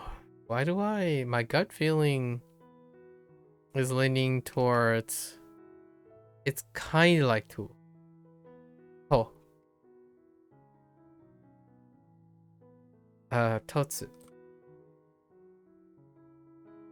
It's also stab, but we're gonna use Sutton for now.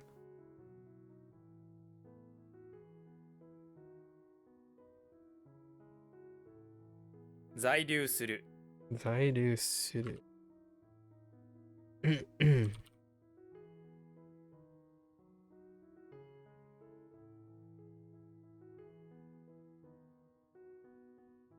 検査する Suru.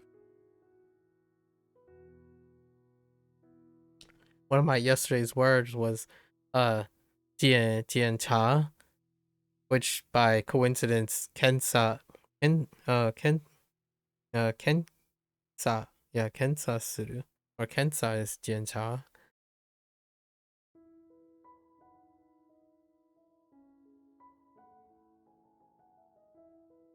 What am I looking at? Hold. I understand you. I totally understand you.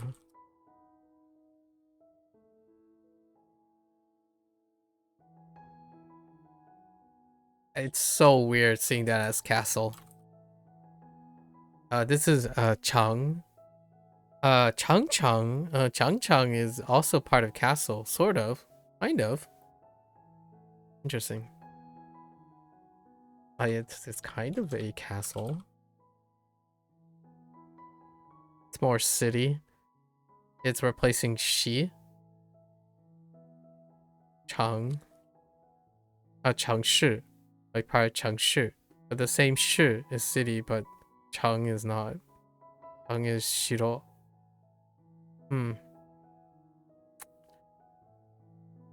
Koei. Koei. Or it's just public. That's fine.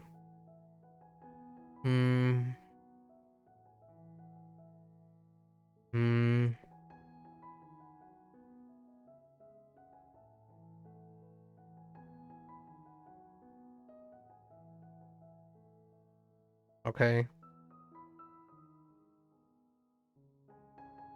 Something that comes to an end.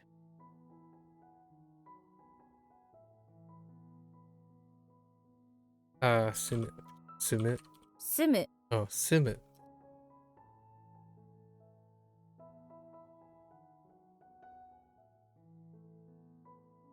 What?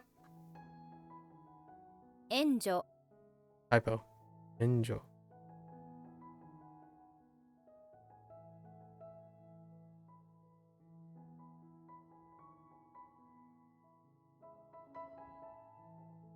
What? Alright. Performance. Perform. Something. Oh. It's like grabbing your fins and doing your last performance. Oh, okay. I got you. I got you. I don't got this.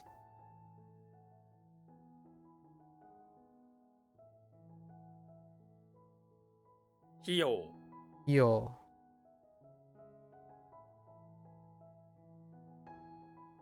Excuse me.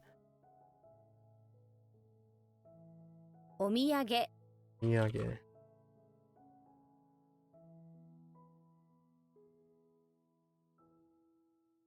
Hanko. Hanko. I kind of want a hanko, like a customized hanko. On the one hand, I feel like it's a little bit of a misappropriate, like I'm appropriating a little bit, but at the same time, there's something really Western about it too. I do want a hanko, but specifically this like custom Japanese hanko. But it's not like it's void from the West. Seals. Like there are Western seals, you know, like the wax seals. It would be kind of cool to. Oh, I don't know how well they hold up though. It would be cool to like handwrite letters again, like do some hand drawings, write letters, and then seal it with a wax thing. Oh, but then you might have to put it in another container because the wax seal could be broken on transit. But I always like the idea.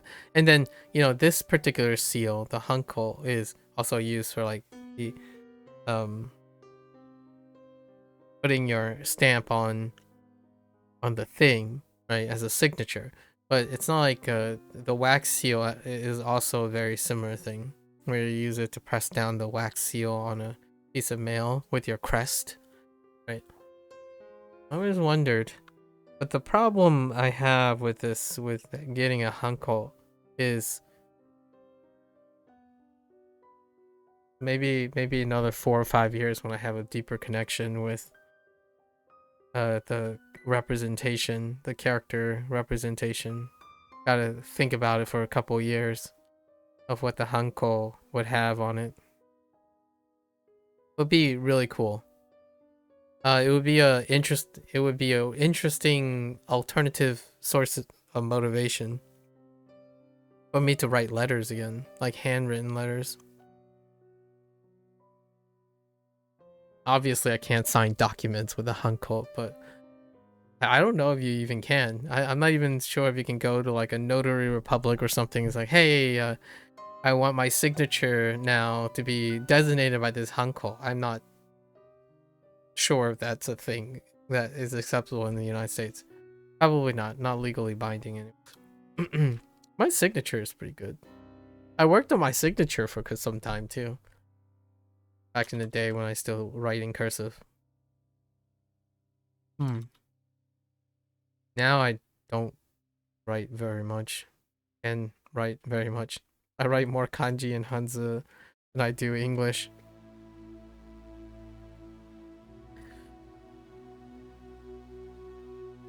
It would be cool to design like an electronic version of a signature. It's one of those things like it's hard to reproduce despite having like, I don't know what that would be like. I guess it would be something akin to cryptography or something. Something that's hard to reproduce on the fly. Hmm.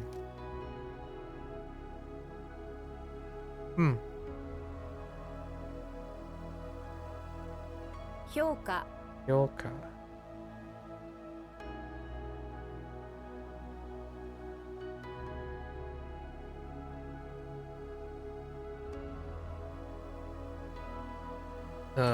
Valuation.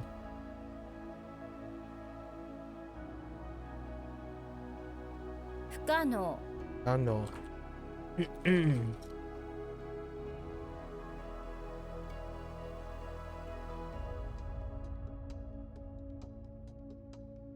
Ingai. 委員会 Too many E's. Ingai.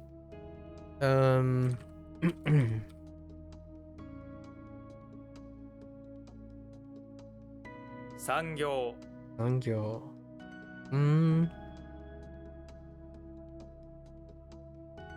What?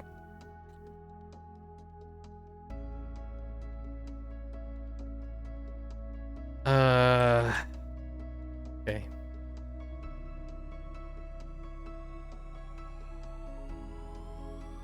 伝統 Dental. Revolving. Unite. How do I revolve and unite? I was talking about this yesterday, I think.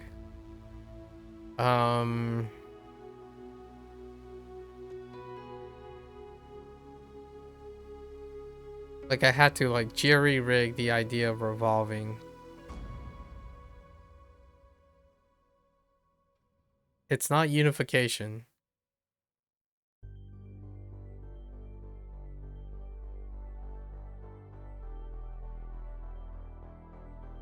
Oh no, wait, is it transmitting?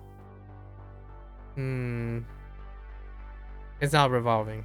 Transmitting. Transmit and unite.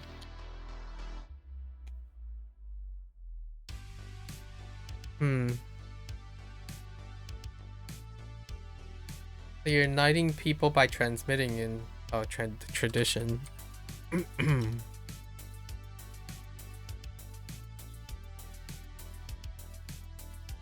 What was this? Winter?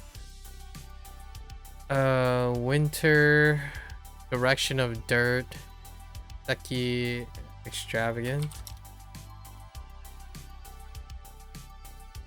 That's outrageous. I don't know if that's gonna sit too well.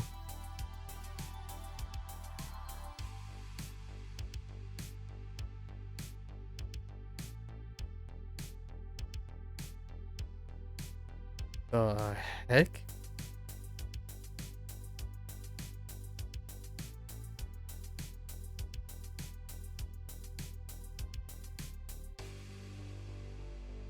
What is going? Wait.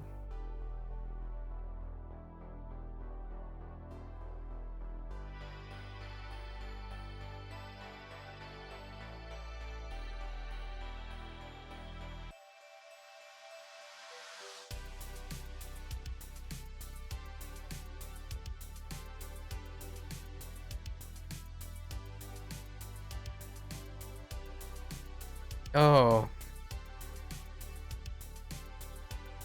脱税 that's it.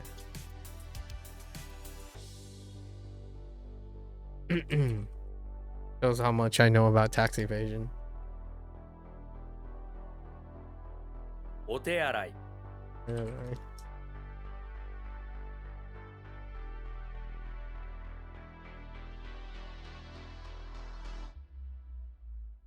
刺さる Saru.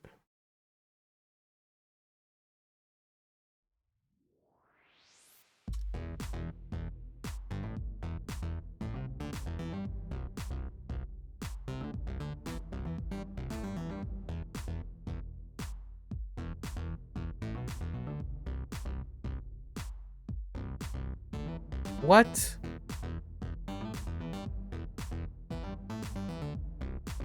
So come to an end?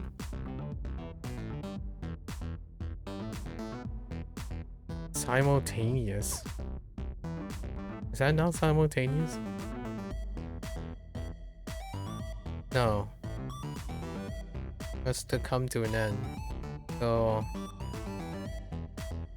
how do I come to an end?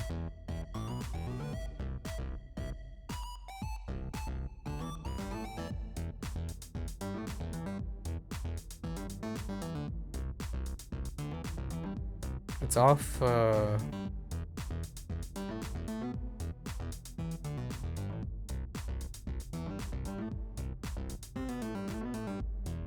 it's definitely off.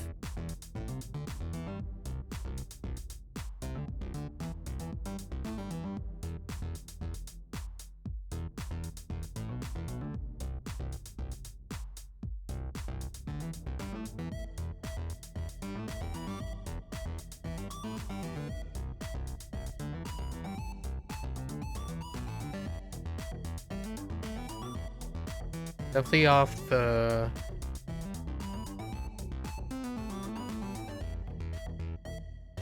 transitive, right? Because of the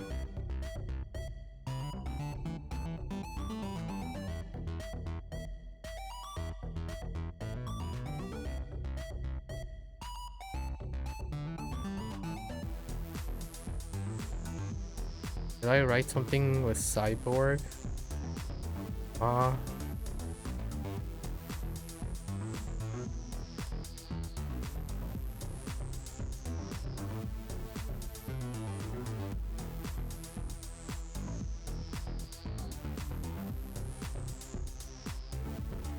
Hmm.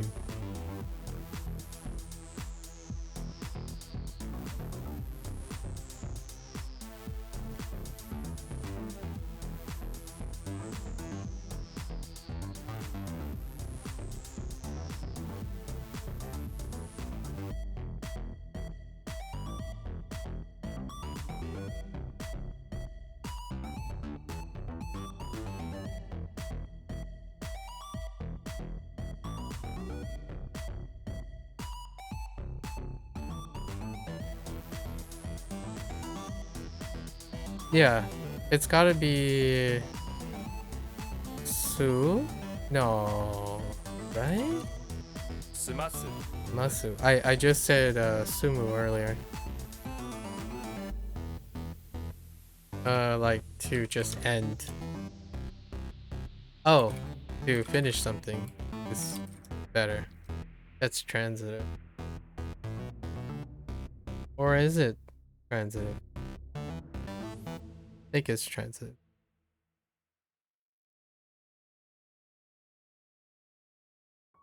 What? Oh. Typo.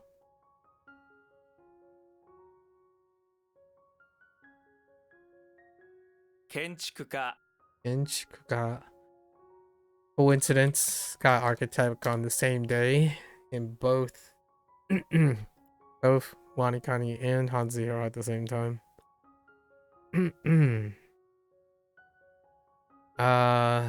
Something about waving the brush around. Law.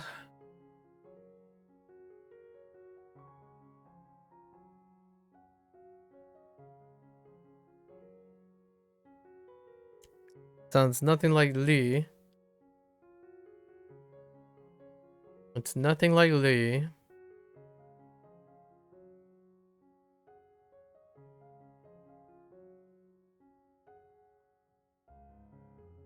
What law? Whose law? Okay.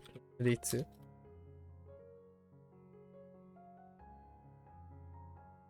CA Yeah. Privately ran. That's fine. Privately run.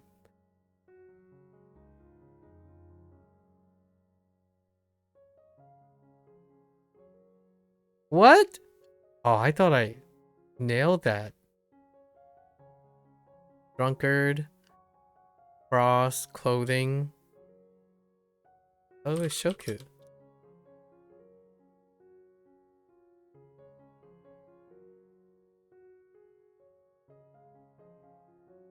What?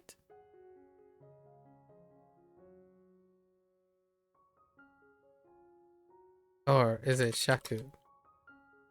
What? I think I got two mnemonics mixed up.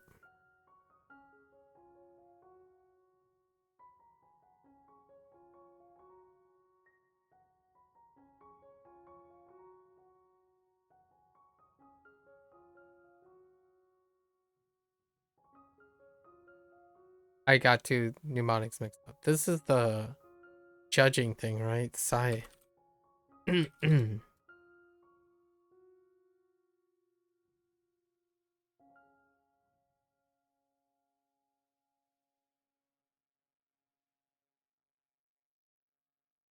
確認する 確認する。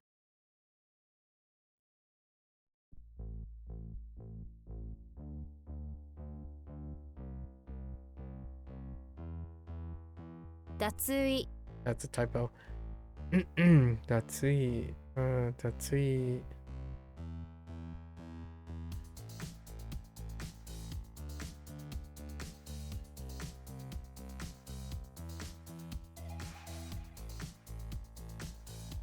案内案内。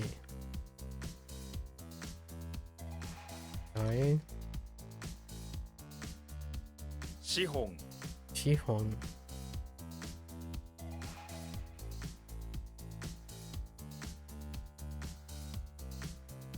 What?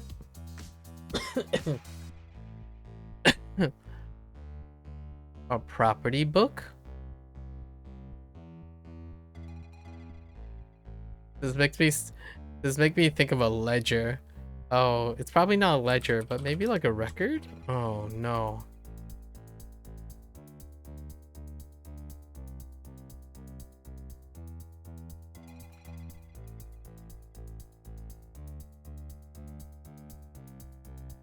What the heck is a what?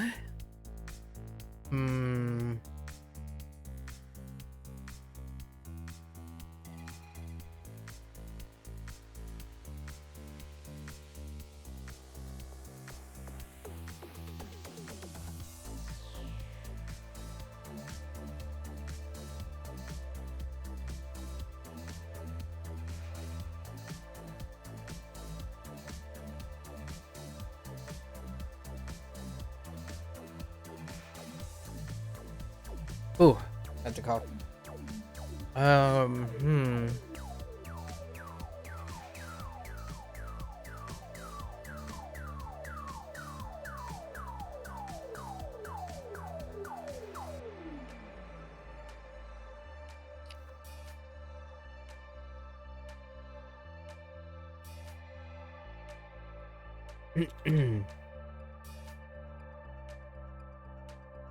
A resource, a main resource. Like funds? Oh. Okay. I didn't think that was the case. Attitude with toe?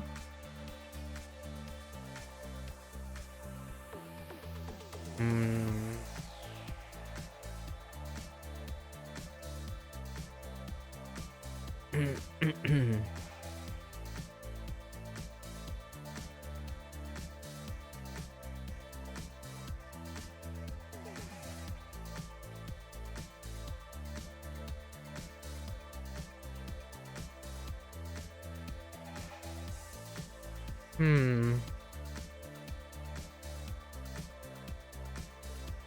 What is this expression like?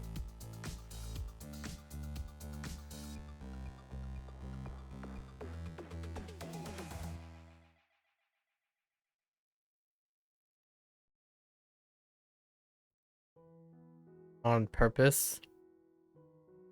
Oh. Is something doing on purpose. Hi. Did you... It's like,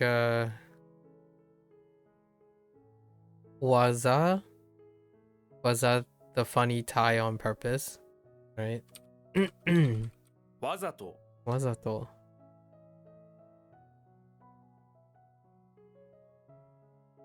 義務 Imu.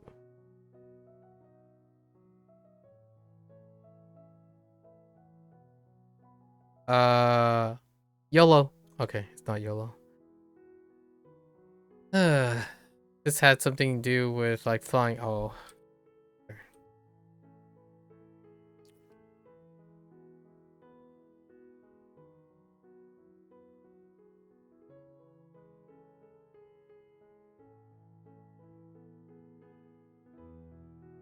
What? Oh.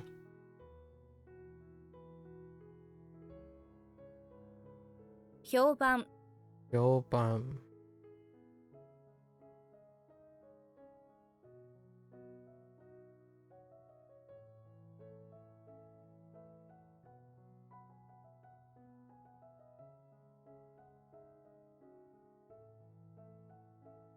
What's similar to like criticism and review? A critique. What? What? Does that say evaluation and judge?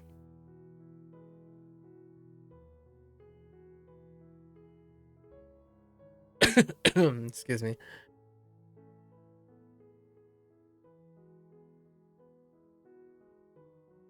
That's another way to say evaluation and judge. Oh.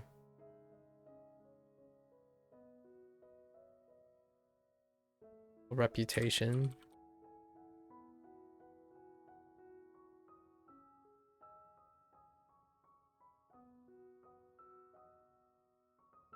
嫌悪感 Inokan.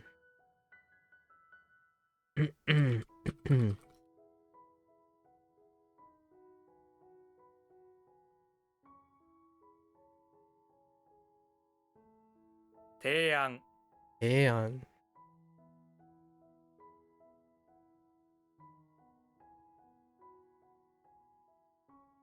Opposition.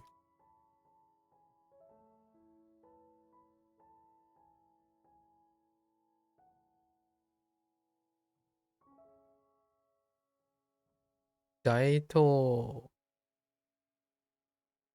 大統領 Daitorio.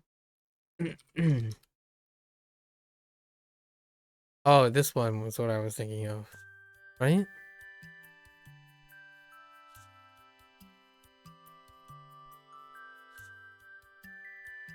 Yeah.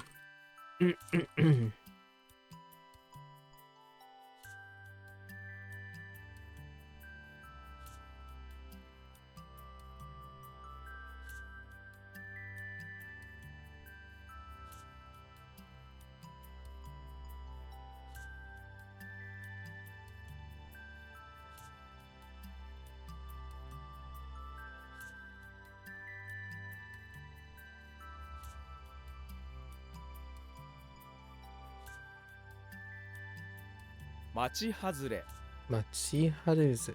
Hazure. Machi Hazure. Uh.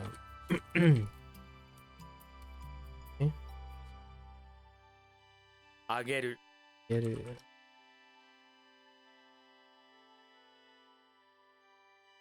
評論 Yoron.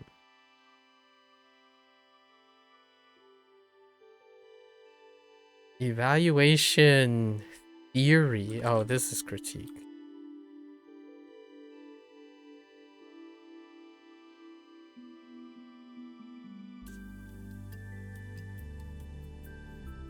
Oops.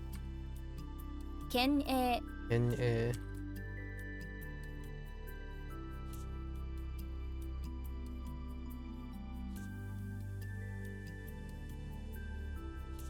To quake? To shake? Wait. Yes.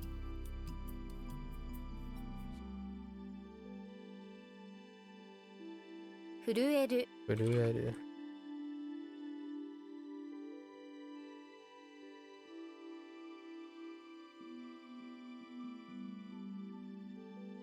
責任感 責任感.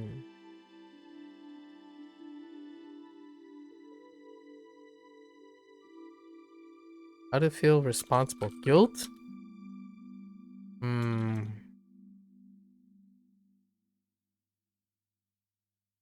Feeling responsibility. Okay.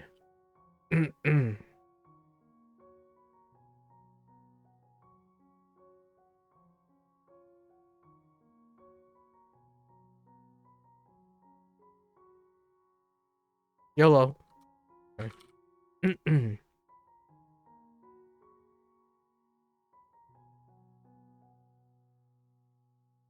脱走するそうする.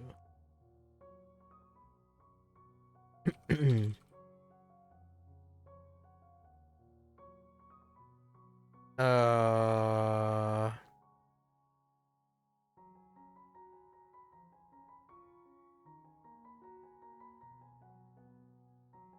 消費消費.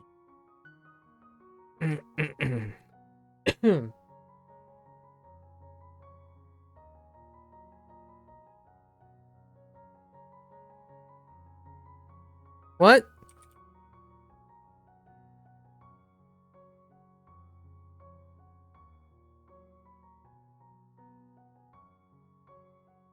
You what?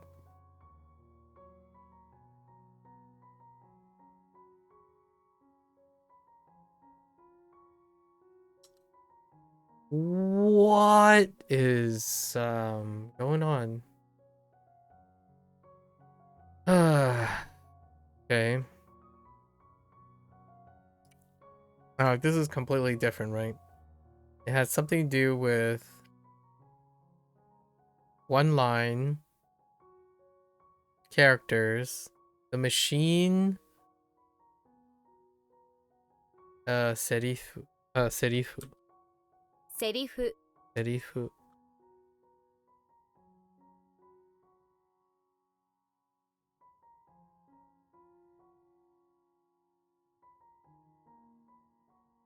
It's not uchi, but I kind of only think it's uchi.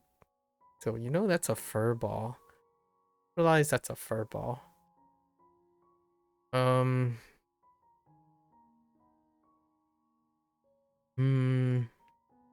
Taku.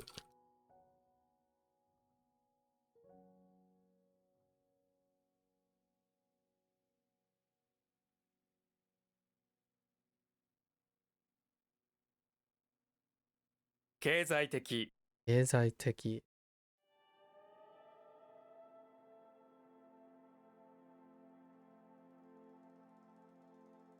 昼寝いるね. Ooh.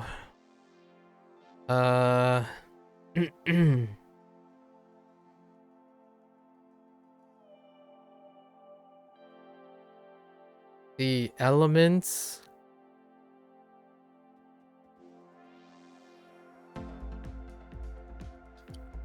Ha.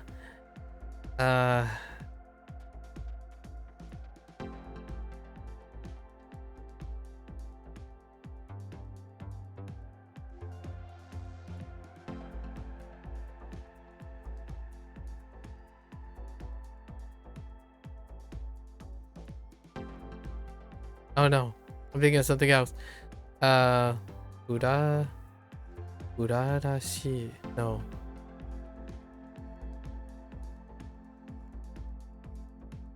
Ooh. Sound of a bee sting?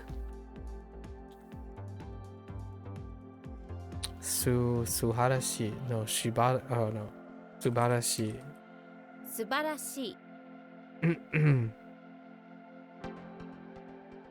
What did this mean? Wonderful? Subarashi. Yeah. Okay, so I skipped one.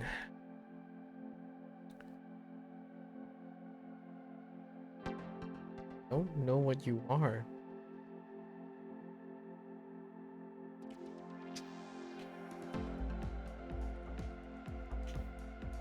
We're tasked to do something. Task.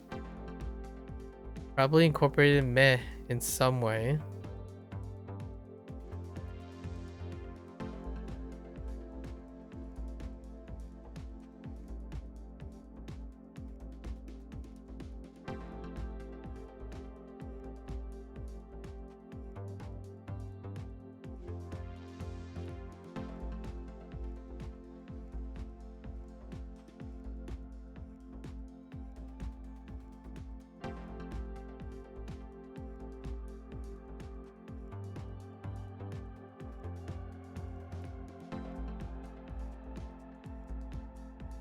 Is it related to a moo? So I need, okay, cows and a task. Oh, could it be domeru? It's domeru. 勤める Domeru. Oh yeah, we got 42 more. It's past, way past 5. Way past 5. All right. um.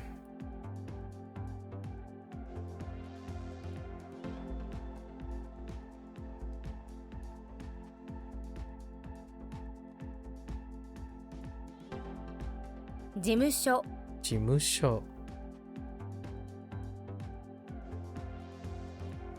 Let's. «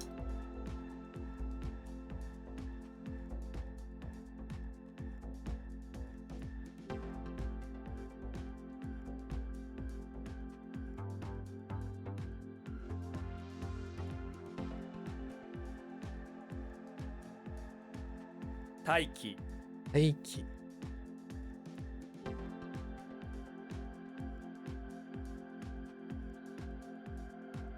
Oh no. 混む Homu. «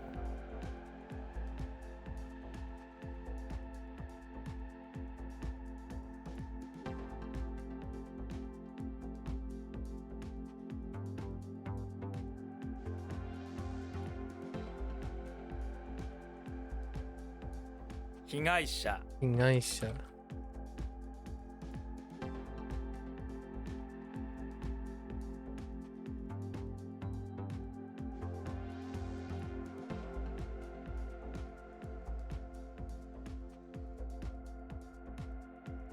資金 Shikin.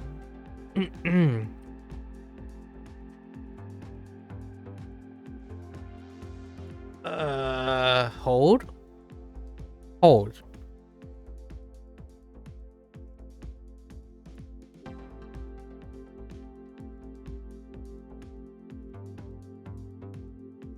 確かめる Shikameru. Shikameru.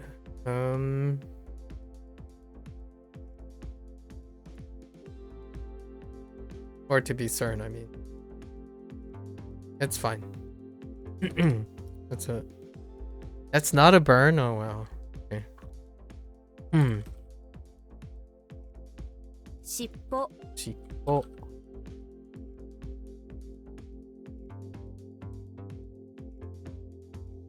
ありがと Arigato.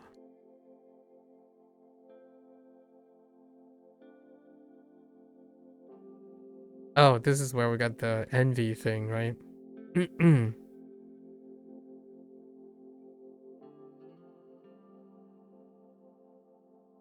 うらやむ Urayamu.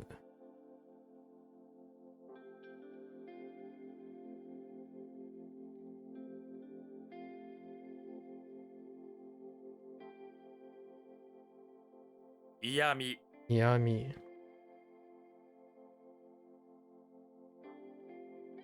Repulsive? Wait. Bad flavor. Oh. Hurtful words.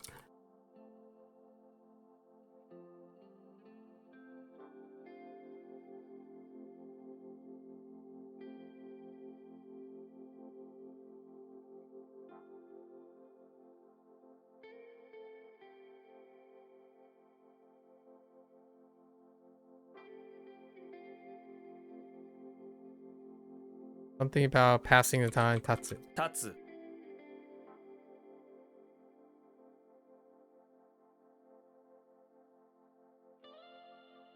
Hang you.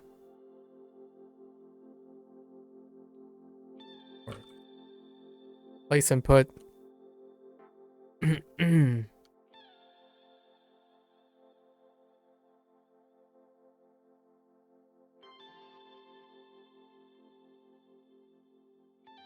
倒れる 倒れる.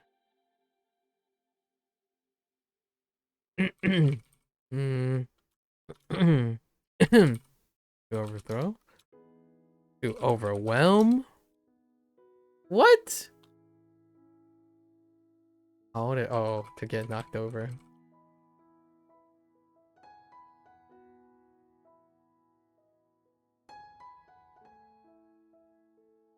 経験者 経験者.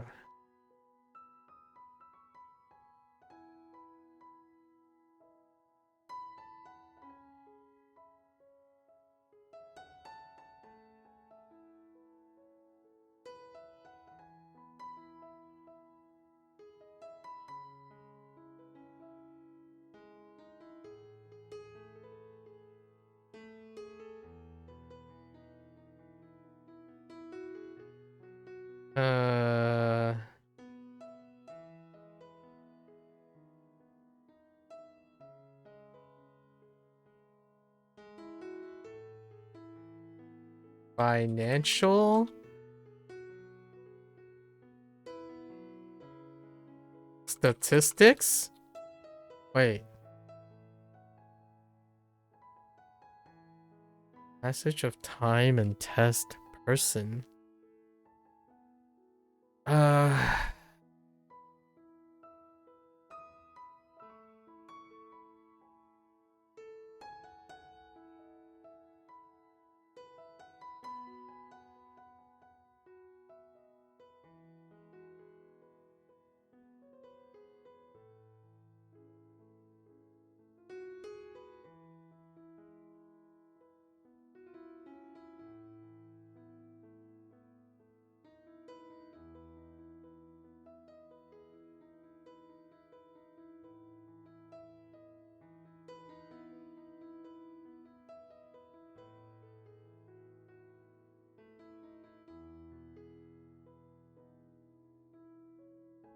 Alright, we're skipping this.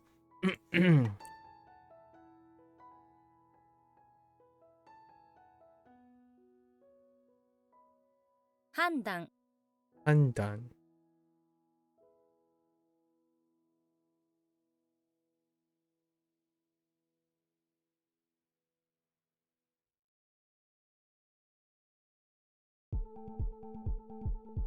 圧倒する どうする?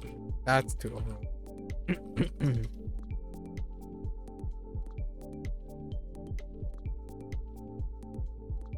存在する 存在する.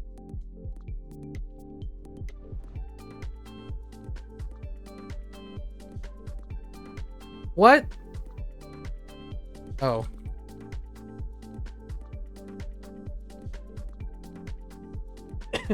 Excuse me.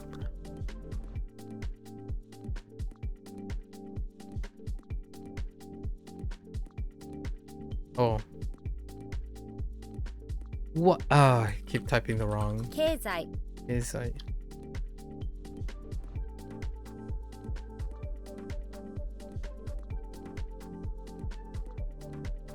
戦望展望.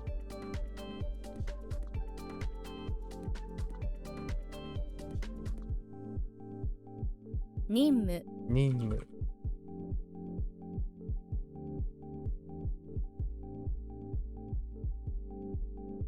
Whoops. 不機嫌 Vegan.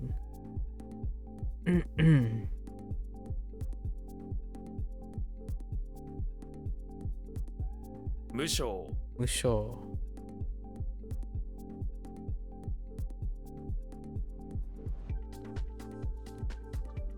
資料 Shirio.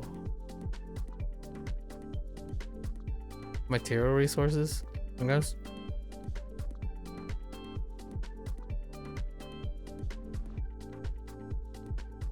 投資 Oshi.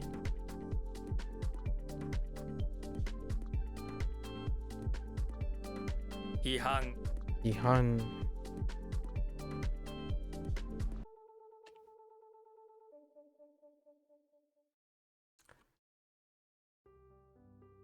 Whoops, I missed a Z. What? Oh, 機械 I had a problem with this, right? Uh,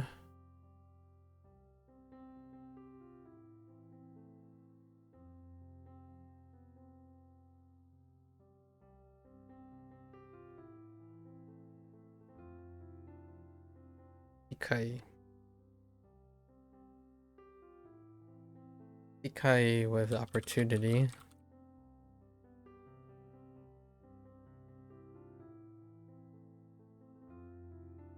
And then this is what I skipped?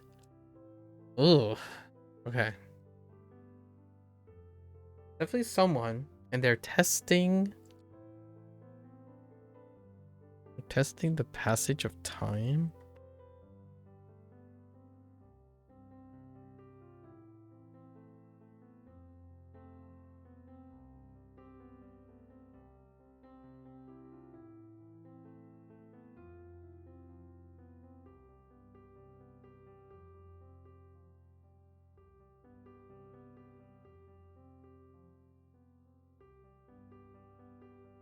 Oh, that's just an experienced person. All right. What does tomorrow look like? It looks pretty all right. We're going over the 109 things. Is it 109? Oh, we got 4 extra things somewhere. Today is a good day to have a digression. Although that also means I don't get to play Shogun Showdown. But that's fine. A good yap raises the spirit, provides an external motivation to do things. Yappity yap yap. Okay. Let's do our mnemonics. Oh, I don't need to do these though. Leather, vines, restaurant, road, demon, and morning. All right. So. Cute.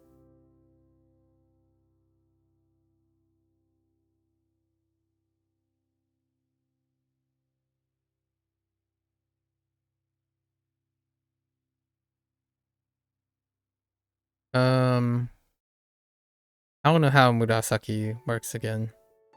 Yeah,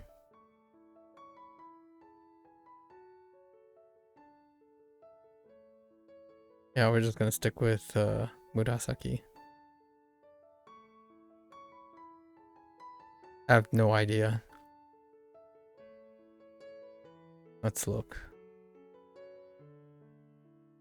Oh, it's still Murasaki. Oh yeah, that's right. It's straight up Murasaki.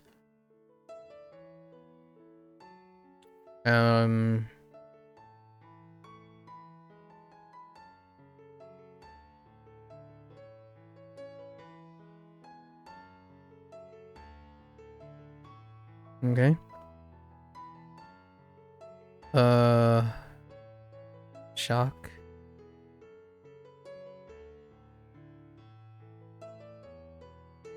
Godzilla.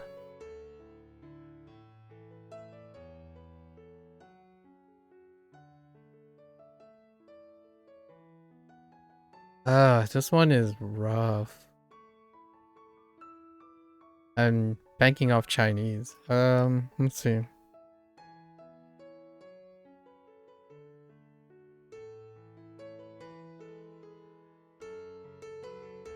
Wadio.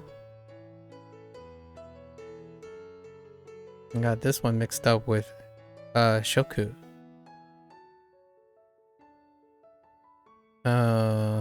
Cyborg.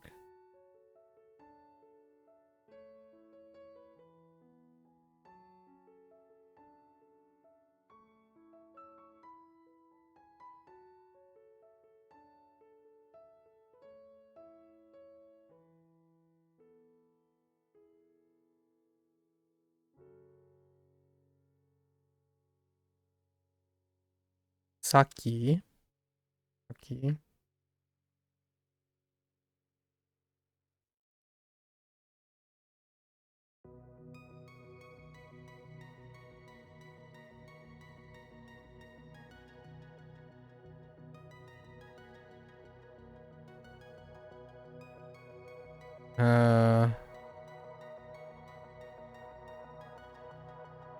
How did perform work?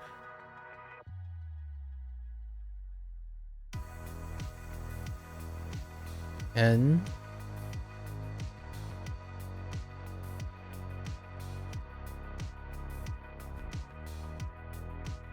Ritsu. Ritz.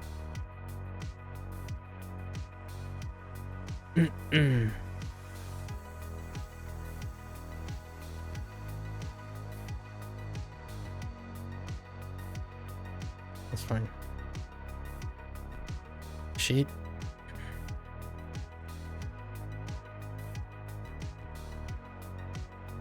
On.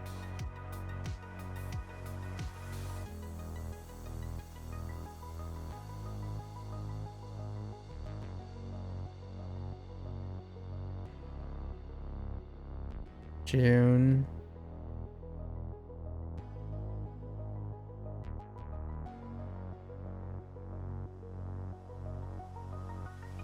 Sock. B. Joel. Youth. Back. And tack again.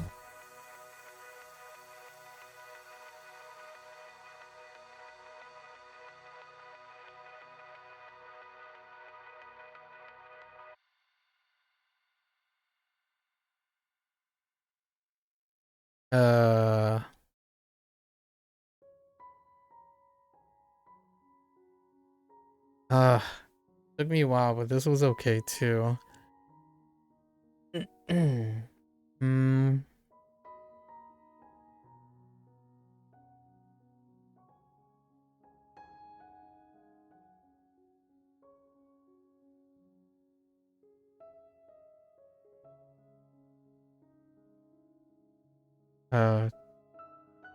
Oats.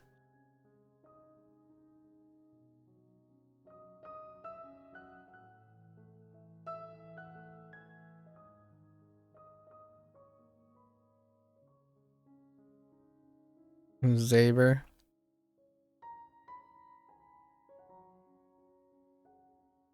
I don't know how Tana works. What do they want for Tana? Oh, ton of.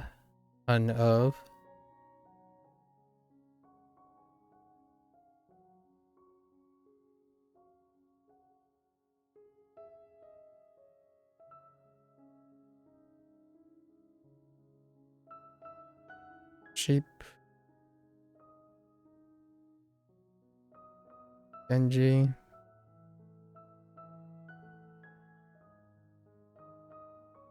New.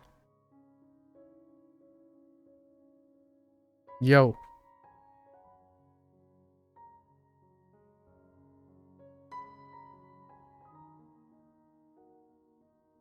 She wrote.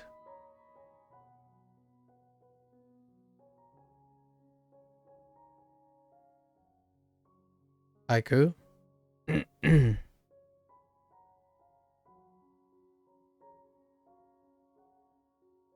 Uh-oh.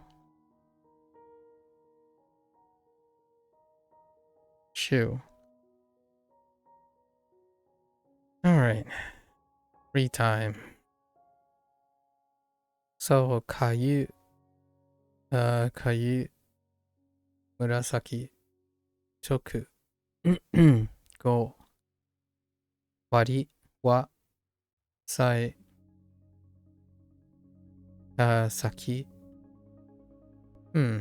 Saki-kun? Probably-kun.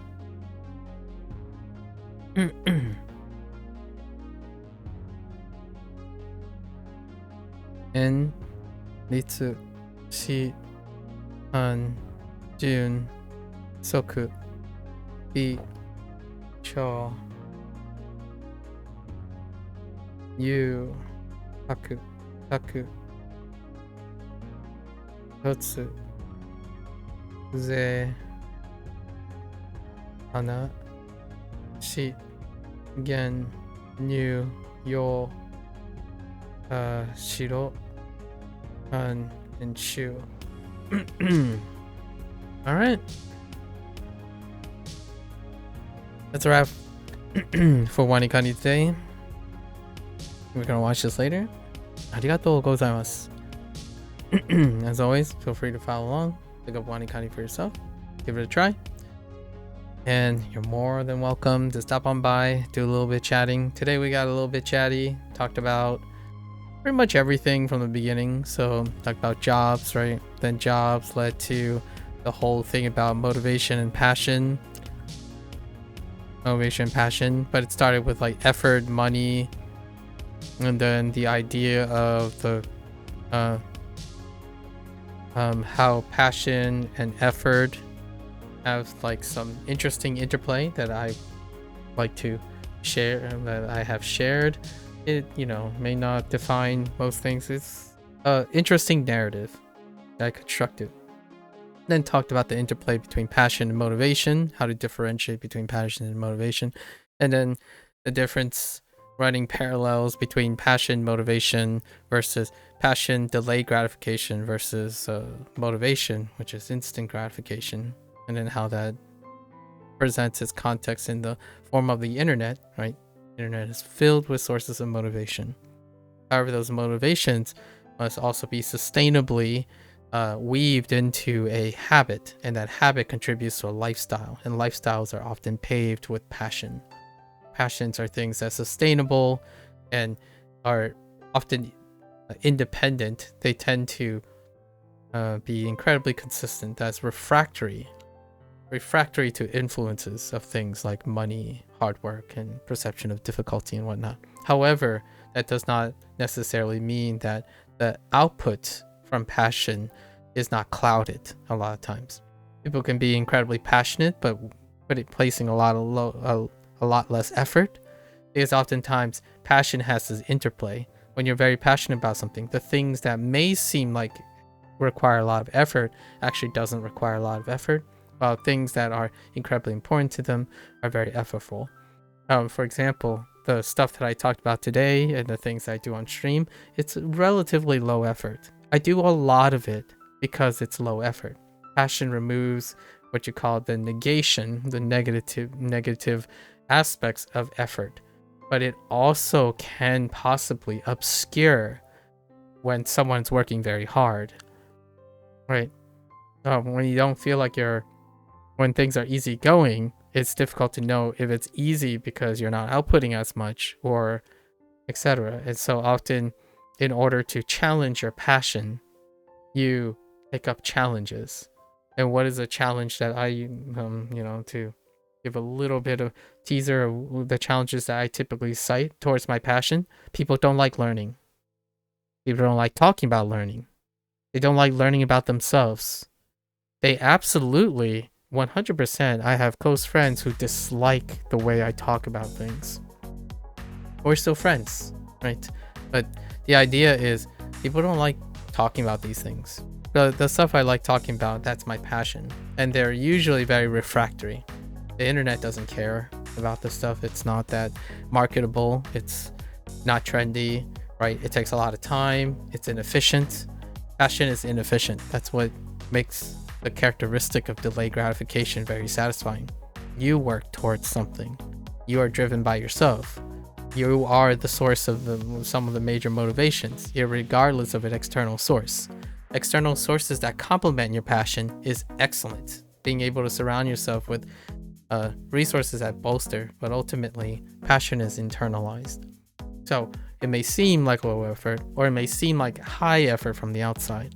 I don't get tired of talking about this stuff. When someone says, sorry, I'm sorry if you have to repeat this all the time or something, I love it. I like doing it. I work on it. You know, I spin it differently the next time. Every time I have to explain, and the next time I have to explain the difference between what I consider as passion and motivation, I'll spin it in a different way, because I might be talking to a different person. I might not be the same person the next time I talk to the same person. That person might not be the same anymore. That is what illustrates the difference between passion and motivation. I think motivation is incredibly cheap, simple, and plentiful. That's why in order to take advantage of sources of motivation, you need a lot of them, right? When you run out of motivation, find another one. In fact, I would say pro move is to get motivation from something and then keep on discovering more sources of motivation before the current one you're relying on runs out. It's kind of like serial hobbyism, where or dilettante. You take on motivation and you're like, oh, that's good enough. I'll just stick to this until I get bored. I typically don't. I find a source of motivation. I use that source of motivation to gather more sources of motivation. And therefore, all the sources of motivation tend to run in tandem or simultaneous or being juggled. And ultimately, those would guarantee my consistency. Because when one source of motivation starts to fail or trickle off, they inevitably do. Without passion, a passionless pursuit does not reinvigorate and reintroduce and sustain motivation. So your sources of motivation can be guaranteed and ironed out, or even fully supported over and over again through the establishment of a passion. So I see oftentimes the motivational sources, or inspirational as well, motivation. So motivation can I don't want to go into the difference between motivation and inspiration. Inspiration has novelty and constructive creation. Motivation doesn't necessarily have to. You can find sources of the same type of motivation for you. If you like video games, play a video game, you get motivated. Then that video game goes away. Find a new video game. That's still conceptually a similar thing. But if you're playing a video game one day and then suddenly you're singing one day, you are inspired because you didn't consider singing as a source of motivation yet, right? That's kind of the thing. And then with all that set together, done with adequate atomic habit formation and sustainability, hopefully people are encouraged and motivated to seek and discover a passion that they can pursue for at least a solid time in their life, in which that passion then can lead to more motivation to strengthen their passion, build a larger network of passion. That's when you diversify on a passion. So when you specialize enough, you realize now you need skills, so you diversify. So you kind of widen your umbrella a little bit at the expense of your single passion. That's when you start to diversify and generalize, which is where I would say I'm sitting most of the time. I'm ultimately, my passion has a rate, a diminished return, right? It can only go so high. So now I am diversifying the application of the passion that I have. Hence, every day I wake up, it's like clockwork. Clockwork in the sense of a very fulfilling clockwork. I hear the ticks of every second go by, kind of thing, but not in a bad way. I'm not counting the ticks. I'm using those ticks, the little, as time passes by, I'm seizing the opportunity. So more than welcome. If you want to share some thoughts, I have questions. If you want a listener, I'm certainly here. Until then, right? For those who are only interested in WaniKani, 皆さんまたね。いてくれてありがとう. Right. See you guys next time. Thanks for watching. I'm gonna take a quick bathroom break, walk around, stretch a little bit, and I'll be back for my Hanzo Hero lesson. Thank you.